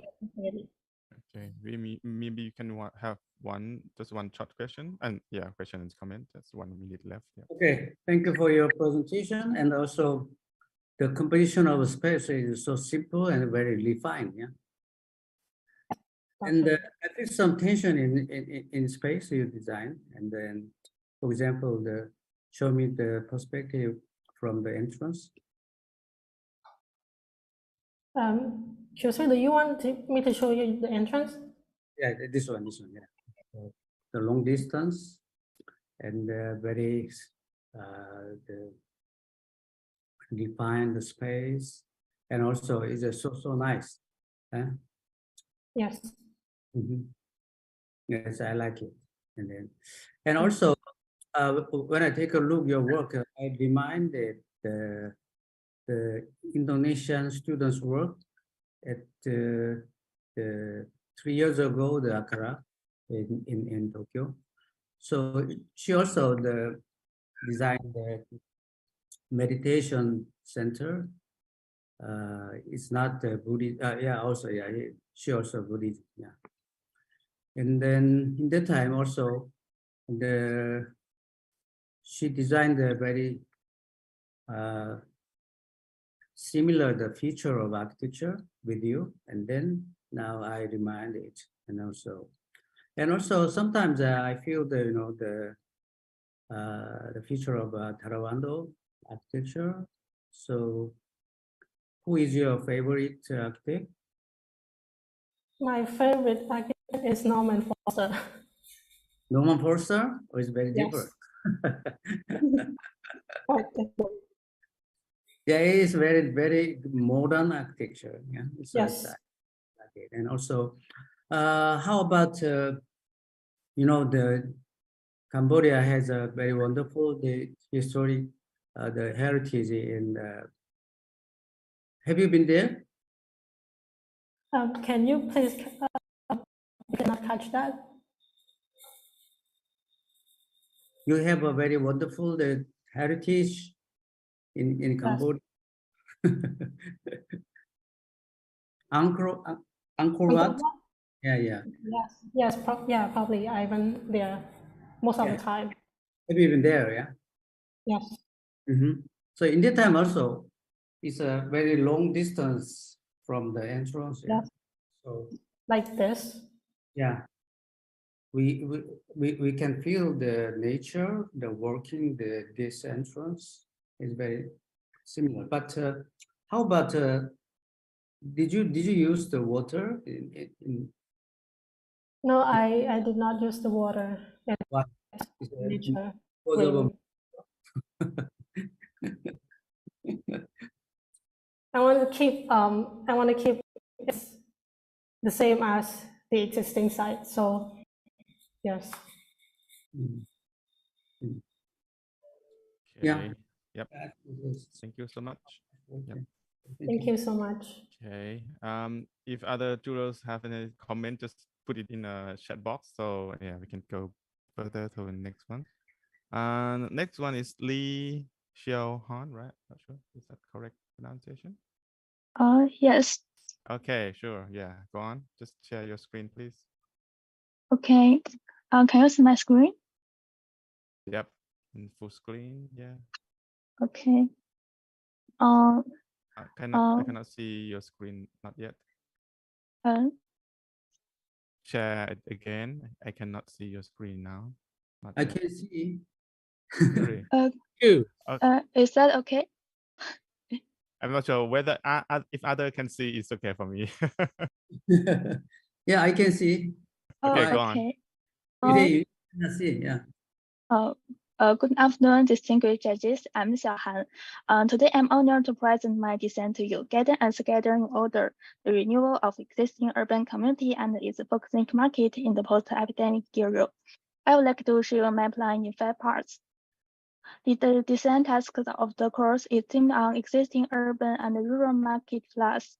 We have entered the normal modes of epidemic prevention and control. Affected by the epidemic, the offline economy is facing transformation. At the same time, old communities also need to be upgraded. Based upon the design specification and the post-epidemic context, we will take the fact into full consideration that urbanization in our country has entered the stage of urban-rural.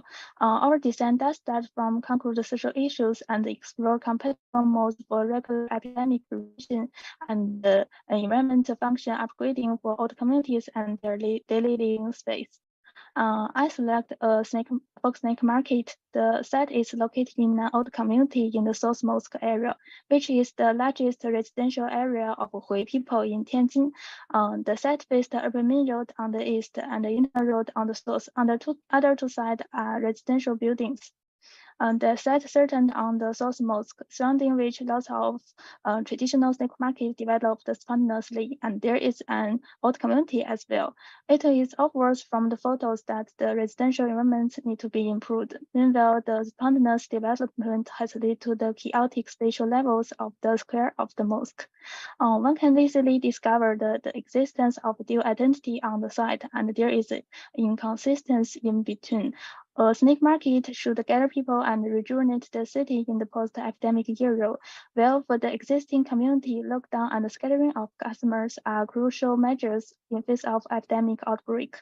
Consequently, the conversion between gathering and scattering is a top priority in our design. Three problems are summarized based on the research findings. Problem one, the old community and the traditional snake market around the mosque are characterized by chaotic spatial levels and the imperfect function configuration. The living environments need to be improved. Problem two, in the post-epidemic era, the improvement of popularity of offline commercial space conflicts with the normal prevention and control measures.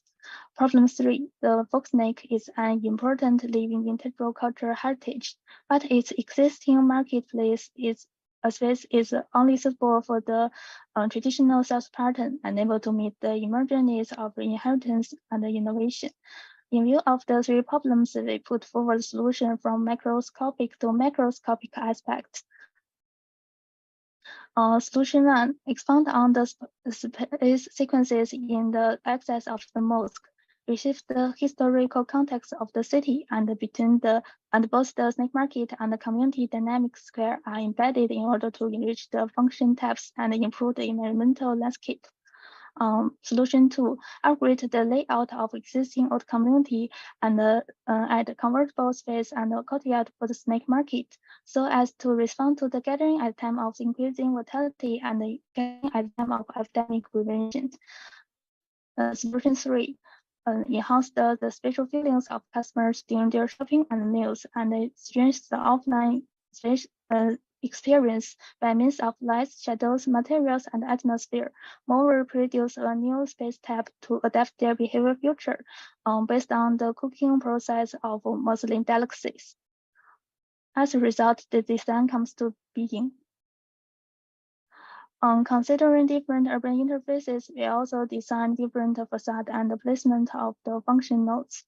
At last, given the epidemic prevention and control of the entire community, the design rendered the site in three modes: full open, half open, and closed, which corresponds to the normal time, the low risk period, and the epidemic outbreak period, where the function transformation of the nodes and opening and closing of the entrance. The next is the presentation of the design. As for the facade, adequate consideration is given to the traditional shape of Hui nationality and the modernized translation. And this one is the explored view and the important node space. And then we have received the space structure of the square in front of the mosque. And this is the floor plan. And this one is the internal longitudinal overall section and the horizontal overall section. And then the next is the transformation of building node function. This one is the non-epidemic status to the epidemic prevention and control. And this is the daily living space into the festival celebration space. In closing, I would like to show you some photos of the models. This group some signs in indicating the names of main buildings and their renewal solution. And this group shows some notes and details. So let's enjoy the movie. Sorry, it's time. Yeah. Okay.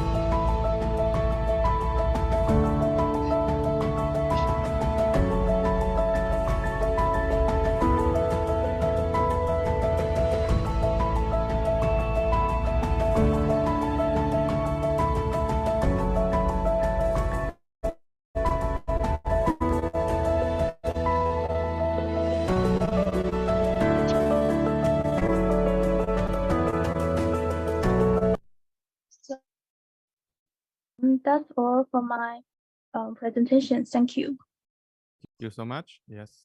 Now, yeah, please.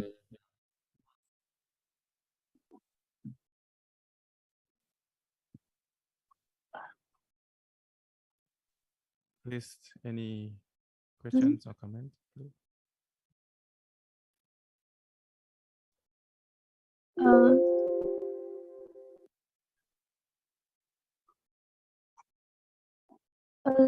Sorry, I can't hear you. I just ask Julius for questions or comments. Oh, okay. Can you explain a bit more about how to control the accessibility? It was not clear for me. In a different mode, like epidemic, pandemic period, and there were like a drawing 23, I think. How do you control that accessibility? Slide 23, I think, 23rd slide. Oh yeah, that one. No, that one.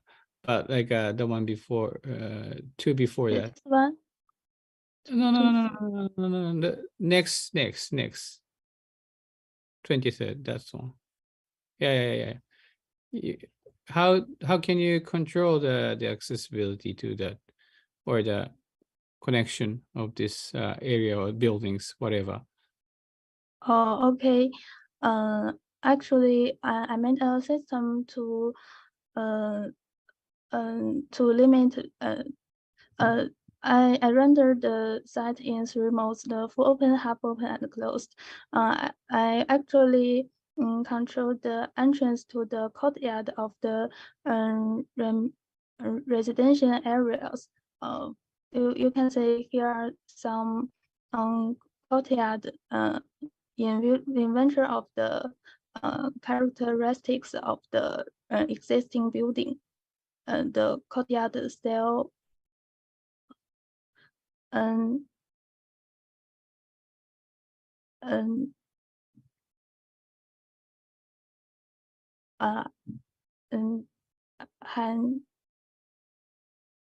did I answer your question? Yeah, I mean, like, but for me, it's not clear. You just close the kind of gate to the like public space of the housing. Is that the right understanding? But there's a market. In normal time, market is open. It's just, I mean, like at the two right side. I mean, two mode in right side, or center and right side. Market is just closed, so people don't go there. Is that the right understanding? At the normal time, the system is just for separate the market and the residential area. When it's the epidemic outbreak, the system will make the site to close and to evacuation and quarantine the people, to gather people in the epidemic outbreak.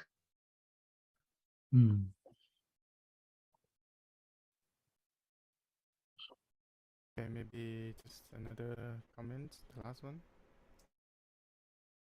Yeah, thank you for your presentation. So last year I saw the students work the similar with you, and then in that time, so the scatter and then gathering. So what is the unit? Is a one block or the one housing, or how's the unit? You install the gate. Is the lead part? Hello. Hello. Can you repeat your question? I can't understand very clearly. So you install the gate. Yeah, it's a lead part in this the slide.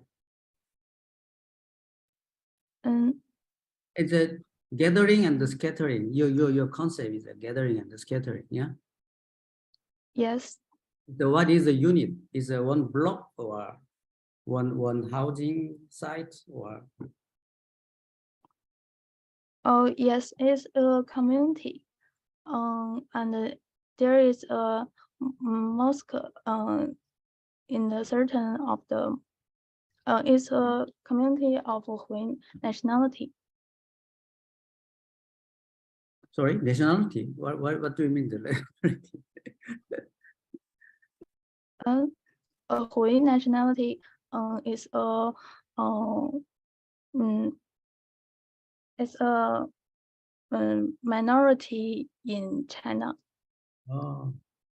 And it believe in the Islam. If so, you mean the community of the minority people is the divided with the Chinese? Yes. Oh. Not the minority in China.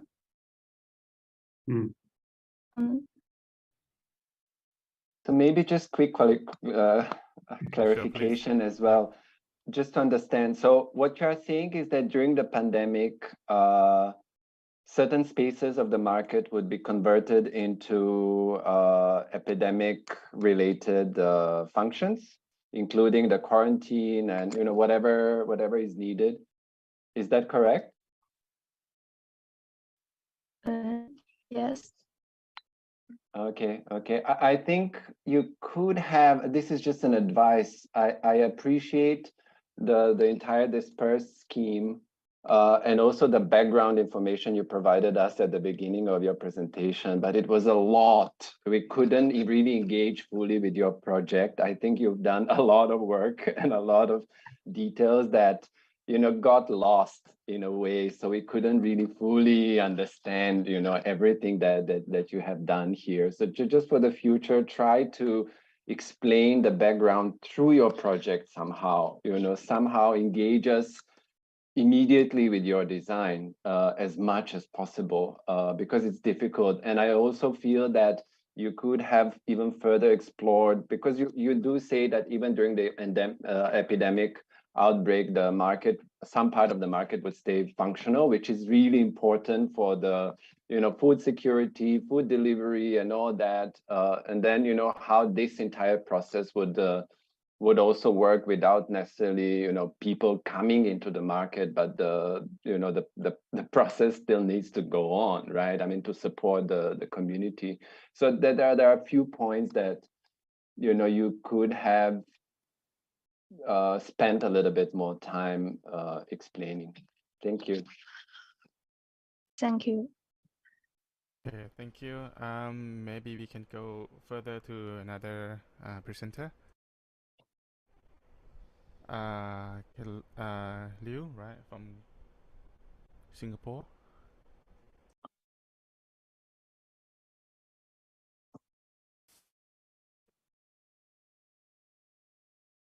Hello. Can you hear me?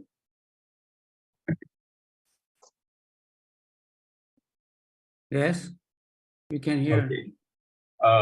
Good afternoon. My name is Caleb, and my project I'm sharing with you deals with the topic of informality. And what I want to do is to challenge the notion that informality should be something that is suppressed and controlled. And instead, I want to propose that informality can be a means to generate a true bottom-up architecture. Excuse me, your voice is unclear and it's very difficult to. Okay. Is this better? Yeah. Okay, so I let me repeat myself. So I want to deal with the topic of informality, and my goal is to challenge the notion that informality should be suppressed and controlled, and instead I want to propose that informality can be used as a means to generate bottom-up architecture. And so the site that my project is situated in is Tanjung Pagar, which lies in the central business district in Singapore. And it consists of a commercial district, corporate district, as well as a residential district. And my focus site I have chosen in the red square is where the three districts converge. And So I conducted a rhythm analysis through the lens of informality in order to determine which are the possible spaces where intervention to be conducted. And I decided to conduct my intervention at the podium block. And this podium block consists of two public housing towers. They're sitting on top of a 3-story podium, and the podium consists of 2 stories of commercial space, and the 3rd story is a communal residential space.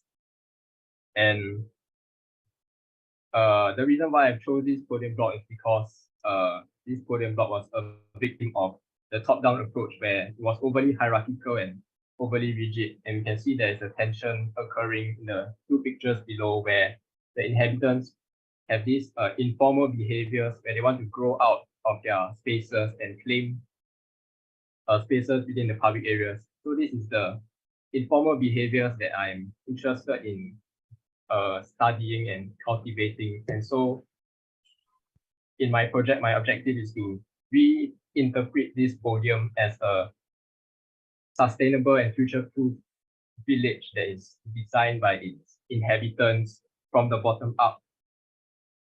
And I want to harness these informal behaviors through the means of infrastructure that is accompanied by the injection of a program. So for the infrastructure, I looked at first using nodes, followed by experimenting with modules. And I finally decided to use a network of paths as a fixed infrastructure. And what these paths offer is that they create these very unique mini courtyard scenarios. And these courtyards can be seen in the red, blue, and yellow zones. And what these courtyards offer is a blank canvas for this informal growth to occur. So you can see in this situation, the tenant is able to expand his store as his business is thriving, and he's also able to have the opportunity to collaborate with his neighbors. And so, as we have seen during the pandemic, where many small businesses were badly hit and were forced to close down, what this new retail model offers is the ability to adapt to the times, so that they're able to shrink and expand their businesses according to the current conditions. And this can improve the resilience of business owners. And this leads me to the injection of the program, which is a woodworking workshop.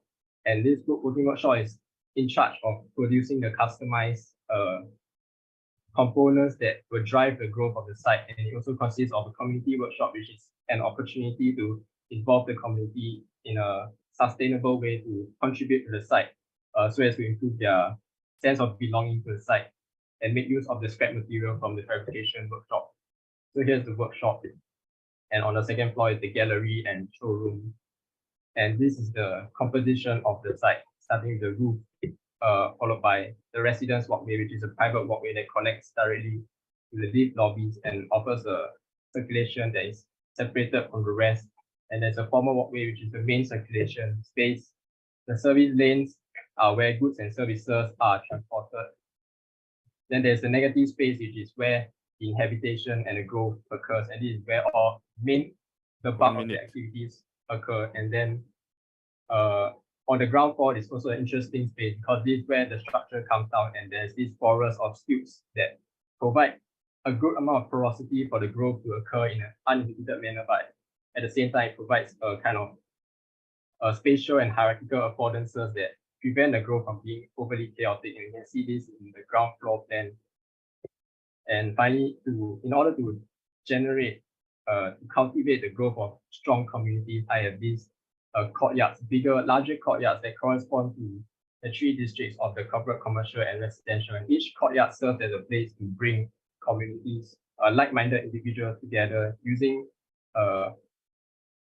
a variety of amenities and attractors. And so what this offers, as we have seen during the pandemic, the importance of having resilient communities that are able to support each other. And I think this is able to provide that. And so to summarize, my scheme is offering the ability to create sustainable and adaptable architecture that has been built by strong and resilient communities. Okay, stop. Yep, thank you. Yeah, just just go on for your video. Yep.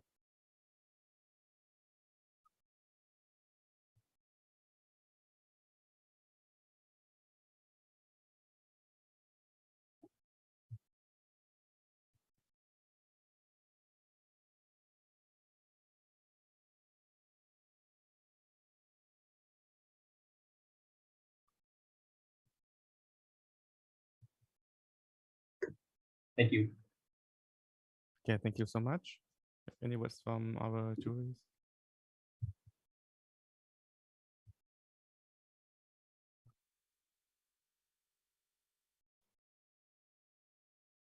Comments?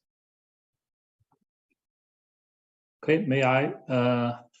It's very interesting. But my first question is still how about the problem of the post-COVID era? So what's your solution to this issue? So, to the post-pandemic. Yeah. Thank you. So what my scheme is offering is adaptability, both in communal spaces and as well as retail spaces and corporate spaces. And this adaptability allows people to physically change the spaces that they use to adapt to the times. And this scheme also introduces a new kind of retail model, and this retail model allows businesses to scale down when times are tough instead of having to close down, as we have seen all throughout Singapore. And when times are better, they have the option to scale up again, and having the ability to reduce their costs when their business is low is a business model that is not really offered anywhere else.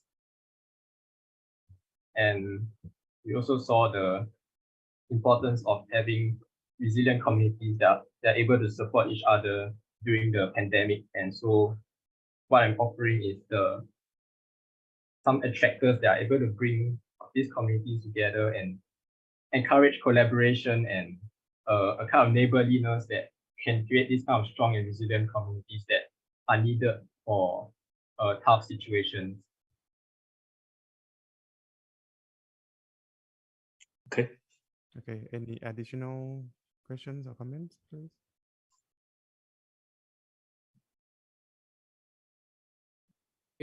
You expect kind of coincidental meeting in a kind of in the in the informal behavior of the people. Is that the point of the composition? I wish to embrace and harness these informal behaviors because I think that this is a way that bottom-up architecture can be generated, and it's also a way to forge these communities that are able to support each other and have close ties with each other. It's a way to develop the social capital of the space. For me, it sounds like egg and chicken issue because then I want to ask you about the kind of importance of the your idea of the importance of the informal behavior.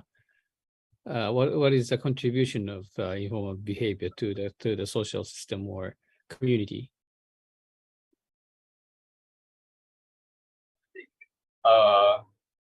Under more informal settings is where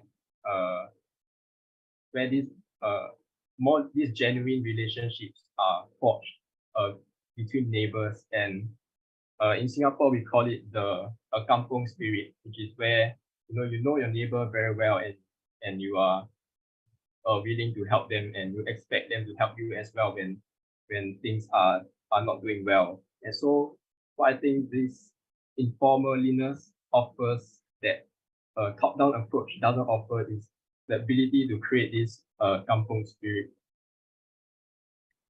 Yeah, I think you're right, and I agree with that. But I think your explanation is more. You may like a brush up your explanation in the future about the benefit of the informal behavior. Yeah, or the contribution of informal behavior of the people to what kind of efficiency or productivity. So without that kind of explanation, no one would agree to spend money. But I like your project. Thank you.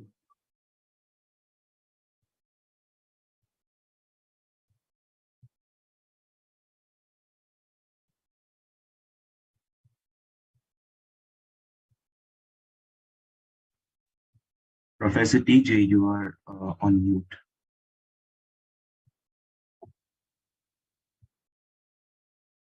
Okay, sorry, sorry about that. Okay, thank you so much. And yeah, that's very interesting one. Any comments? Additional one? No? May I? Yeah, sure. Yeah. In Singapore, they have a very nice dinner places in the community. That's what I experienced when I was in NUS workshop. And what this student trying to make is that they make that space, especially the ground floor and courtyard, as a social infrastructure of collaboration and unexpected encounters. I like that idea very much. I hope you can have more from here. Yeah, that's something that we are expect to have. And then Singapore does have a very good weather condition during the winter time. It was wonderful, especially for dinner. So I expect to have more out of these. Thank you for your nice presentation. Nice, thank you. Okay, and next is Ayush. Yep, please. Good afternoon, everyone. This is Ayush from India. I'll start sharing my screen. Yes, please.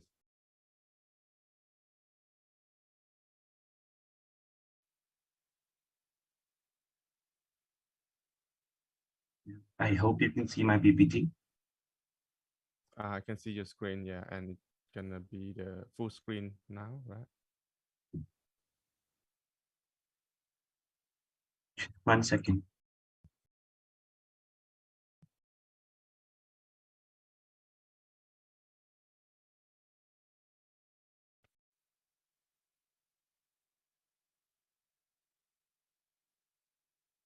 I hope you can see it now. Yeah, for me, I can see not full screen, yeah, but I can see your screen. Or other, I'm not sure. Greetings of the day, everyone. My project title is Ground Zero, Development of a Universal Scheme of Designing Post the COVID Pandemic. Let's get started. We have all seen so many movies in the past few years due to the pandemic. One such movie that stuck well with me was I Am Legend. The way a post-apocalyptic, post-pandemic world was shown struck with me and was a very scary situation. Well, to develop a design that combats and helps brave individuals sustain in that narrative of the movie was my aim. Through this, I developed Ground Zero, a project that talks about a universal design solution, which would be helping through modularity and adaptive reuse to take down the limitations of where global real estate fails and where our Ground Zero can protect us all in any pandemic or post-pandemic situation. A post-pandemic world can be a very tough place to be in. The cost of construction, the mannerism of construction, and the functional efficiency as well as environmental efficiency of the design can be a very important stake point. This is how we arrived at the site selection. The site was chosen to be a medieval castle cloisters, which was situated in downtown Manhattan, New York City, which was derived from the premise of the movie. The movie also showed us that we needed a facility that we could have placed inside the city as well as it could have been able to transit from wherever we wanted it to be. And hence, a wide array of anthropometric activities ranging from military rangers, agriculturalists, research scientists, and quarantining patients happened, and we derived at the basic modules. Basic modular units capable of multiplication, quick construction, self-servicing, and self-generation of energy were developed as the process. Amidst all kinds of modularities, there is a dire need of customization and personalization that is brought out for every user type considered in the Ground Zero project, and these are the sketches and illustrations that show you how that was brought into action. It is time that I share with all of you on how the floor plans of such an adaptively reused buildings might look like. When we see the underground floor of the castle cloisters and how it has been reused, we can notice the nature integration zone, dry laboratories and wet laboratories being placed in the existing structure, a rainwater and freshwater harvesting tanks, emergency escape routes, and of course lab quarantine testing rooms.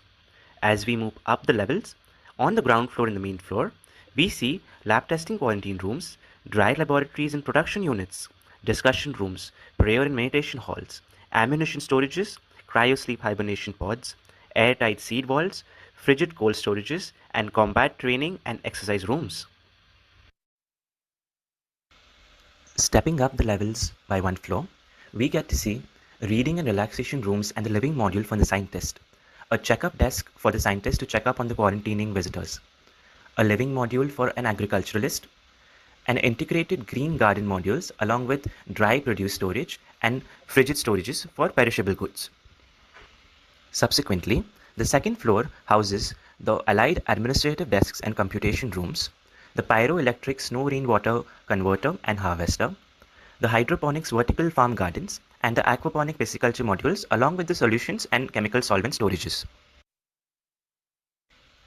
The third and fourth floor majorly house the living units for the military rangers. Along with them, they have some extent of exercise rooms and outdoor recreational zones, along with an agricultural research lab for the agriculturalists present. In a post-pandemic world, everyone wants to use their spaces as per their own different choices, and a scope for thought must be given to different circulation requirements, and hence, a user should be given a choice whether to interact or not to interact with others, but should have all the accesses to common areas, but a different way to circulate to their own spaces. As is evident from the wide array of activities in front of you, the Ground Zero program tends to sublime the boundaries between the modular system and the existing system.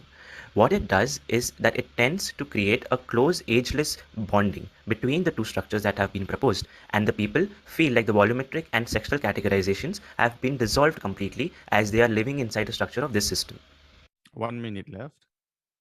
Ground Zero is not just one project. It is an idea that can be applied to multiple projects in the post-pandemic scenario, where you can have a customization and personalization of spaces, a touch-free living, yet a sense of community-based existence, a modular architectural system for more efficiency and functional space planning, and also opportunities for self-experiences and self-sustaining ecologies within where you constitute your environment for living.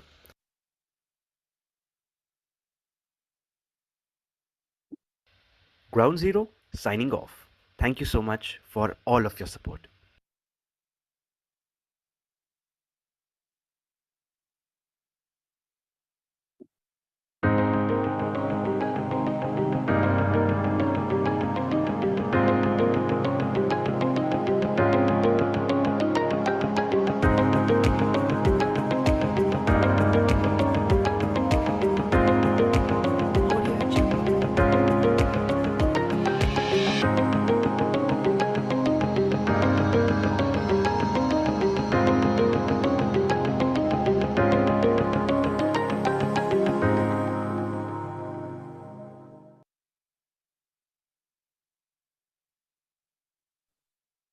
Okay, thank you.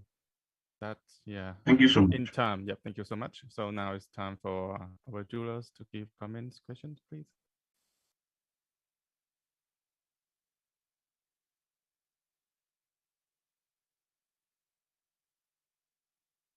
Hi, sorry, just a quick questions.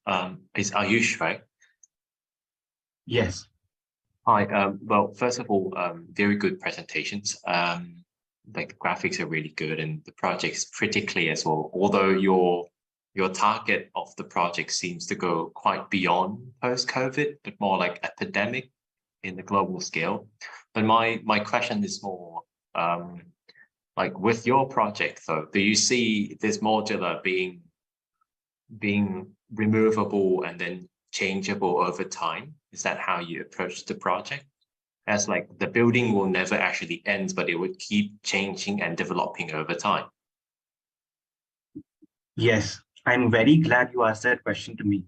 Actually, that is exactly the aim of this entire project. Because this entire thing started in real and changed into a real environment, the entire project also was seemed to be like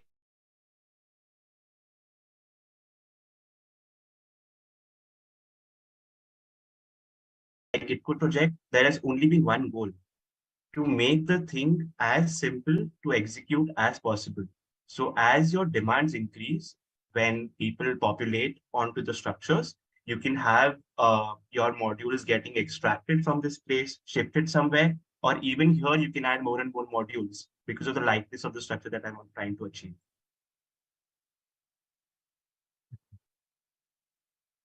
Thank you. Thank you. Any additional one?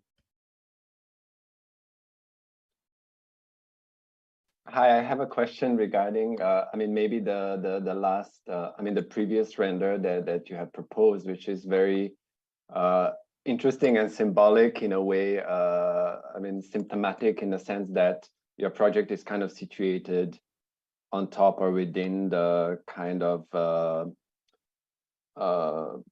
you know, castle or fort, you know, fortress area.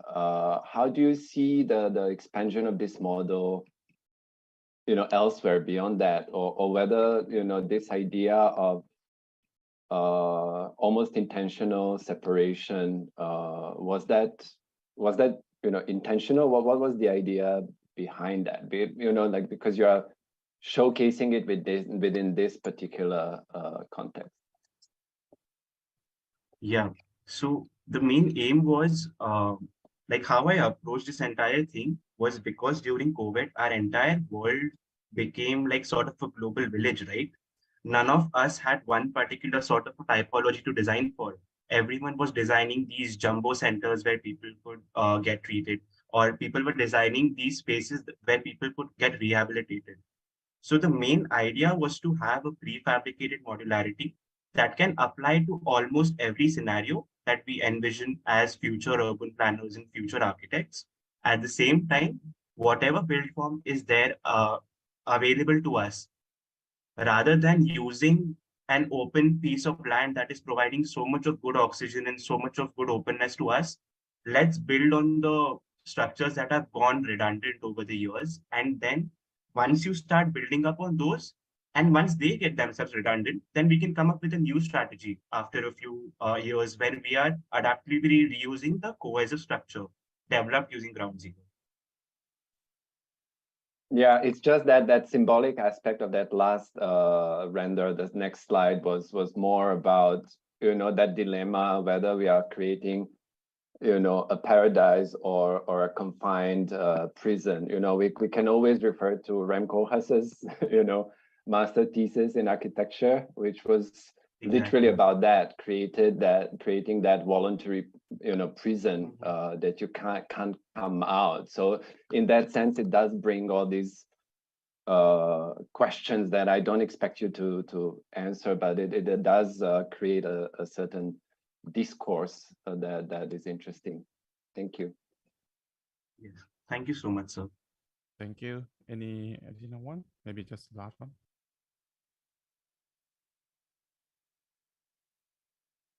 Okay. Yes. We can go to the last one for this group.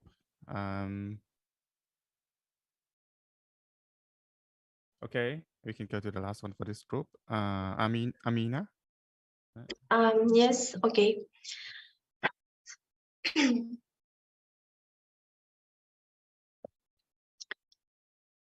So, do you see my screen? Yes. Yeah. Please. Okay. Please make to full screen, please. So hello again, my name is Amina and I'm from Kazakhstan, from Kazakh Learning Architecture and Civil Engineering Academy in Almaty. So this is my project and presentation, development of the design program of the tourist road. So purpose, detailed development of a tourist road in the Almaty region along a popular road for the development of domestic and foraging tourism.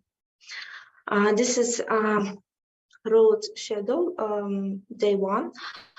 On the 5th day, at the tour of all the small attraction on the way, for example, Kairak waterfalls, Beer waterfalls, Kile Bulak spring, Statue of the Golden Man, and other.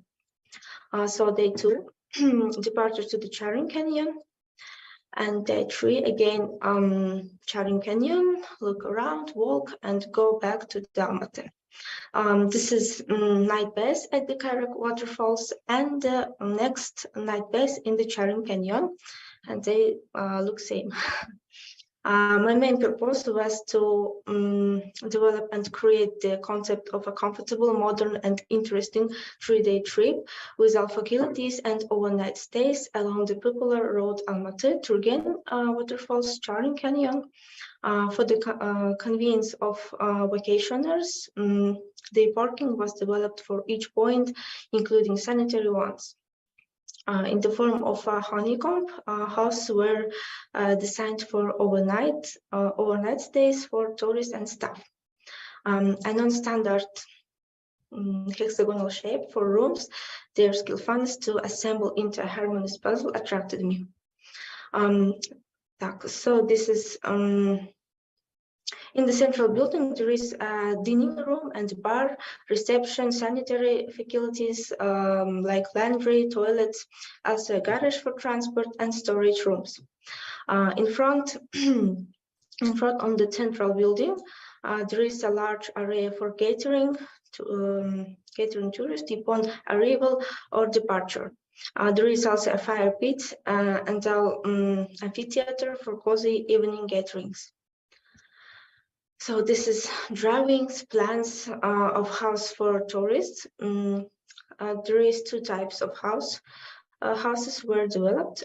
First for family tourists with several beds and a utility room, and second for young tourists with a common creation and common creation area and transparent sailing. There is 6 rooms in the one building. Every 2 houses have a common terrace with an overlap of glass and wooden slats. The floor covering is made of engineering board. There are also ottomans on the terrace. Each room has the necessary equipment: a small kitchen area, a bedroom, and a recreation area. So next, this is house plan and 3D axonometry for staff. One hexagonal house is intended for 2 people, which means the number of staff is not more than 12 people. Their parking project. Their parking is equipped with only the most necessary: sofas, tables and chairs, 2 toilets, and a small shop. Here, tourists can relax, have a snack, and charge device. The roof of the day stop made of solar panels supplied energy to the entire day stop station. So this is booklet for a tourist route using improved means. They were developed at the initial stage. 1 minute left. Sorry, 1 minute left. Yeah.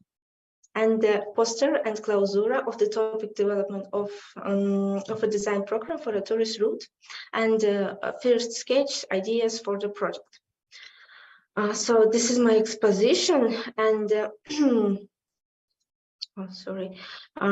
Here you can also see the development of logos, room layout, opinion options, detailed photos of attraction and the road. So, and a small video.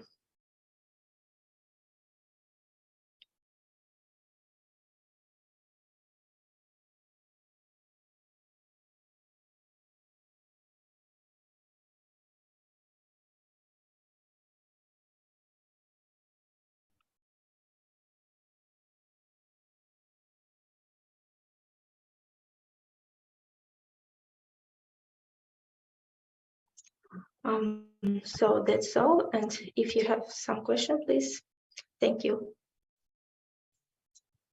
Please, Julius.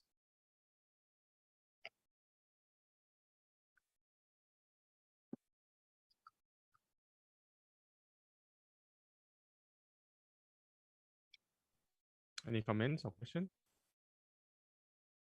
Okay, so from me, do you have any idea about the roof construction? About construction, yes. I mean roof structure or construction, or like so let's say How do you make the roof? Tectonic. So, one second, please. Actually, since I'm not an architect and there is just design concepts. So. Okay. Yeah, code construction. Okay, I got it. Thank you. Sure.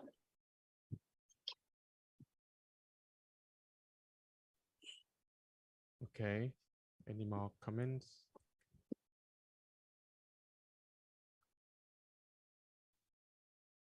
Okay. If not, we just have we're gonna have another one break. I mean, 10 minutes break.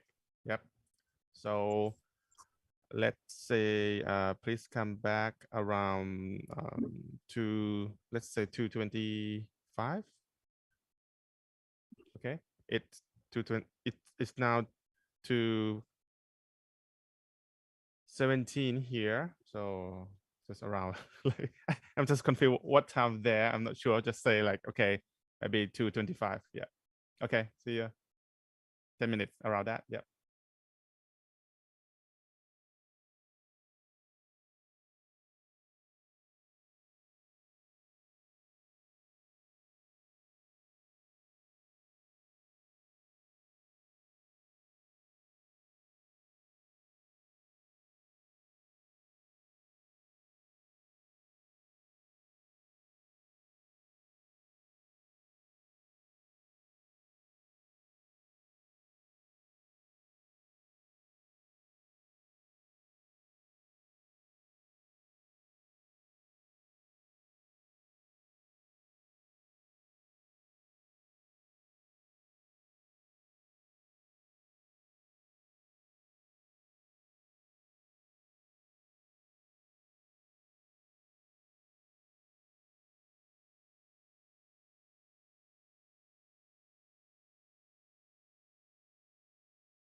Okay, we'll come back for the next Yes. person. Yep. Can you hear me? Yep, clearly. Yeah. You can share your screen now.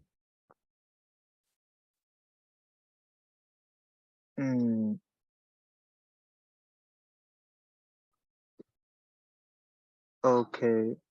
Okay. The internet is low. Okay.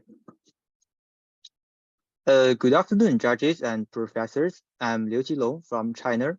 The name of my project is Space Folding, Urban Living Space After Epidemic. I will introduce my design in 5 parts. Okay. Let me introduce the design requirements first. The topic is community center in the post-epidemic area. We should deal with the relationship between city, architecture, and people. The next one is site introduction. The site is located in the city center of Zhengzhou, China, with high density. Let's get the scale smaller.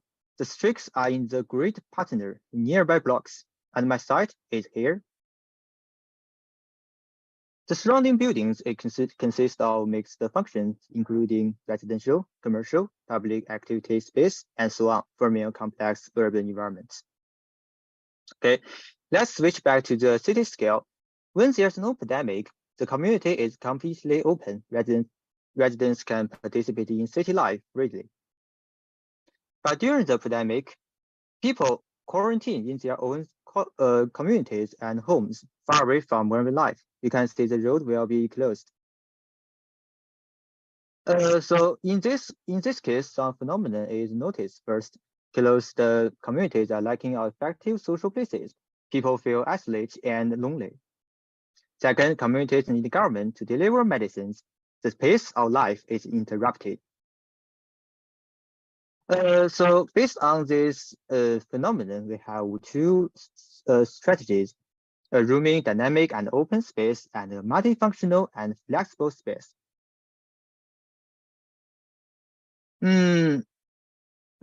Based on my analysis, my concept is folding space through the manipulation of floor slab and inserting blocks. Ramps are created to dissolve the level differences. This is section drawing. As you can see, through the folding of floor slab, the barrier between the layers have been broken, and the order of sections are reflected to the elevation. Yeah. This is concept model. There are 2 elements: inclined floors and inserted blocks. As you can see, it's a folding floor slab, and all the functions can be connected smoothly. It's just like paper cutting. Yeah. Okay, my design has 2 models. When there's no pandemic, people can work from the city street to the 2nd floor, which is used for retail. Okay. When people reach the 3rd floor, they will look down to the reading area. As you can see, they will be attracted by the sound of reading and may join them. They can also come to the study area here through the big stairs, which can also used for sitting. Okay, just like that, come to the reading area and the study area. In afternoon, workers in office can come to the market to buy some food. You can see the client floors and the light shooting. After lunch, they can come to the outdoor platform to have a rest, just like that. After work, workers and the citizens can come to the activity room or multifunction hall to watch a movie also. Yeah. Folding also creates a variety of spaces, positive or negative, open or prevent, such as small communication step, outdoor patio, and so on. But during the pandemic, some public space will shut down, and there will be only space for daily supply and service left in the building, such as market, office, and clinic. Second, lighting boxes are inserted to introduce the skylights and good ventilation into the building. The right side is the structure of daylight box. This is a model picture. You can see the 3 floor. And rooming in the building brings visitors a positive spatial experience. The multifunctional, the multi-options of streamlines made visitors experience different functions at the same time, which gives chances for citizens to strengthen their connection and provide a gathering space to socialize after academic.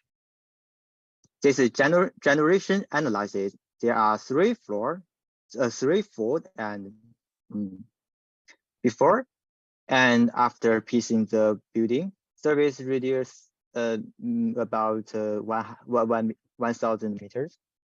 That's just this area. Can be copied? Sorry, Okay. like 20. Yeah. Yes. Some radio. Yeah. Okay.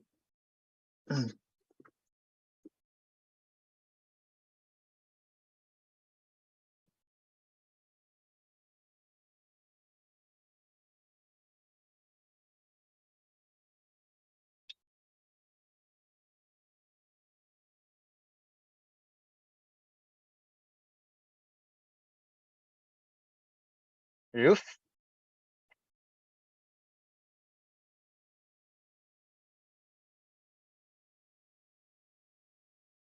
Okay, that's all my lectures. Thank you.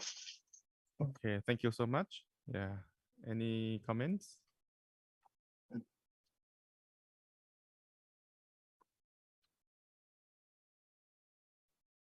Okay, may I have questions? Yes. Okay, please. I'm very, yeah. So first of all, your design seems to be very interesting in terms of the community space for all the people to come in, and they hold a lot of activity within the space. So as we have a lot of kind of activities, and there's a lot of group of people will come in. So how you organize the space that will serve a multi-function? Could you explain more about your intention?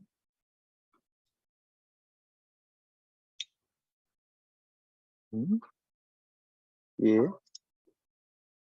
You want to ask if there are if there are many people, how do I isolate my function? Yes, yes. Yes. Oh, yes.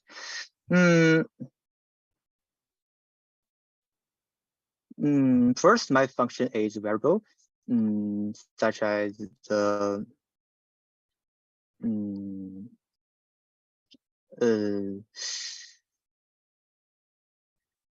the market can be used for assistance, and the office during the pandemic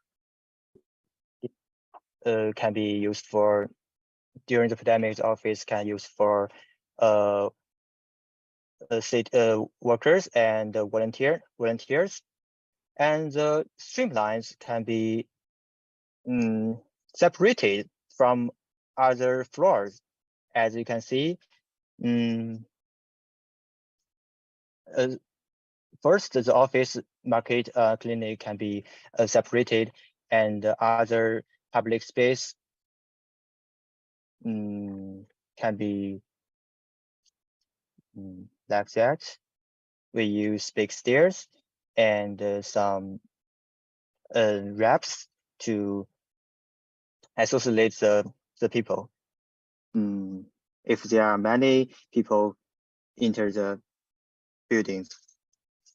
Yes. We have daylight streamlines. Everyone can come to the buildings to go by their day's life. Yes.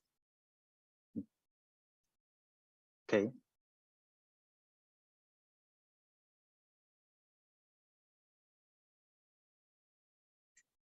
Hello, can you explain more details about how about your inserted box can work during the pandemic era? Yeah. I think the inserted boxes, inserted blocks provides a good ventilation for the pandemic and good light. Besides, in the pandemic, some wraps will be closed, and people will use the inserted boxes as the traffic cones to go outside. Yes, this is fast and will decrease the physical contact. Yes, during the epidemic. So you need two different systems of circulation. One is more flowing, and one is maybe just stay in the elevator. Yes, use the traffic course and the ventilation. Yes, the two functions. Yes. So it's not only the vertical box, not only for the sunlight, for the ventilation, it's also maybe combined with the vertical circulation. Am I right? Yeah. Yes, you are right. And then maybe also with structure. I'm not sure. Maybe you can think about it. Yes, thank you. Yes, if I may. Yeah, sure. I think, I mean, it's a very complex project with a lot of things going on, and it would have been really helpful if you somehow, showed us how this circulation works at different times. And also, I mean, my understanding is that China has a different way of handling things currently with the pandemic. When it's a lockdown, it's almost like no one out in a certain area, and therefore all these little tweaks and changes that you are creating may or may not make sense. But let's think about different strategies to tackle pandemic, and I think in that sense you are trying, and I think you are on a good kind of on a good trace for that. If you go back to the slide number 18, yes, I think, like this tells us a little bit how you isolate certain spaces so they can still function independently, right? Which I think is good. You could have potentially also, because this is for instance, at the ground level, right? How do you approach to clinic? Could it be open also at the roadside rather than so how do you at the times when it's needed, you start allowing your space to convert and allow the different, even more direct or isolated circulation. So in that sense, I think, yes, the questions were really about understanding, because that is your premise. I wouldn't ask necessarily this question if you didn't say, this is what I'm creating a community center for the post-pandemic or pandemic situation. The second thing that I wanted to understand is also, I mean, even during the normal times or the new normal, once all is done, like the users, the programs and the spaces that you are creating, are you trying to in some way challenge the kind of traditional or conventional typologies or the spaces that we are using now? When you talk about offices, are they offices that we know about, or are they offering something more than that, or a different kind of condition? I mean, just using that as an example, are you trying to challenge the way we use certain spaces under certain programs now, as opposed to before pandemic, as opposed to conventional way of using spaces? you want to know what's the architecture be used when there's no epidemic? Yes, I mean, I understand it can be well used. I mean, it's a nice project. It's a very complex one. Architecture is nice. The spaces are nice. The question is only, you know, did you consider anything from the pandemic? You know, how it can continue working, you know, during the pandemic based on what we know now, you know, so that it's already from the start future-proof, you know, in a way that you can, you know, understand that public space needs to be like that. It shouldn't be necessarily exactly, you know, like the same as we had it before, or the market space could have been, you know, could be of slightly different arrangement in a way that it can really be, you can claim that, yes, my project can withstand and function during the pandemic because it's well designed, well controlled, it can, you know, tweak. I do see some potentials of that, yes. Yes. To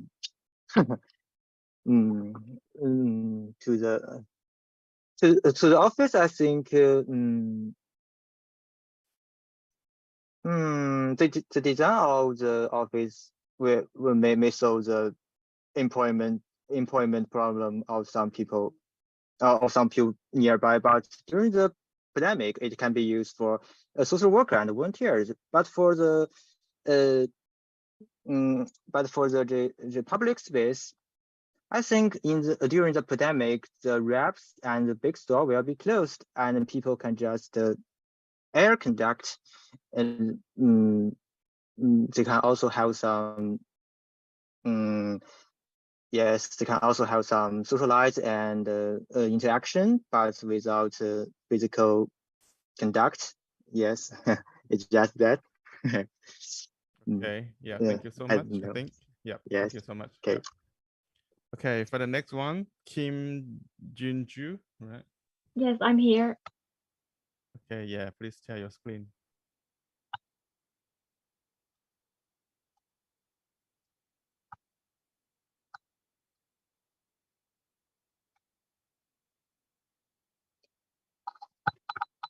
Could you see my screen? Yes. Yeah, okay, I will start. Yeah, hello, my name is Yunsu Kim. My project title is Data Power Planning. Because of the infections coronavirus disease, our reality has started to build a virtual world for over 3 years. In the non-face-to-face era, a new paradigm called metaverse has begun as reality is combined with virtual space. How could we manage between reality and virtual? Like this kind of situation may give us with a new experience, but huge amounts of data can also become an obstacle that disrupt the truth.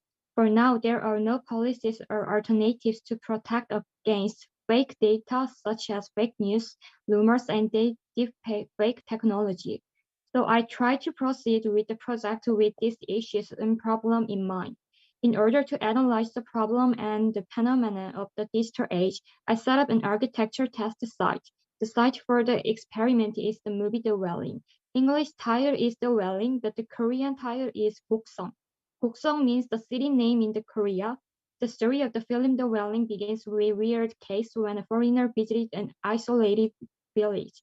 Regarding the case, residents first suspect the outsiders with their own information and prejudice.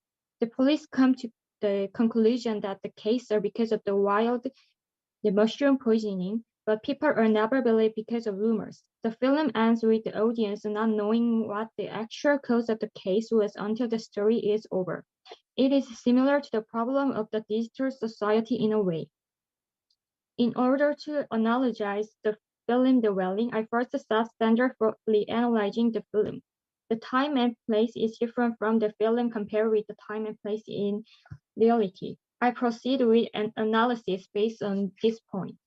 First, I organize the rumors, which are one of the main elements of the movie according to the story. This collective confusion gives strength to the illogical rumors.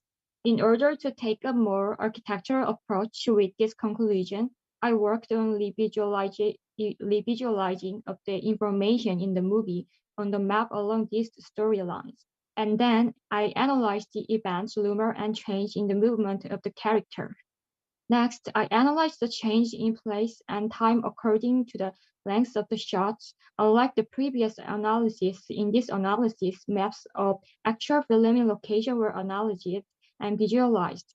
The y-axis is based on 24 hours a day, and the x-axis is based on the shot in the movie. The real Gukseong village that I analyzed first and the filming location of the movie Gukseong were overlapped, and the data of the movie, the welding, could be expressed on a single map. By collecting and reconstructing the node of Gukseong village and the actual filming location, I could find that the two virtual realities are located on one map and are constantly creating a relationship between various data. I came up with the idea that there would be a force to control information if I could suggest a space that can connect these two spaces. Therefore, I wanted to propose a data power planet. In the past, the cities are gradually formed as people settle down in one place with the beginning of an agricultural society. Those shapes grow and grow to take on the shape of city today, and such cities have become a symbol of human civilization. Through this analysis, I thought that a new city would be created along the path of data in the city of the digital era. The data power planet is a device that stores and filters rumors. The energy created by data is converted into energy that shapes space and time. The reason why the shape of the data power plant came out like bridge as connection, because it is the middle point between the real city and the digital city. This is a section of the data power planet. The data collectors at the bottom are like the lords of the today's data cloud. This is my perspective view image. This is my model.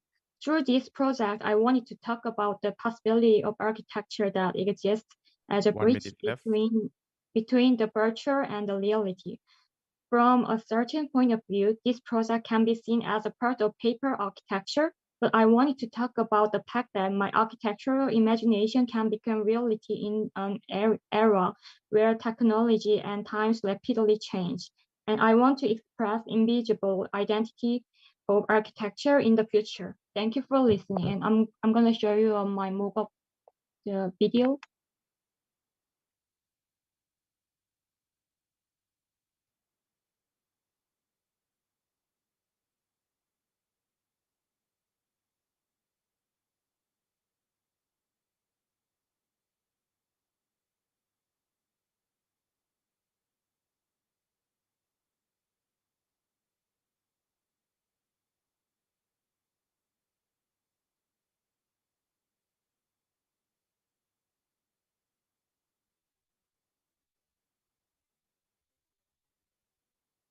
Okay, thank you so much. Thank you so much. Yeah. Any comments and any questions?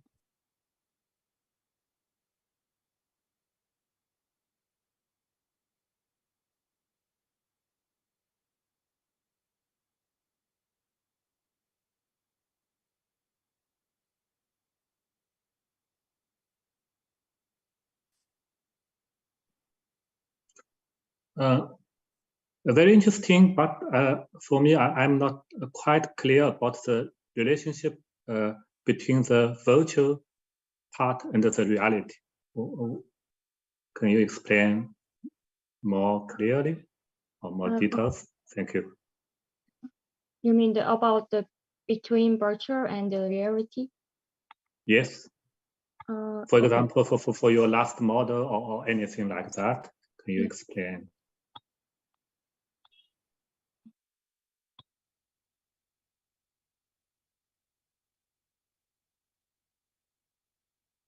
Sorry, my screen is a little bit slow.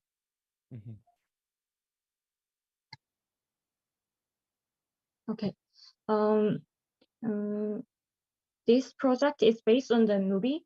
That movie is about a lot of the information, and people have some confused about what is the reality. So I wanted to use that movie for this project because like the data is invisible thing. So I thought that I needed something like the data for the making some visible, the architecture, the shape. So I used them, because of that, I used that movie. And in this, my model, I wanted to show up the connection between the virtual and the reality as a bridge.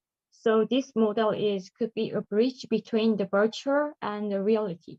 So some of my people ask me like, does the model exist on the city, the reality? But I can't say right now I can make this building, but I think that in the future we can make this kind of thing to invisible. So I make like this project as for the future. Yeah, thank you.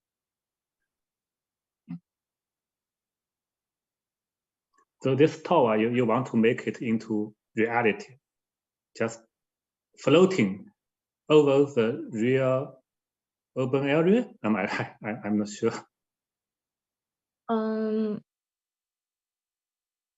Or just an image, or just virtual. Yeah, it's like for me, like this is like between virtual and the reality, because like this is like bridge. So I might say this is the virtual. Yeah. So this is between the gap, and it's gonna be appear to as a like virtual space. Yeah. The bridge between reality and the virtual. So yeah. It's visible or only in the screen, only for our vision. Sorry, can you say again? Oh, sorry, it's okay. So this tower is only exist in for the vision. It's not for the really tectonic, really material. Yeah. Maybe I can say this is really conceptual, the building, for show up this situation. Yeah, so I can't say this is like a technology, the architecture. Yeah. Thank you. Maybe you can tell us a little bit, sorry to, I mean, I also share the kind of confusion, you know, because if it's a bridge between the analog and digital or the reality and virtual, right? And if there is an intention to build the whole thing or part of it, even now in this conceptual stage, you know, how do you envision the users of any kind would you know, interact with these? I do understand the infrastructural benefits of it, you know, like it's almost like visualizing the data cloud, you know, it's the kind of huge server that holds the information, puts information in the right order, even, you know, filters it according to, I don't know what kind of artificial intelligence, and then so forth. I mean, I can imagine all that conceptually, right? But at the level of the user, how do you envision that people would, you know, interact with it? Is it just a tool that is behind their activities and sharing, you know, information, communication, and so forth? Or is it, you know, something that if it's built in space, you know, how does it contribute to the, I mean, the user, but then eventually to the community or the larger society? Oh yeah, I understand. That this is not like a community. This is like part of the plant, so like a power plant. So like in the section, so the button can be the data collector, and the middle is the virtual connection bridge between the virtual space and reality, and the top is the creation of virtual space. Because like I thought that right now we don't have something like the middle part about the virtual and the reality. So because of that, we have some confusion to what is the real and what is the fake. maybe it's gonna be the like more confusing in the future. So we need like a clear existence of the architecture. So because of the, I made some of the shape of the data power planning for knowing about the gap between the reality and virtual. Yeah, that is why I make this project. Okay, thank you so much. Shall we move to the next one? Thank you so much. Thank you. Yeah. Adrian. Yep. Yeah, hi. Yeah, please take your time. Yeah, can you see my screen? Yes. Okay. Can you make it full? Yeah, thank you. Yeah. Okay, I will start now. So the project is called Intertwine Induction Plain Park, and the project location is at Tanjong Pagar, which is situated at the CBD in Singapore. Within Tanjong Pagar, 3 prominent clusters can be identified, namely shophouse, business, and residential. So the intervention area is Tanjong Pagar Plaza, Market and Food Center, which is a 2-story building where local and exotic food can be found here. The center is popular among people around the area. So one striking issue about the current market is that there's this discontinuity to the larger Tanjong Pagar Green Corridor, and also the height difference between the 2 parks. So a quick background on hawker culture. Hawker culture in Singapore is an integral part of way of life for Singaporean, where people gather at hawker center to dine and bond. Over the year, this unique combination of food, space, and community has evolved into a microcosm of Singapore multicultural society. Next, underutilized space are common issues where stores are often closed by 3 p.m. due to it being in a business district. So for hawker center, there's always a question of what's next. For most Singaporean, food delivery has become part and parcel of our life, especially during the COVID-19 pandemic, which sees the rise in popularity of these services even after the pandemic. Next, identify the several communities within this cluster. And then what's next? The new market / hawker serve as a pit stop where interaction happen. It's seek to be an integrated communal market / hawker in the park for the various community in Tanjong Pagar. So for the site strategies, first is to create continuity within the green corridor. I established trees in the new market as a response to the existing tree in the adjacent park. Next, creating a linkage by weaving the circulation around the trees, then splitting the form and creating 3 distinct courtyard spaces. Then terracing the form as respect to the height differences of the site. Lastly, creating a separated circulation that weave through the spaces, creating 2 contrasting circulation. So in a nutshell, creating continuity within the larger park network, accessibility to the adjacent plaza and park, and engaging the space at all levels. So within the existing, with the existing layout proving inefficient, with Intertwine, these programs are mixed across all floors which are connected via active. So from my infrastructure analysis, I reimagined how the layout of the stores can create different spatial quality. Firstly, intimacy by enclosing the spaces outside in. Next, interaction where the layout is an burst of intimacy. Lastly, Go, which is a dedicated food collection space. So for my courtyard strategy, 3 distinct courtyards with different function. Firstly, it's a performative courtyard with an amphitheater. Next, a smaller size courtyard at the center, which will serve as a more tranquil space. Lastly, a shopping courtyard where pop-up stores can be hosted. Here are the list of programs that will be incorporating within the design. As mentioned earlier, to maintain connectivity, there will be 2 series of ramps, as shown in the diagram. The red one will be the cyclist track, green is a pedestrian path. So here's an Excel which showcases the linkage to the existing parks and also the main program of Intertwine and how different users can interact with the different programs along the circulation, which is also a point of connection to 2 prominent areas, the higher ground of Vanda Miss Joking Park, as well as the 3rd story of Tanjong Pagar Plaza. So the second more organic circulation is within the building itself, revolving around the trees, functioning as a pedestrian shortcut to the various spaces and park.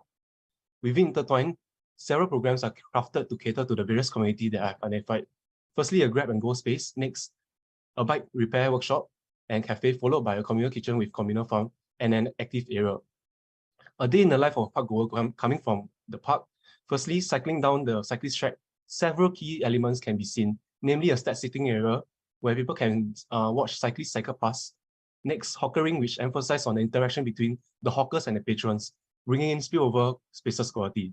Next, there will be several track decks around the track, which serve as a pit stop for cyclists. These tracks are filled with large greeneries, which enhances the park-like quality. As they reach the end of the cyclist track, a line of food delivery rider can be seen waiting at the dedicated waiting spot to collect their food at the grab and go space. As they enter the hawker, several key features can be seen. Firstly, the cyclists can park their bicycle beside them while they eat, overlooking the performative courtyard space, which also functions as an informal dining space. Next, moving on to the section.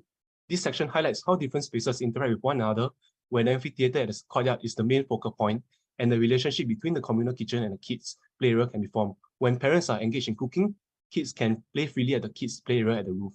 So in conclusion, Intertwine envision the future of market typology and serve as an integral communal pit stop within the extended Duxton Plain Park corridor, where people from all walks of life intertwine together. So with the dining and takeaway experience propagated by COVID-19, Intertwine further enhanced the well-being and health of users via connectivity in a park-like setting. In this sense, this intervention form a larger part of the restorative safety concept. Yeah, so now is the video.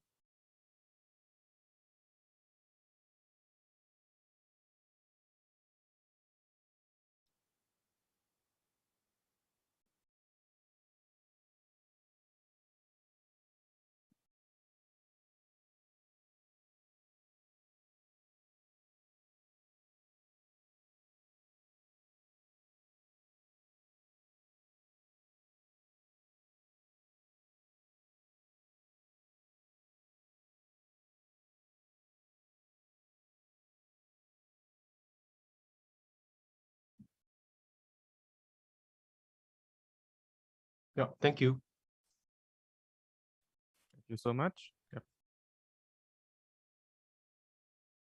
Any comments from Julius? Questions? Hi, sorry. Just a quick questions, maybe one or two. Can you elaborate a bit further in terms of how your building or your tracks actually connects to the site? Okay, yeah. So as you can see, the tracks actually starts from the first story, linking up to the first story mezzanine here. And then next to the second story, this will be the area that will be linking towards the adjacent Vandamis Joking Park. As you can see from the slide EXO, which is here. So this is direct access to the park where the cyclists can cut through. Yeah. And these ramps will actually continue all the way up to the various levels, up to the third story. Yeah. Yeah. And with that being the case, like for example, like I remembered when during the pandemic, we do order foods a lot, and then we rely a lot on like bikes and motorcycles and that kind of environment. With that being the case, like, do you have any specific programs or functions designed or tailored towards like bikes or like motorcycles? Like when they live in a park, where do they rest? Where do they hang out? What's the relationship there? So for the delivery riders, the grab and go space, there will be a dedicated waiting spot for them to collect the food within this grab and go space. And then once they cycle up the cyclist track, there are several track deck around the cyclist track where they can actually rest and serve as a pit stop for them. Yeah. So these are actually part of the whole system for the cyclists. Yeah. Yeah. So these track decks can be found on every level. Yeah. For instance, here and here. Yeah.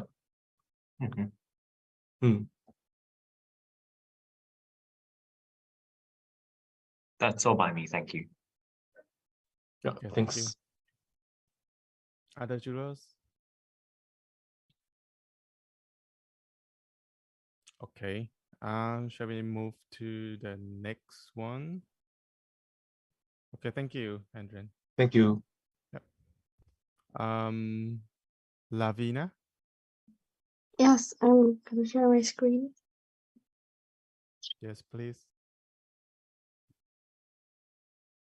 Can you see it already? Yeah, please make it full screen.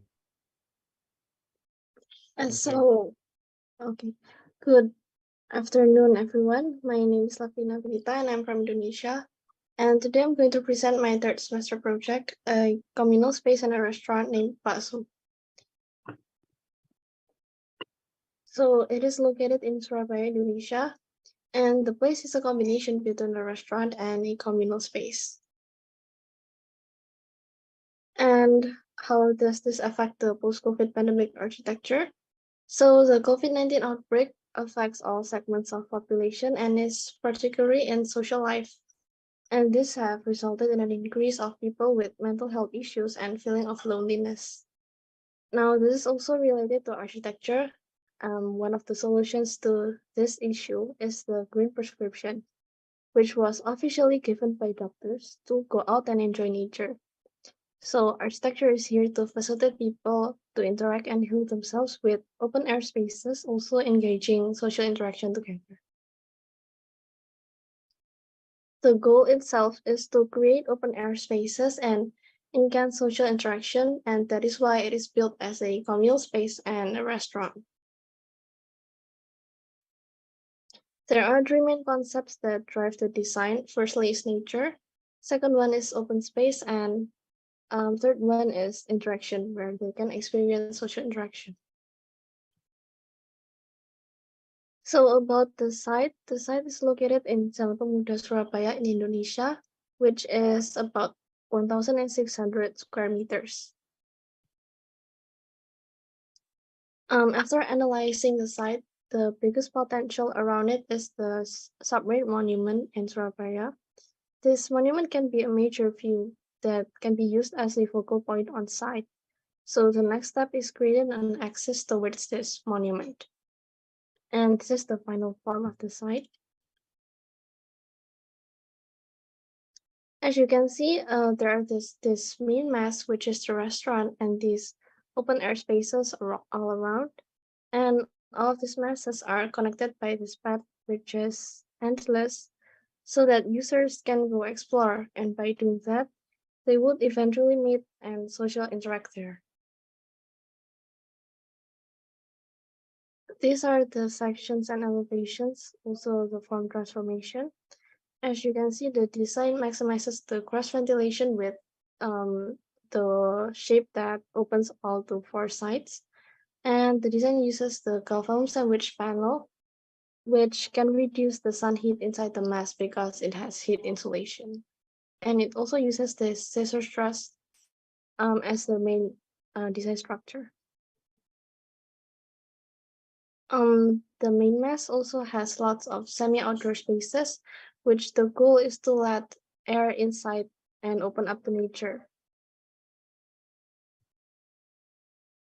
This is one of the details that I make is the scissor truss detail, which functions not only as the main structure, but also as visual performance, as you can see in the interior space. Next is this waterfall wall, which is located in the main entrance. This functions as a guiding and welcoming element. It is a height of 2.5 meters, which flows water from a half-inch PVC pipe using the water pump. And next, this is the site plan and each outdoor perspectives. As you can see, there are this main entrance view, interior view, bird eye view, and human eye view. Each space in this site facilitates social gathering interaction, which, as you can see, is the main need of people post the COVID pandemic. 1 minute left. Yes. And this is the structure model. It's a scale of 1 to 100. The structure uses reinforced concrete, beam and column. And the main structure that holds the triangular roof shape is the scissor truss with bracings. And next is the model overview, as you can see on the slide. And next I show you the 30-second video.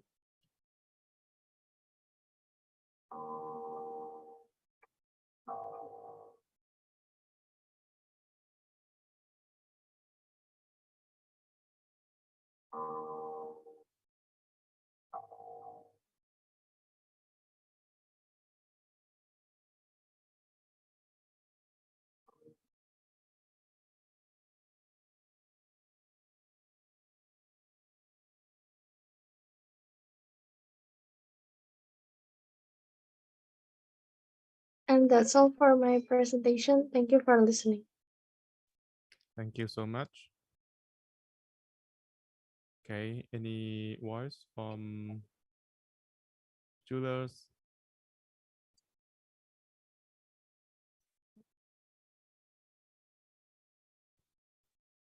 I like your presentation and design of the details, but at first I want to ask you the program. Why you selected restaurant for this subject about architecture after COVID-19? Yes, the restaurant and communal space was actually my assignment in the third semester project.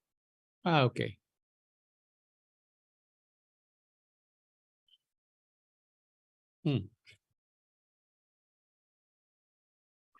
Okay, thank you for your presentation.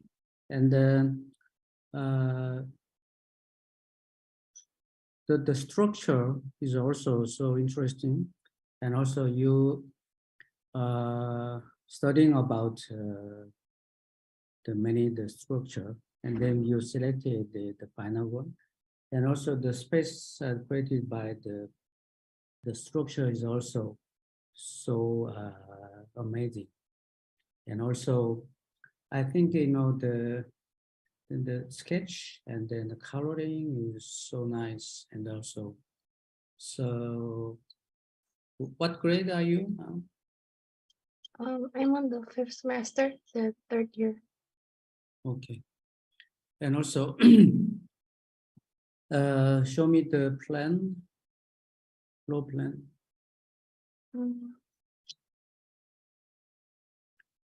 And also, as you said, yes. The mixed the program, the communal and then the restaurant is also special. Yeah? And also, yes. How did you get some idea from this program? You know, mean my inspiration?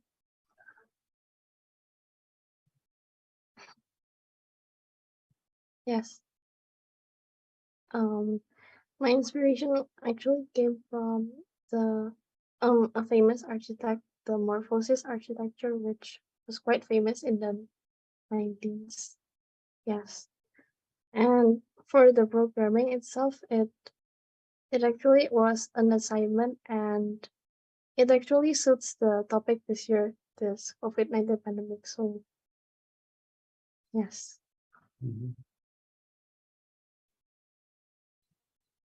Okay, I also have a short question. So sorry, Youngli. You can. Okay, my question was about the structure and the aesthetics of it, because it does remind me to some extent to some of the traditional houses in some parts of Indonesia as well, right? Especially the western part around Aceh. I was once in that region, and I was very, very delighted to see some of those old wooden structures with slightly different roof, but also as, you know, grand looking as these, and also protruding, you know, outwards. You know, were you inspired by some of these you know, old structures for your project? Yes, yes, I used the scissor truss, which is wood, and I would like to bring the traditional Indonesian vibe to this building restaurant. Okay, thank you. Yes.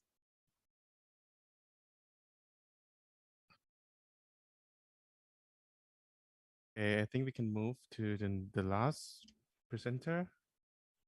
Okay, thank you very much. Thank you so much. Thank you so much. Lina from Nepal.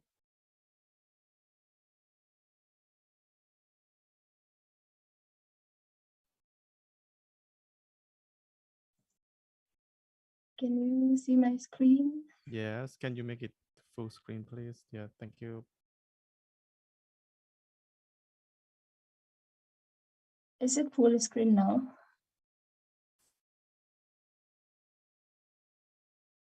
Okay, slowly now. Yeah, it's coming. Okay. Let me start. Hello and namaste everyone. My name is Lina Diliza and I'm representing Nepal. So Pseudopodia of Spaces is a design of an architectural department that I did in my previous semester, getting inspiration from Santiago Calatrava. So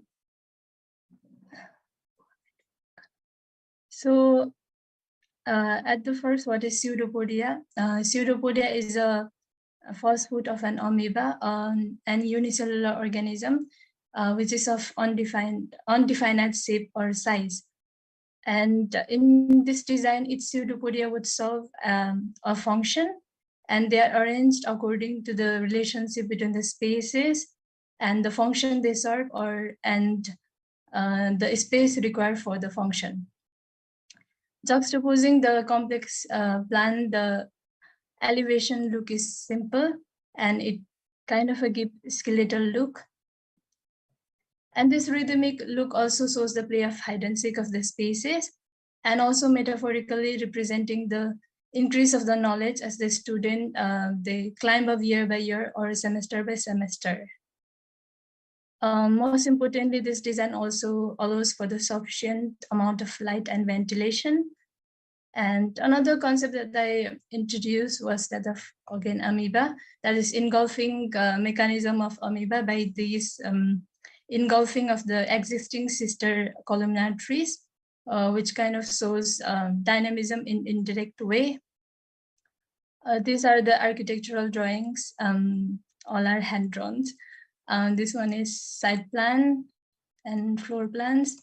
As you can see in floor plans, the relationship between the spaces, this waiting hall and reception hall, the lecture hall and design studios, and the faculty room that is kept in the just middle of the building so that every student can have an equal access. And this is one of the section, and you can see the central atrium.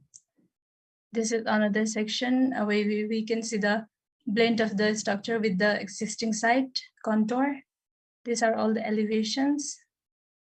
And inclining the design towards the post-pandemic design, I just want to touch two topics. First one is physically hygienic spaces, which is obviously important for safe and secure spaces for the student. And next one is interactive spaces. We usually say sharing is caring. So interactive spaces are very important so that the student can share their ideas and emotions and they can feel involved and valued. So physical spaces such as hand sanitizing section in the entrance and proper hygiene in WCs, which is also a very important point. And as discussed earlier, the natural light and ventilations allowed in design, which is good for good health. And central atrium space also allows the natural light and ventilation and also provide space for the interaction. And the latest addition I added in the design was use of the copper in doorknob because of its antimicrobial quality. And in landscape, we can see these undulating spaces, which kind of create dispersed interaction zone where student can just sit, read or learn, or just look at the mountains or insects, and to just look over a small thing and understand their great meaning, or just look to the nature and its cycle, how uncertain and yet beautiful it is. And physically connecting the surrounding with the interior is the freehand classroom, where students can take references from the nature and they can just be inspired. The another important space the design includes is the underground dark space, which can only be accessed through the lift. You can see in the section. This space creates the play of a light, which is clear in other plan. As you can see in this plan, this middle section is the source of a light, And as we go from one point to the other point, the intensity of the light increases, which kind of evokes the emotion in the student that it is darkness which shows the value of the light more, and to embrace the solitude and to look over the uncertainties of life and embrace all of them. Sorry, And 30 overall seconds left. to look on both yin and yang of life in overall. That's all. And this is my model video. I hope you will enjoy it.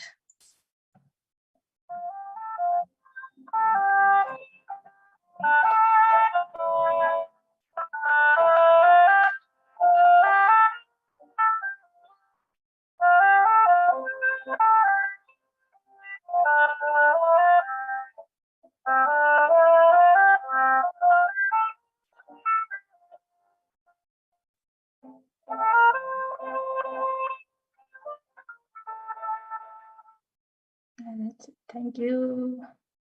Thank you so much. Thank you. Dr. Lee, yep, please. Yeah. Thank you for attending this contest. You are now in Pokhara. Yes, sir. Okay.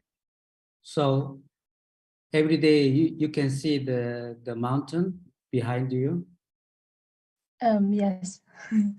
From the side, from the side also, the existing side, we can also see the mountains. So oh, okay. I included in the landscape. Mm-hmm. Yeah.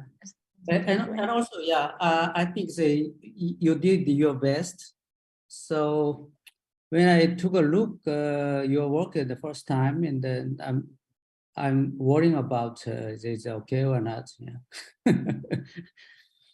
But you very developed more, the better, and so and yeah, it's the flow plan is also very organic and also very interesting. And then, but I want to know why the students from Nepal, the design circle. Why you don't design the cube or the rectangle shape? No, it was not intentionally, because we were given a task that we should follow any of the postmodernist architect. It was a compulsion as our assignment. So I took a Santiago Calatrava, and basically he get inspiration from the organisms. And choosing amoeba was a kind of escape for me, because their pseudopodia are of undefined shape, because it gives a flexibility in space. So I can design space of different shape, different size, whatever the function it is. I can combine each of them. So that's why, no, it was not intentionally that I know circular spaces have great value in Eastern region especially, but it's not like that Nepalese people only use the circular space. It was coincidentally it became like that. Yeah. And so I was very surprised, you know, you said you're inspired by the Calatrava, and also my image of Calatrava architecture is very different from your work, yeah. and also, yeah, I want to know about the section plan. Please show me the section plan. So yeah, I think it's not interesting. It's I don't know why you design like this, but the site is inclined or the flat. No, it has contours of 1 meter. 1 meter. Yeah. Yeah, it's a contour line. Is the height difference is 1 meter. Yeah, 1 meter, 1 meter. Yes, you can see here. And also from this side, so you can see the very wonderful the mountain. If so, maybe it's better for you to design the with the different height. Why I don't know is why is it flat here.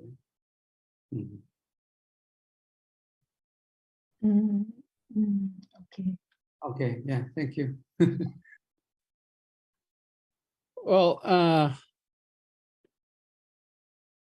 you started from the, what did you say, bacteria? No, amoeba. You said, Yes, sir.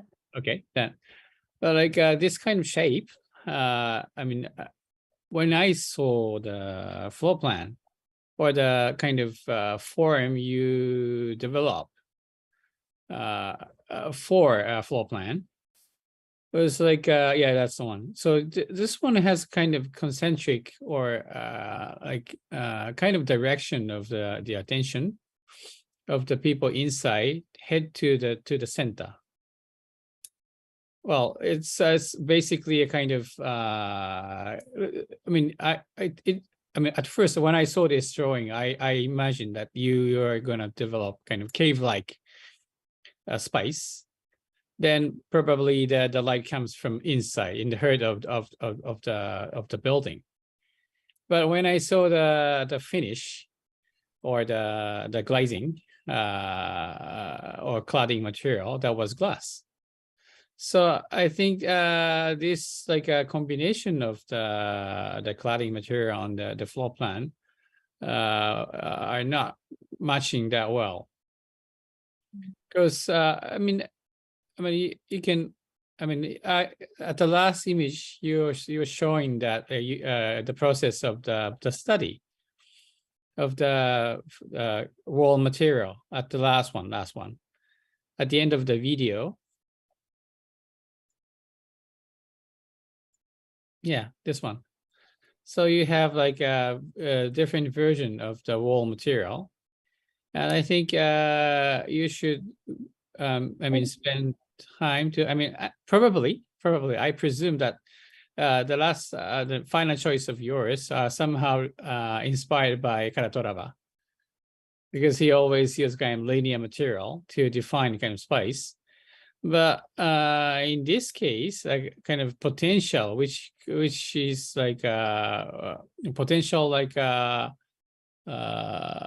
which this floor plan or the shape of the floor plan are like neglected by the select of the surface material, from my point of view.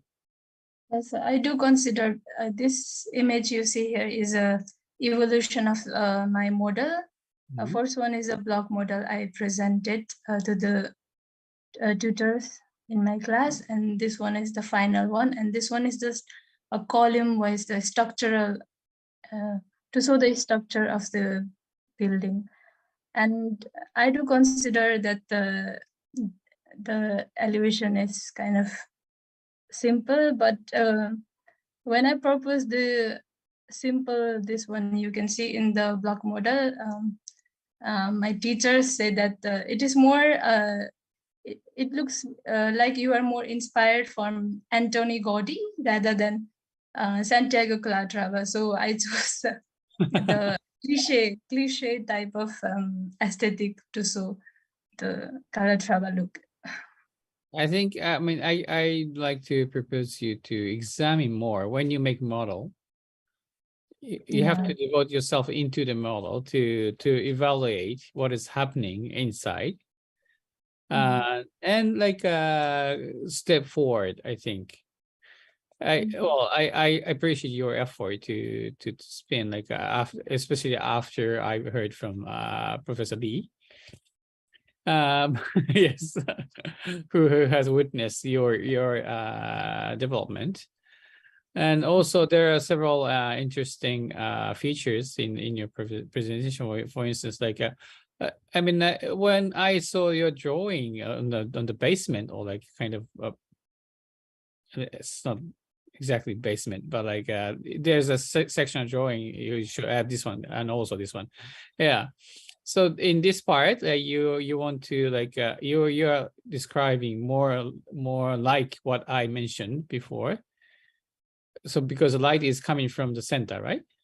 So the people has a kind of concentric like direction of the attention or the sight naturally. That's the power of the language called architecture. So like I hope you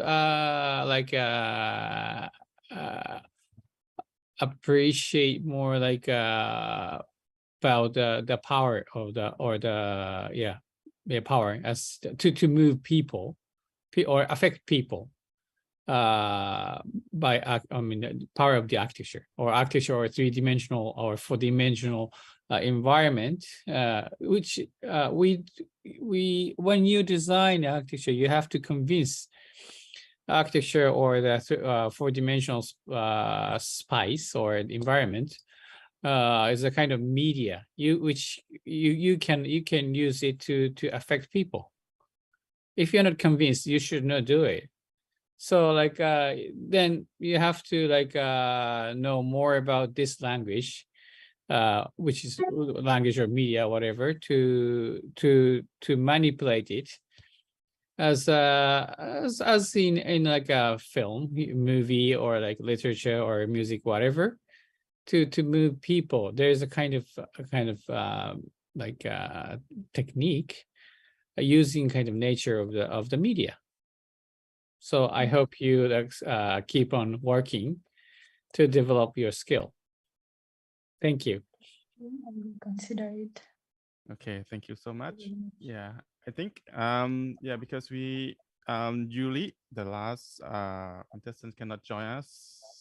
So I just want to share her work on screen. Okay.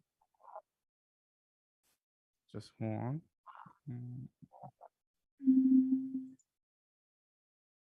Thank you. Thank you. Thank you so much. So I hope you can see my screen, and I just pop it up. Okay.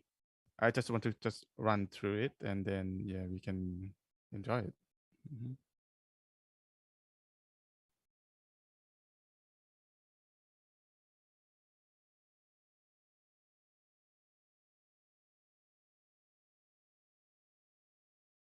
Actually, it's interesting space. I don't know. Yeah. Okay, that's it. 4 pages. Okay, next is our voting time, and actually we're gonna have a 20-minute break, and can I just put it like just only 10-minute break, and I will maybe Dr. Lee can help me to describe the process of the voting. I gonna put the process of the voting for the first round in a chat box, and so then we can have a break. I just run through it also. Just hold on.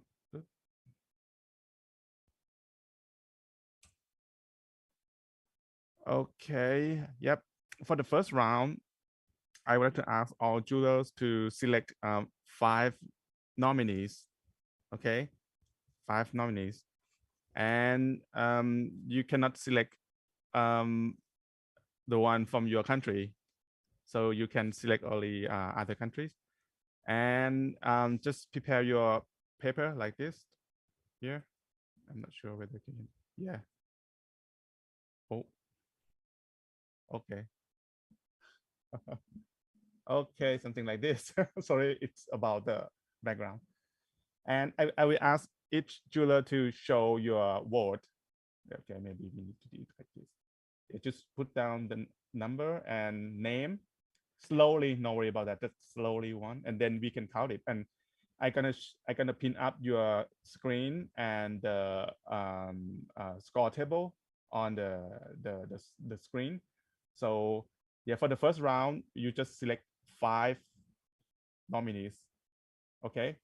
And yeah, go on. Yeah, one by one. No worry, just take time a bit, like 10 minutes each round, 10 minutes. No worry about that. Okay. So remember that paper, right? I think I already upload the list of the contestant already in this morning, right? And I think you got it. Just write down a number and their name for your vote, and just show it like this. So for the transparency policy, something like that, that's going to be great. And I will let my staff to take care of the scoring, and then we can show the table on the score on the screen. Sorry. Okay. So we can have 10-minute break, and maybe we can come back at 3:50, 3:50. Okay. Thank you. See you.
Hi, hello, all judges.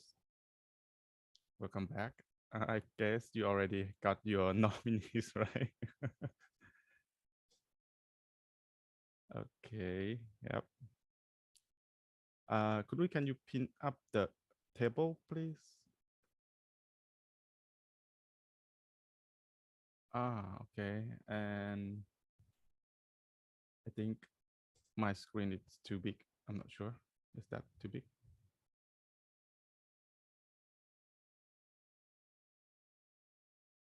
Let's move on.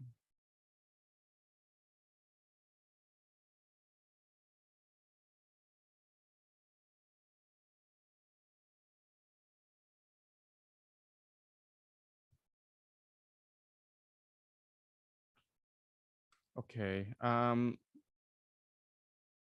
So can I start with what's your first just Dr. Lee, please?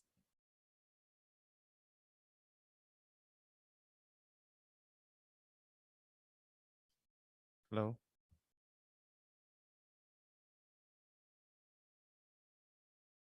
Okay, yeah.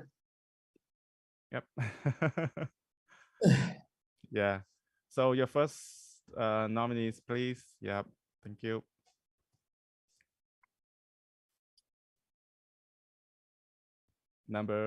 Yeah, actually you can speak out loud. Number 8, right? Yep. Okay. Yes. Yeah. First one. Mhm. Uh-huh. And second.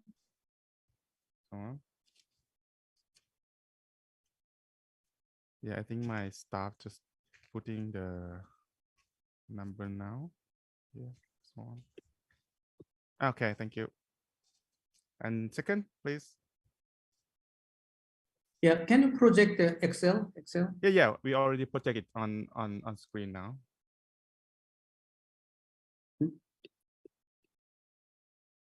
I cannot see. Could we? Everyone can see it. I'm not sure whether no. No, it haven't shown up yet. Okay. Could we have the background? Can you project it background?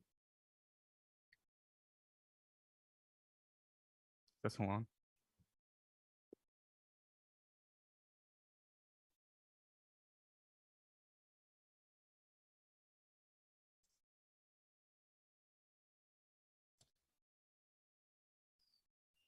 Or maybe you just spin up the screen, yeah, and then. Okay, that's great. So no need my screen.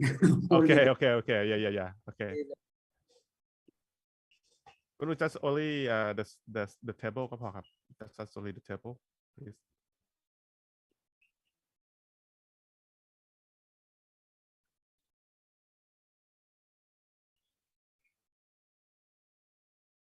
Okay, that's great. Thank you.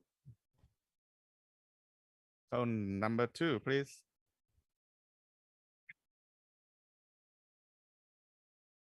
Oh.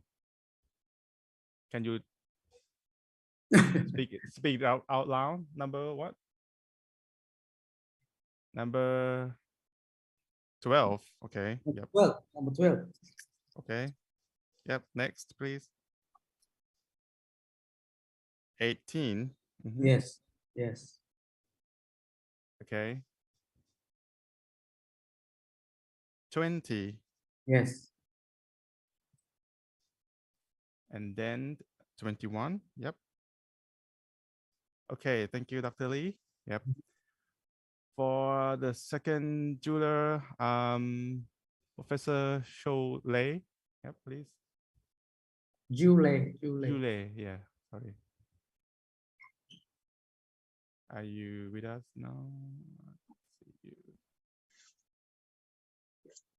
That's it. Okay. Number 2. Number 2. Number right. 2. Number 2. Yep. Okay. Number 5. Number 5. Yes. And then number 6. Number 6. Yes. And number 9. 9, yes.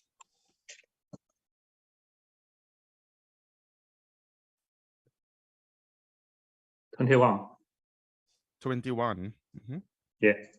Okay, thank you. Next, Professor Shan Yi Young, right, from Korea. Yes, I'm ready. Yes, please, sir. I will start with number 8. Can you get it? Yeah, hold on. And then Number 8, yep. yeah, number 8, and then number 11. 11, yes. Yes. And number 13. 13, yes. And number 15. 15, yes. And number 20. 20. Thank you, sir. Thank you so much. You're welcome. Next, Professor Kawai. Okay, I start with a, do you see me? Number 7. 7, yes. And next, number 8. Number 8, yes. And third one is number 10. Number 10. Mhm. I vote for number 13. 13. Mhm. And the last vote for number 15. 15. Okay, Yep. thank you, sir. Thank you. Welcome. Next, Professor Trivix, please. Yes. The first one is number 7. 7, yes. The second one is number 11. 11, yes.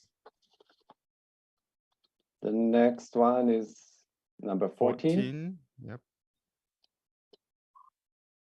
Number 16. 16, yes. And the last one. And number 18. 18, thank you. Thank you, sir. Professor Hong Long, right? Okay, sir. Yep, just one. Okay. Yes. So my number 1. Number 1. Yep. And,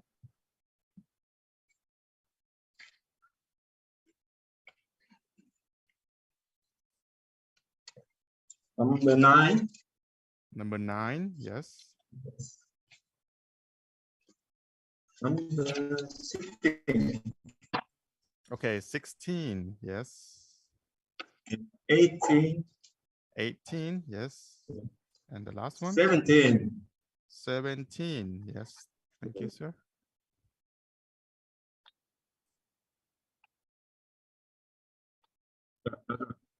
Thank you. Thank you. Okay, for another dealer, Professor Shi Huang, right? Okay, let me see. Okay, thank you, sir. It's a series of, thank you. Swan. Okay, number 1. Number 1. Mhm. And then number 2. Number 2, yes. And number 7. 7, And then 11. yes. And 15. 15, okay. Thank you. That's Thank you, 5. Thank you. Thank you, sir. And for the last jeweler, Dr. Prom, please. Okay, number 1. Number 14. 1. Number 1 is Sorry. 14, right? Okay. 14. 14. 14. Yeah, sorry. 14. Yep. Then it's 15. 15. Yes. Then it's 16. 16. Mm-hmm. Then it's 19. 19. And the last one? And the last one is 20. 20. Okay. So let's my computer calculate a bit. Just one. Okay. Can you Kun Tao, can you copy the let me see. Okay, so we're gonna get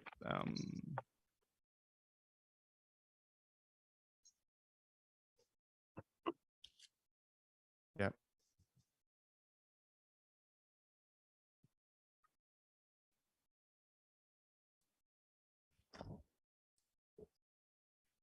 Okay, thank you. Yeah, just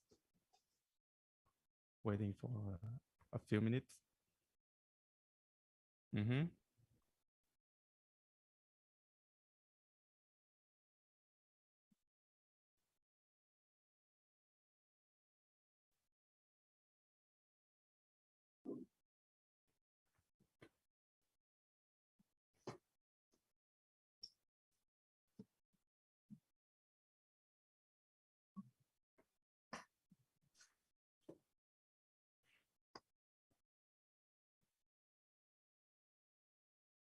Oh, we have a lot of two score, right?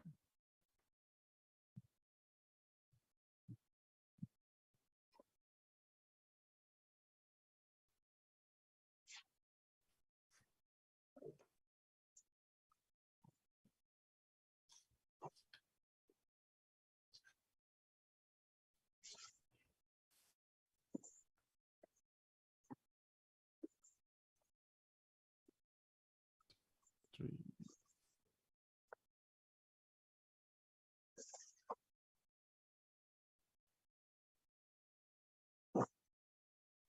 So, Dr. Lee, would you like to select 8 or just 6? Is that possible?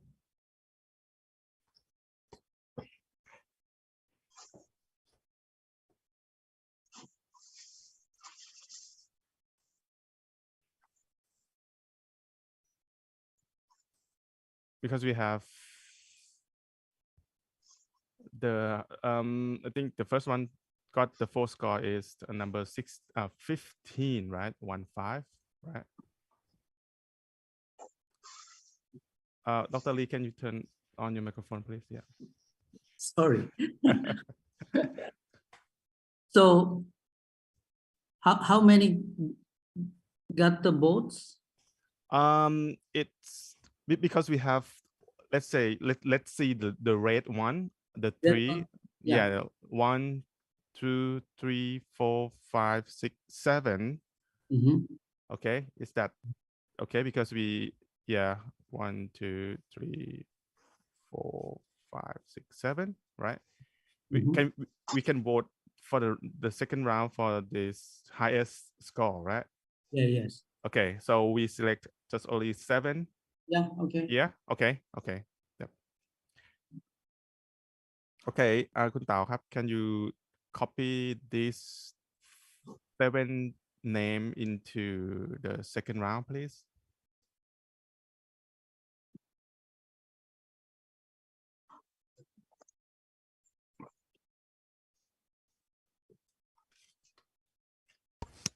Yes. So it's gonna be number 7, number 8, right? And then number 11.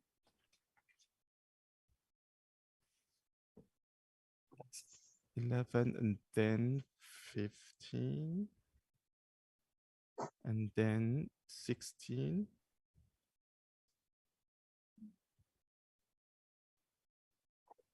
and then 18 and the last one 20. 1, 2, 3, 4, 5, 6, 7. So for the next round, all juror can select I mean, let's see, okay, you can vote only, I mean, 2 nominees from these 7 people, okay? And it's freely to select your country. Don't worry about that because we already get already the first round already. Now take your time. Don't worry about that. Take your time. Yeah, let Kun Tao just put another table for us.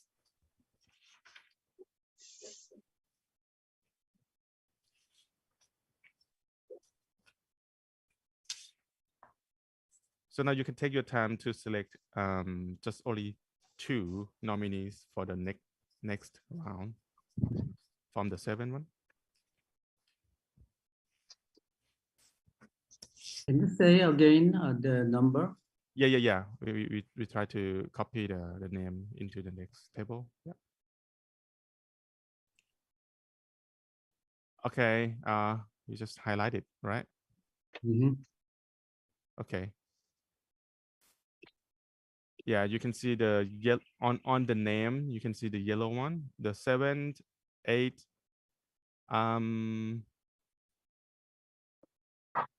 7, 8, and 11, and 15, 16, 18, and 20. Yeah, we're gonna do the same process, but now you can select the any country that you think it's yeah, just 2. Okay. And I will ask you one by one to show your vote again. TJ, yeah, can you give me explanation a bit about the selection of 7? How did you? Pardon? Hello, I want to know, how did you select this, the surviving 7? Yeah, we count your vote already. You can see on the table.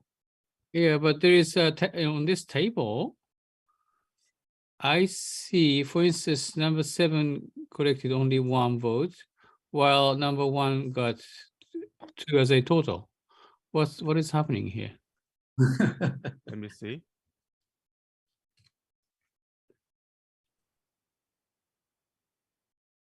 How many she get votes? Oh, okay. Let me When try you to see the space of the total for instance, number 1 and 2, it says 2 votes, but is that the miscalculation or bug for the calculation program? Yeah.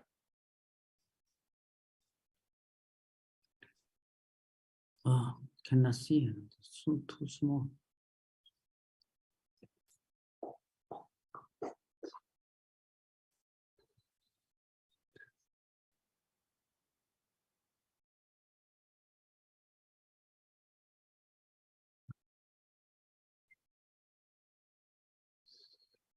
Only the number in the total vote is wrong. Is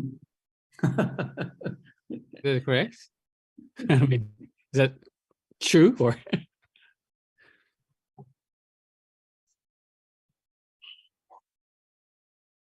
Okay, let's count the votes. Number 7, how many gets a vote? I see 3 votes. One Yeah. Kauai, Yeah. 1 Trakobit, 1 from Hong. Yeah. FCC it Hong. says- So it 3. says- He got 3. So Number 7 got 3. the criteria is the criteria is over 3. We So omit it's a 3 votes. okay, 3 over 3 votes is a criteria to be selected for the knocking down. I mean, the next stage. Yeah. Okay, it's good. I mean, Okay. because it's highlighted in red. So for me, even with a reading glass, I cannot see the number behind. Okay. Oh, okay. Sorry. No, thank you. Because in the first round we have to select top 8 or top 7. 8. Yeah. But yeah, top 7 is okay. All right. Yeah, because otherwise, because the top 7 is end with the 3 score. Yeah. But Then if we count 2, it's gonna be like 9, top 9, something like that. So yeah, we end with the that's okay. Okay. No, I thank got you. your point. Okay. So the next round you can select from this set. I mean this 7 name. Okay, Kun Tao, I'm trying to do that on the screen now. Okay, can you see it now? Give me a bit more time for me. Sure. No worry about that. Yeah, take your time. Yeah, you can see the list here, and then you take your time, like 10 minutes or 5 minutes or 10 minutes. Yeah, I can. And you can, I think you can see, I can give you the link. Let me try.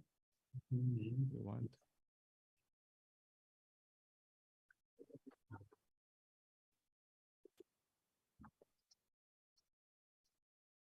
Okay, Kun Tao already show. Yep.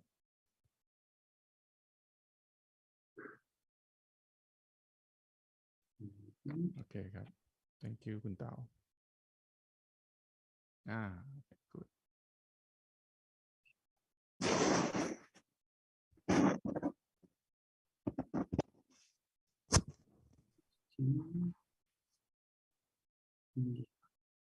And 11.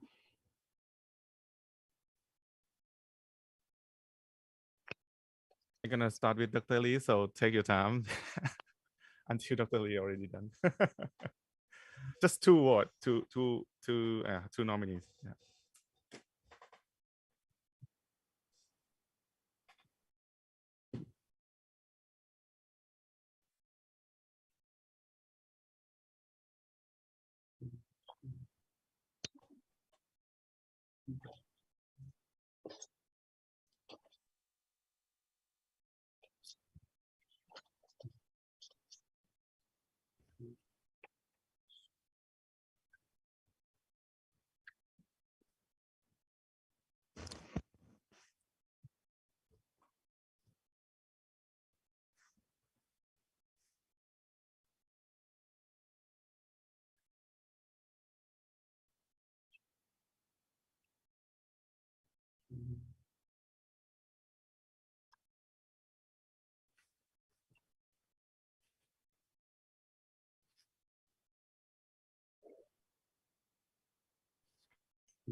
Okay, I'm ready. I'm ready too. And I'm ready to now. Sorry to Oh, make you wait. no Okay. worry about that. Yeah. Okay, let me try to Yes. go on. Yep. I'm ready now. Okay. Okay, Dr. Lee, please.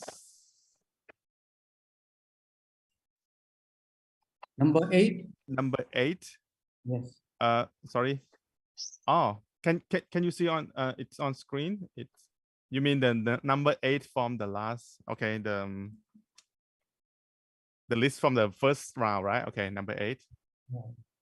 I reuse my paper. Okay. I just want, because I want to be, yeah, because we already show the last 7, but you know what I mean, right? Okay, number, just put it down, number 8 first. Okay. Second. Let me make sure that number 8 is okay. Then it's second.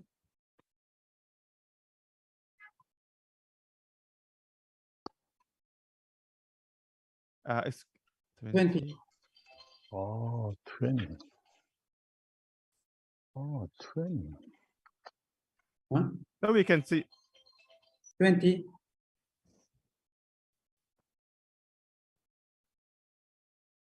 Luckily, this round we select only 2, right? Yeah, 2. That's why 8 and 20. Okay, 8 and 20. 8 and 20. So 8. Yep. Okay, and 20. Yes, sir. Okay. Next. Okay. Professor Choli. Yep. Please. 18 and 20. Can you see it? I cannot see the screen. 18. Number 18. 18. Okay. And number 20. 20. Okay. Thank you. And Professor Shun. Yeah. Young. EY Chen. EY. EY Chen. Sorry. Yeah. Okay. I'm starting with number 11. 11. Mhm. Yes. And number 20. 20, yes. Okay. Next, Professor Kawai, please. I vote for number 8. 8, yes. And Chen Yu. Yep. And number 15. 15, 1-5, right? Okay. Thank you. Professor Trevix, please. 15. And then 16, yes. Okay, thank you. Oh, shit. Yeah, Professor Hong, right? Okay, please. Oh, sorry. Professor Ho Long, right? Long. Okay. Professor Long, yeah. Okay. I select the number in this list in number 1, number 5. Okay, in this list, right? Number 1, yeah, and 5. Yes, that's right. Huh? They are not in the list. Where is it? Number 1, number 5. Oh, okay. So it's the 7, right? In the long list in number 7 and number 16. Okay, 7 and 16. Thank you. 7 and 16. Mm-hmm. And yeah, Professor. Oh, yeah, Shulong, right, please. Here I got number 8. Number 8. Oh. 8 and 11. And then number 11. Okay. Oh, 11. Good. 8 and 11. Thank you, and sir. Thank you, sir. Sorry. Yeah, thank you. And Dr. Plum, yes, please. I'm going with number 16 and number 20. Okay, 16 and 20. Yep.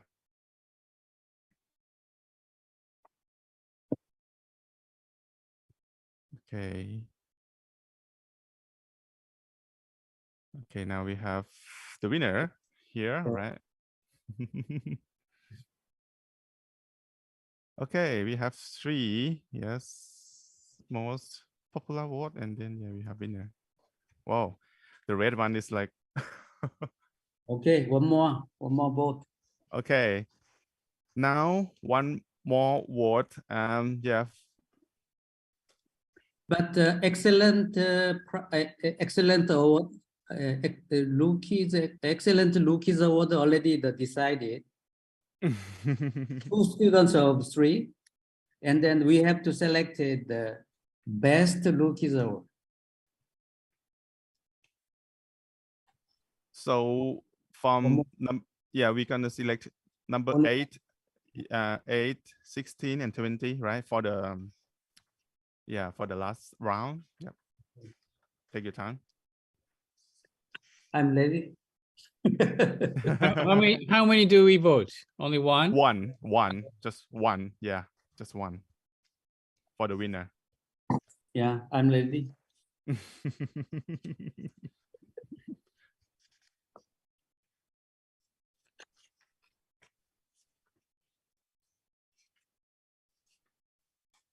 Okay, let's see other jurors.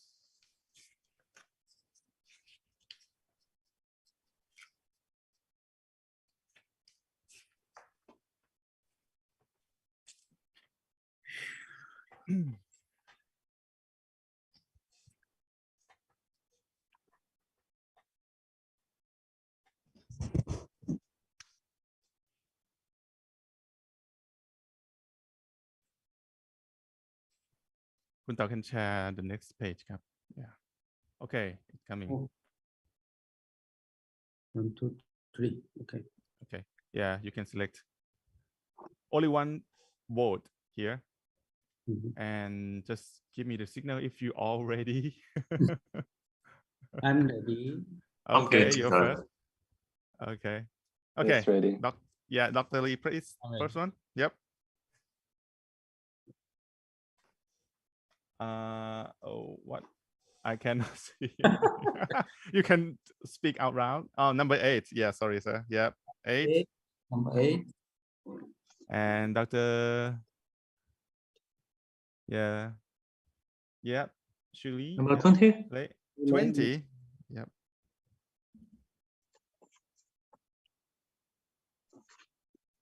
Dr. Shun. 20. Yes. 1020. Thank you, sir. 20. Thank you. And Professor Kawai. Vote for number 8. 8. Yep.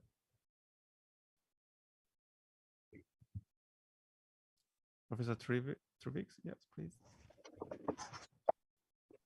I'll vote for number 20. 20, yes. Professor Long? I'm go for 16. 16, okay.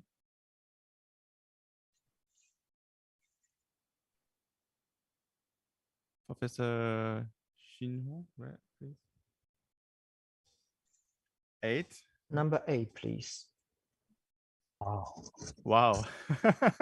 Wow. I've just realized that it now comes to me. Wow. Oh my God. I'm going for number 20. 20. Number 20. Okay. Oh. Oh. Thank you. Oh my Good, God. good Testing job. board. Whoa. Oh my God. So Surprise. yeah, so exciting. Yeah, very good, good one. Yeah, and yeah, now we got the winner. And I hope the winner still be with us, right? And yeah, we're gonna have great. Yeah, hi, very much. thank you for the vote. Yeah, and we have 2 excellent award. Yep. And yeah, let me just clear my screen first because I opened a lot of screen now, and then I will continue the event.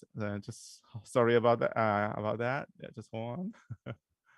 Wow, Dr. Proms, you are the final one. Interesting event. Congratulations. Yeah. Thank you. Yeah. Okay. So I think my staff can put the name in on the plate, or I'm not sure we have time to do that. And okay, let me close everything that we don't want to use it. Okay.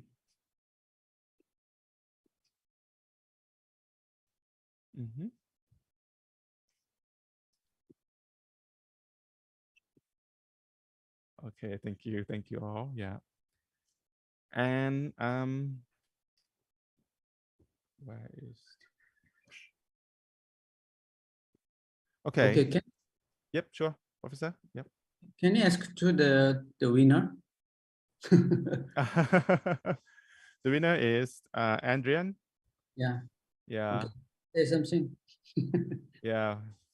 From NUS, Singapore. And I'm not sure we still have time. And actually, I just want to ask our jeweler to speak. Open comments about this competitions, like just a short one. And yeah, you comment your feeling about the project. Maybe we can start with maybe I want to maybe other person, because Dr. Lee will at the end. Is that okay for you? Okay, sure. Yeah, I would like to invite maybe maybe Professor Traffic. Yeah, I can see you on your face smiling to me. Yeah, that's great. All right. Congratulations, Adrian. I'm really proud of what the NUS students have done, but I'm also very proud and very honored to be part of the jury for the first time, and also to see all the projects coming from all over Asia. I think the projects are really inspiring, coming from very different perspectives and looking at the pandemic and post-pandemic in very, very interesting and in very diverse ways. I think that is really important because pandemic of any kind, including the COVID-19, really influences all aspects of our lives. And I think that was very well presented in this competition.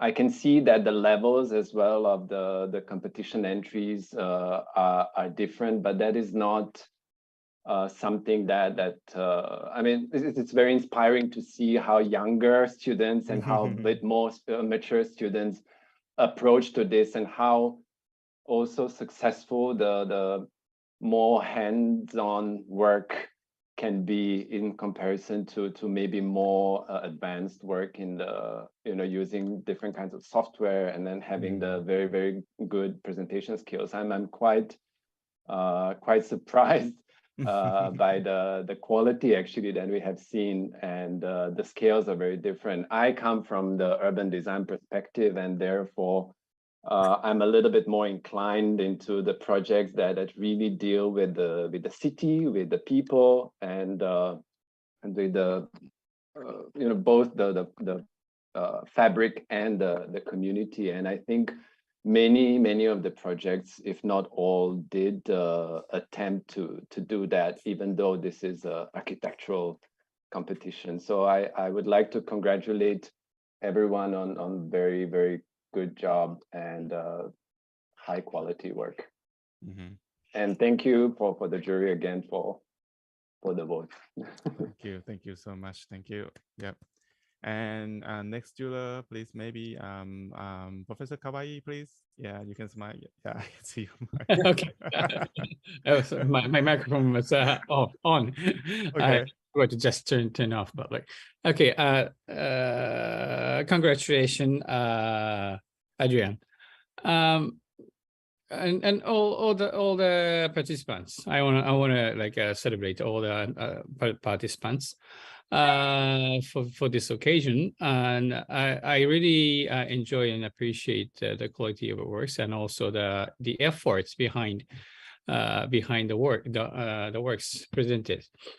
Then I also appreciate that I could have this chance to be as a jury, which is a great opportunity to face a kind of feeling of young architects. I always say students, all the students, architecture students are already architects. So we are in an equal kind of table. We should discuss about kind of contemporary issue on a table. That's the part of this kind of dialogue or discussion is the big starting point of the development or the design. So this is a great opportunity to face the kind of feeling of young people, and I could find a kind of common kind of aspect of their interest. Then of course that's they are very sensitive for the issue like environmental issue or a sustainability or this kind of idea, or also a kind of social problem like to solve a social problem, or also the kind of urban condition. And I just want them all as a kind of rival, want them all to consider keep work hard as you did or you have done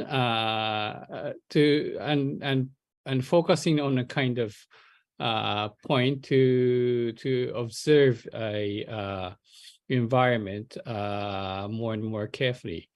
What I mean is, for instance, I have seen many works, for instance, to feature a green in the building, which is a kind of response to the kind of contemporary problem in urban, especially in urban context. We have a problem lacking of green.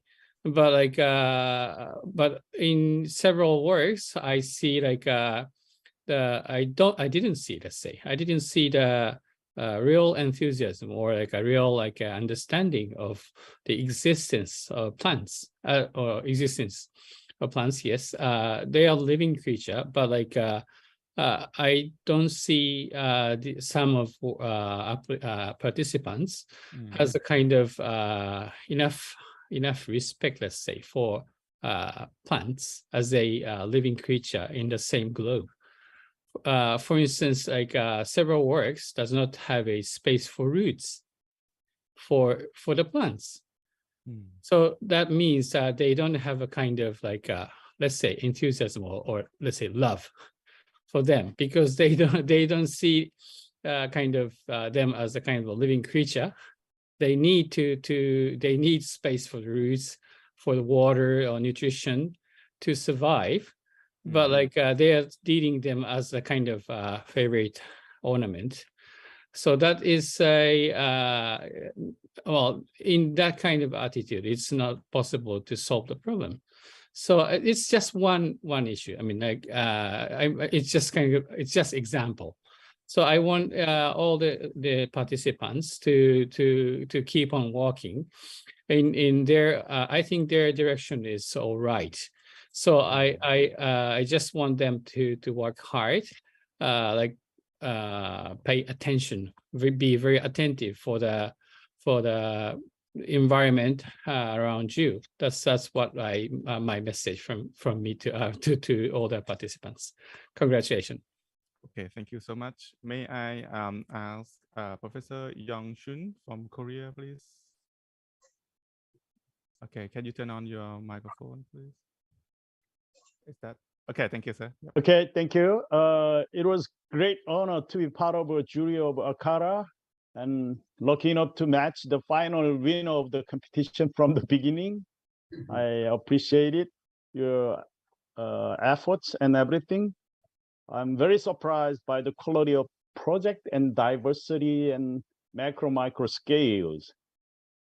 Congratulate all those who participated, not only the winner, but also the participants, because the jury process is, just selection process. I don't think it's absolute winner of the competition.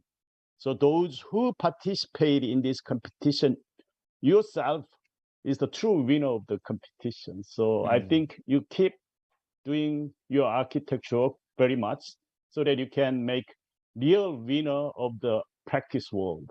Thank you for your participation again. And then thank you again for inviting me here. Young-il Lee, thank you. Thank you so much, sir. Yep. May I invite Dr. Shulei, please?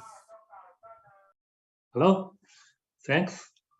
Yes, I also agree that I think everyone is the winner today because for me, I really enjoy and I really learn a lot today from you, especially from you young guys. I can experience the diversity and maybe the similar problem around different countries and regions for Asia. For example, the highly diversity and from the natural rural area to the highly density metropolitan regions. So I really feel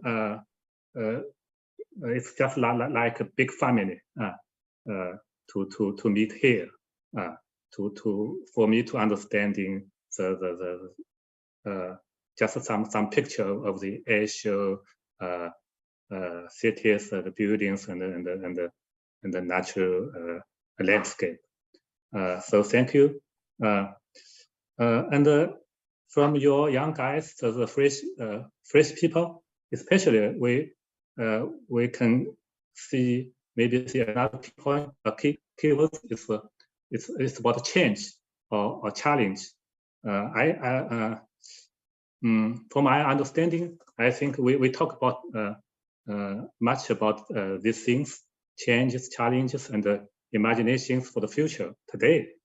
But at last, I want to mention maybe we should go back to the architecture, the fundamental element, the fundamental space of architecture itself.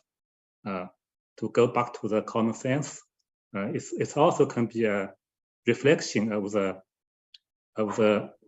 fundamental architecture problem for us, maybe especially for Asia area, as well as the global understanding. So that's all, and congratulations. Thank you. And Professor Ho Long, right, please? Yeah, thank you, sir. Yes, well, this is the first time I joined this presentation, so it's very happy to enjoy a lot of interesting idea regarding to COVID pandemics. And also, it's my honor to join with a lot of professors from a university from Asia. So I feel that there are various views from countries to countries, and also there's very interesting that the student reach a lot of like open mind with the very like very stressed. I mean, very idea that make me surprised. So finally, I would like to send my great word to all the students, and I believe that those students today will have a lot of change for the futures. And also thanks Professor to work with us in this presentation. Thank you very much. Thank you, sir. And maybe the last one, Dr. Pram. Yeah, you just say last word for that. Yeah, thank you. Yeah. So first of all, congratulations to Adrian, the most voted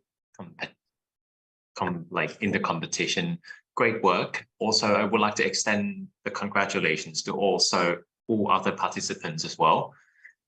The works contains a very wide varieties of qualities as well as graphics and styles and background as well. So it was really hard for the judges for sure to actually find out or actually tell which one is the best work, which one we prefer more.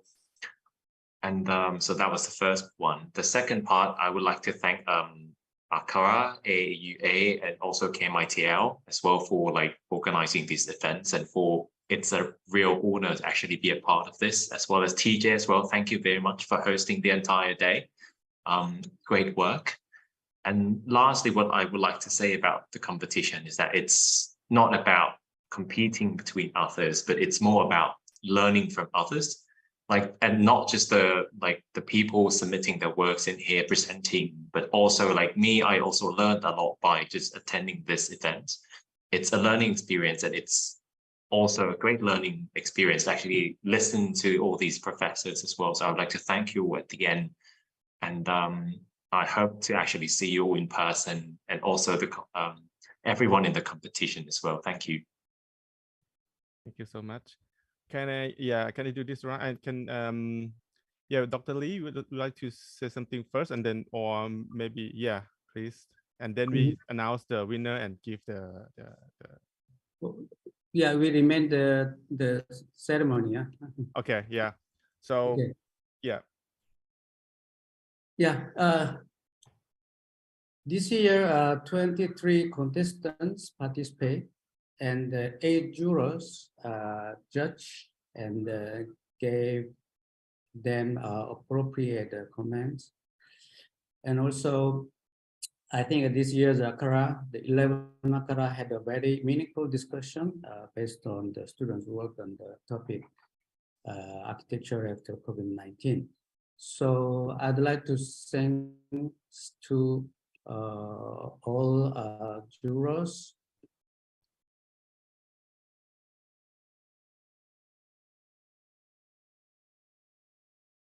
At first, from China, thank you, the Professor Zhu Rei.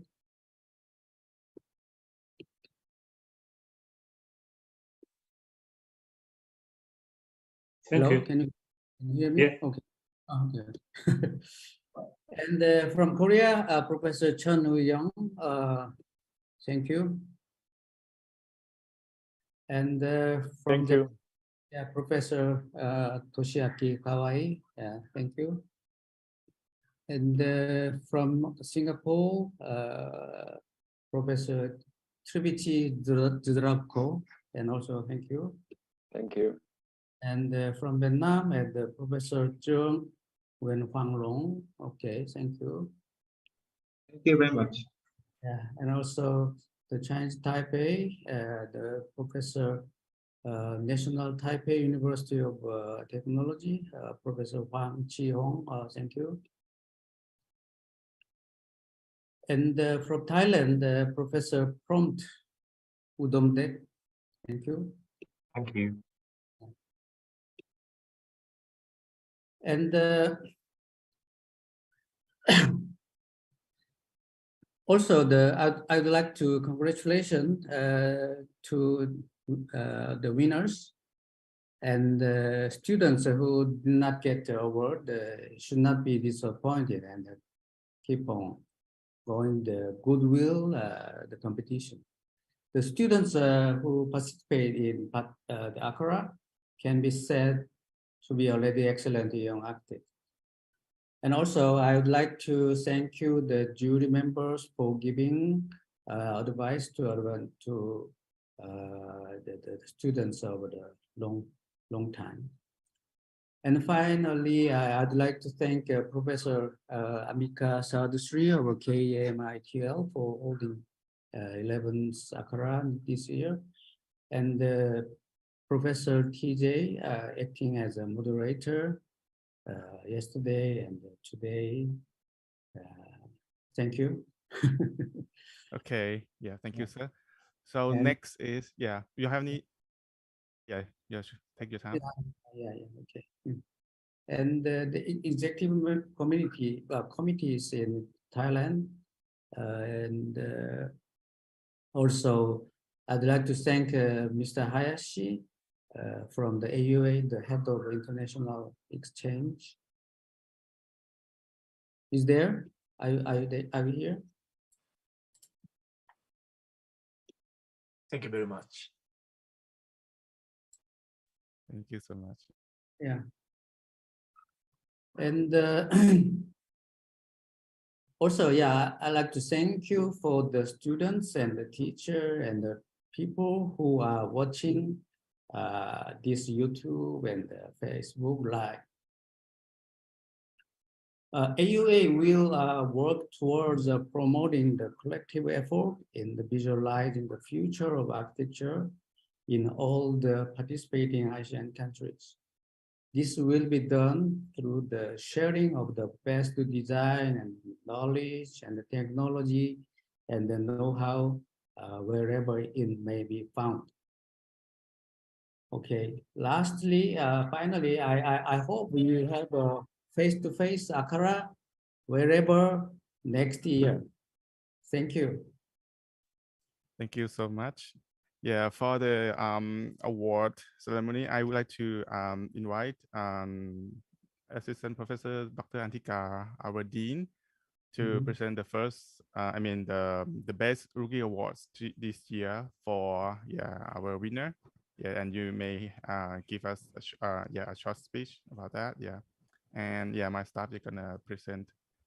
Yeah, and Andrea, are you there? Okay, can see your face. Actually, our student, you can turn on. This is the moment we can join together, and you can turn on your camera if you can. Yeah, please, Dr. Andika. Yeah. Please. Okay, so can I announce now the winner, or should I wait for the plague to show Ah, up. yeah. Maybe we can show the plate. Right. Yeah. Could we have? Can you just share us and pin up the our dean? Yeah. Yeah. Okay. So,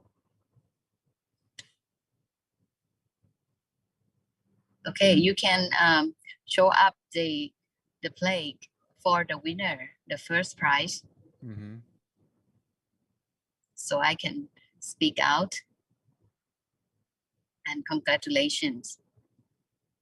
Yeah, it's already shown. Yeah. Okay.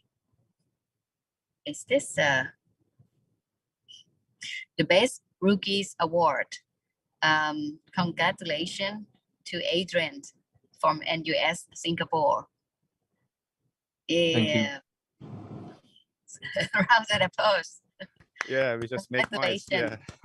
Congratulations. Uh-huh. And I would like to take this brief time to say something apart from what Dr. Lee just said. Of course, it is such a valuable time of the thank you the jurors that you take not only today, but I'm sure that before that you already show me the spirit of the teacher, the coach, and also like a scaffolding for all the students and participants, the contestants in these competitions. Like I can see how you like to transfer your experience to them, whoever you never been taught before. And the beneficial of the participating in this competition is not only to present your works for the contestants or waiting for your feedback only, but it's important that you can learn from your friends from other contexts, other country, different culture, different background. I think it's a much valuable time. And for the online system like this, you can go back and see that those again, learn and learn. I think there's a lot of benefits of these competitions. Thank you to Dr. Lee again.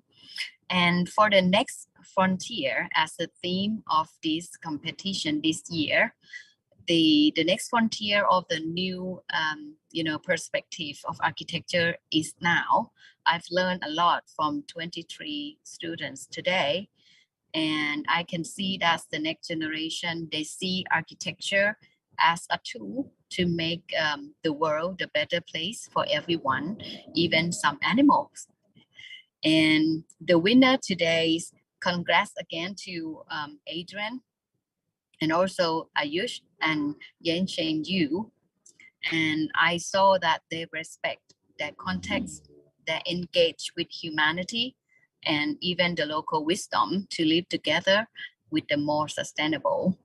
And thank you again for all jurors and for the AUA team. Thank you very much. Until next time. Okay. I think we still have the short time. Maybe I can ask Adrian to say something. Just a short, like, yeah, Adrian, please. Yep. Hi. Thank you for this opportunity. I am extremely honored to be part of this competition, and I want to thank my professor, Professor Tat Hao and Professor Trivik for shortlisting me in this competition. Yeah, I am once again very honored. Okay, thank you so much. Yeah. And may I ask Dr. Lee to present the Excellence Lookie Award? Yeah, because we have two, right? Maybe I ask your present first, and then could we just you can change the plate, please? Yep.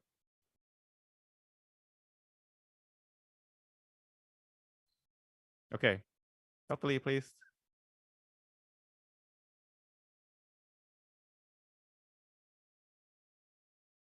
Can you see the screen?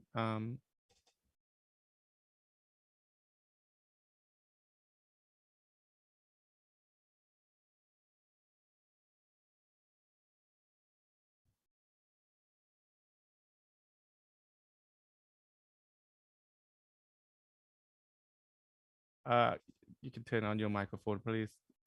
Sorry. Hello. Hello. Sorry, I forgot the number naming. Okay.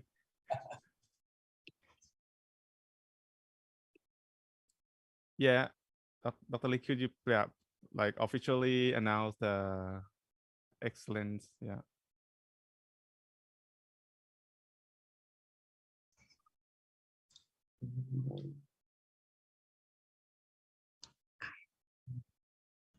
So many. Can you hear me? Okay. Sure.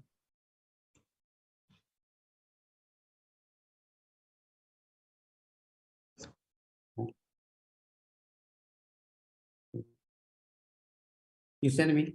I cannot. Yeah, it's on screen now.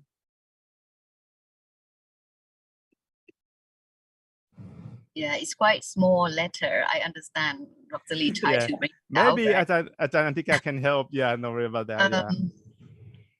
I'm not sure. Is it the second and the third one, right? Yeah, Please yeah, tell me yeah. Okay, I can read out and then Dr. Lee say congrats to him, okay? Okay, yeah. Officially. The second one, the similar score is that So Ji Hui Adrian already gone, right? And then Yan Shen Yu from Chinese Taipei. And the same score, right? Yep. Ayush Kapsi from India. Yeah. Good job. Okay. Congratulations. And then I'm sorry. Yeah, I know that it's too small. That's why. Yeah, take your time. Yeah. Okay. Yeah. Okay. I already had my speech. Yeah. Okay, so yeah, and maybe I will ask the our excellent award to speak something. Yeah, maybe lady first. Yep, sure. First, I'm so glad to be here and thank you all the professor today. Yes, it's a very hard work, and so I'm very very thank you to the people who helps me on this presentation and this contest. Thank you. Okay, thank you so much. And Thank you. thank you so much. Good job, good job. And you're the last but not least. Yeah, please take your time.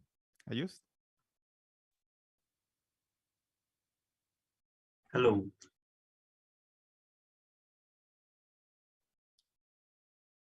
Hello.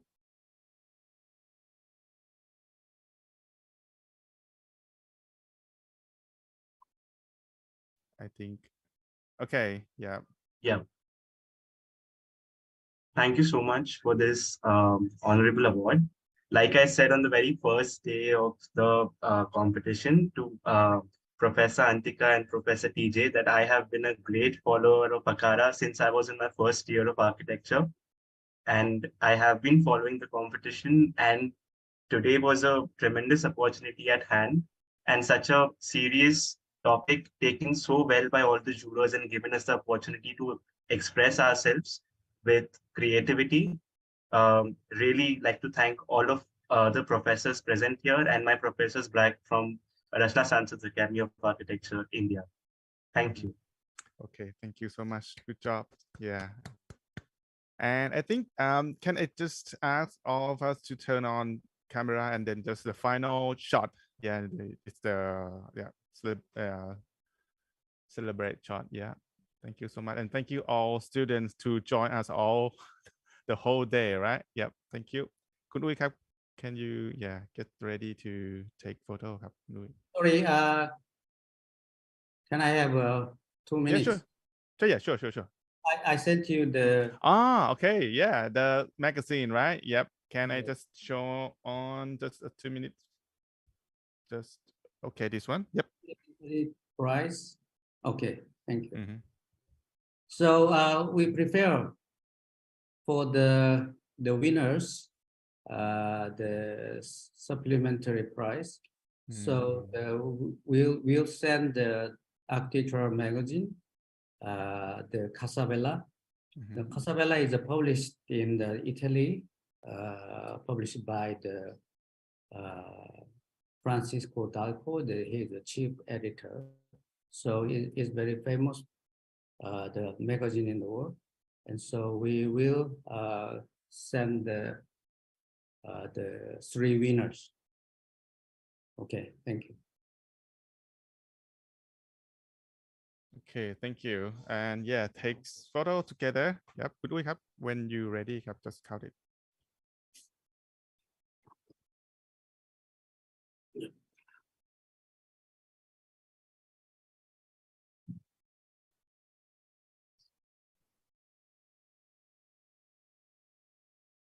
Yep.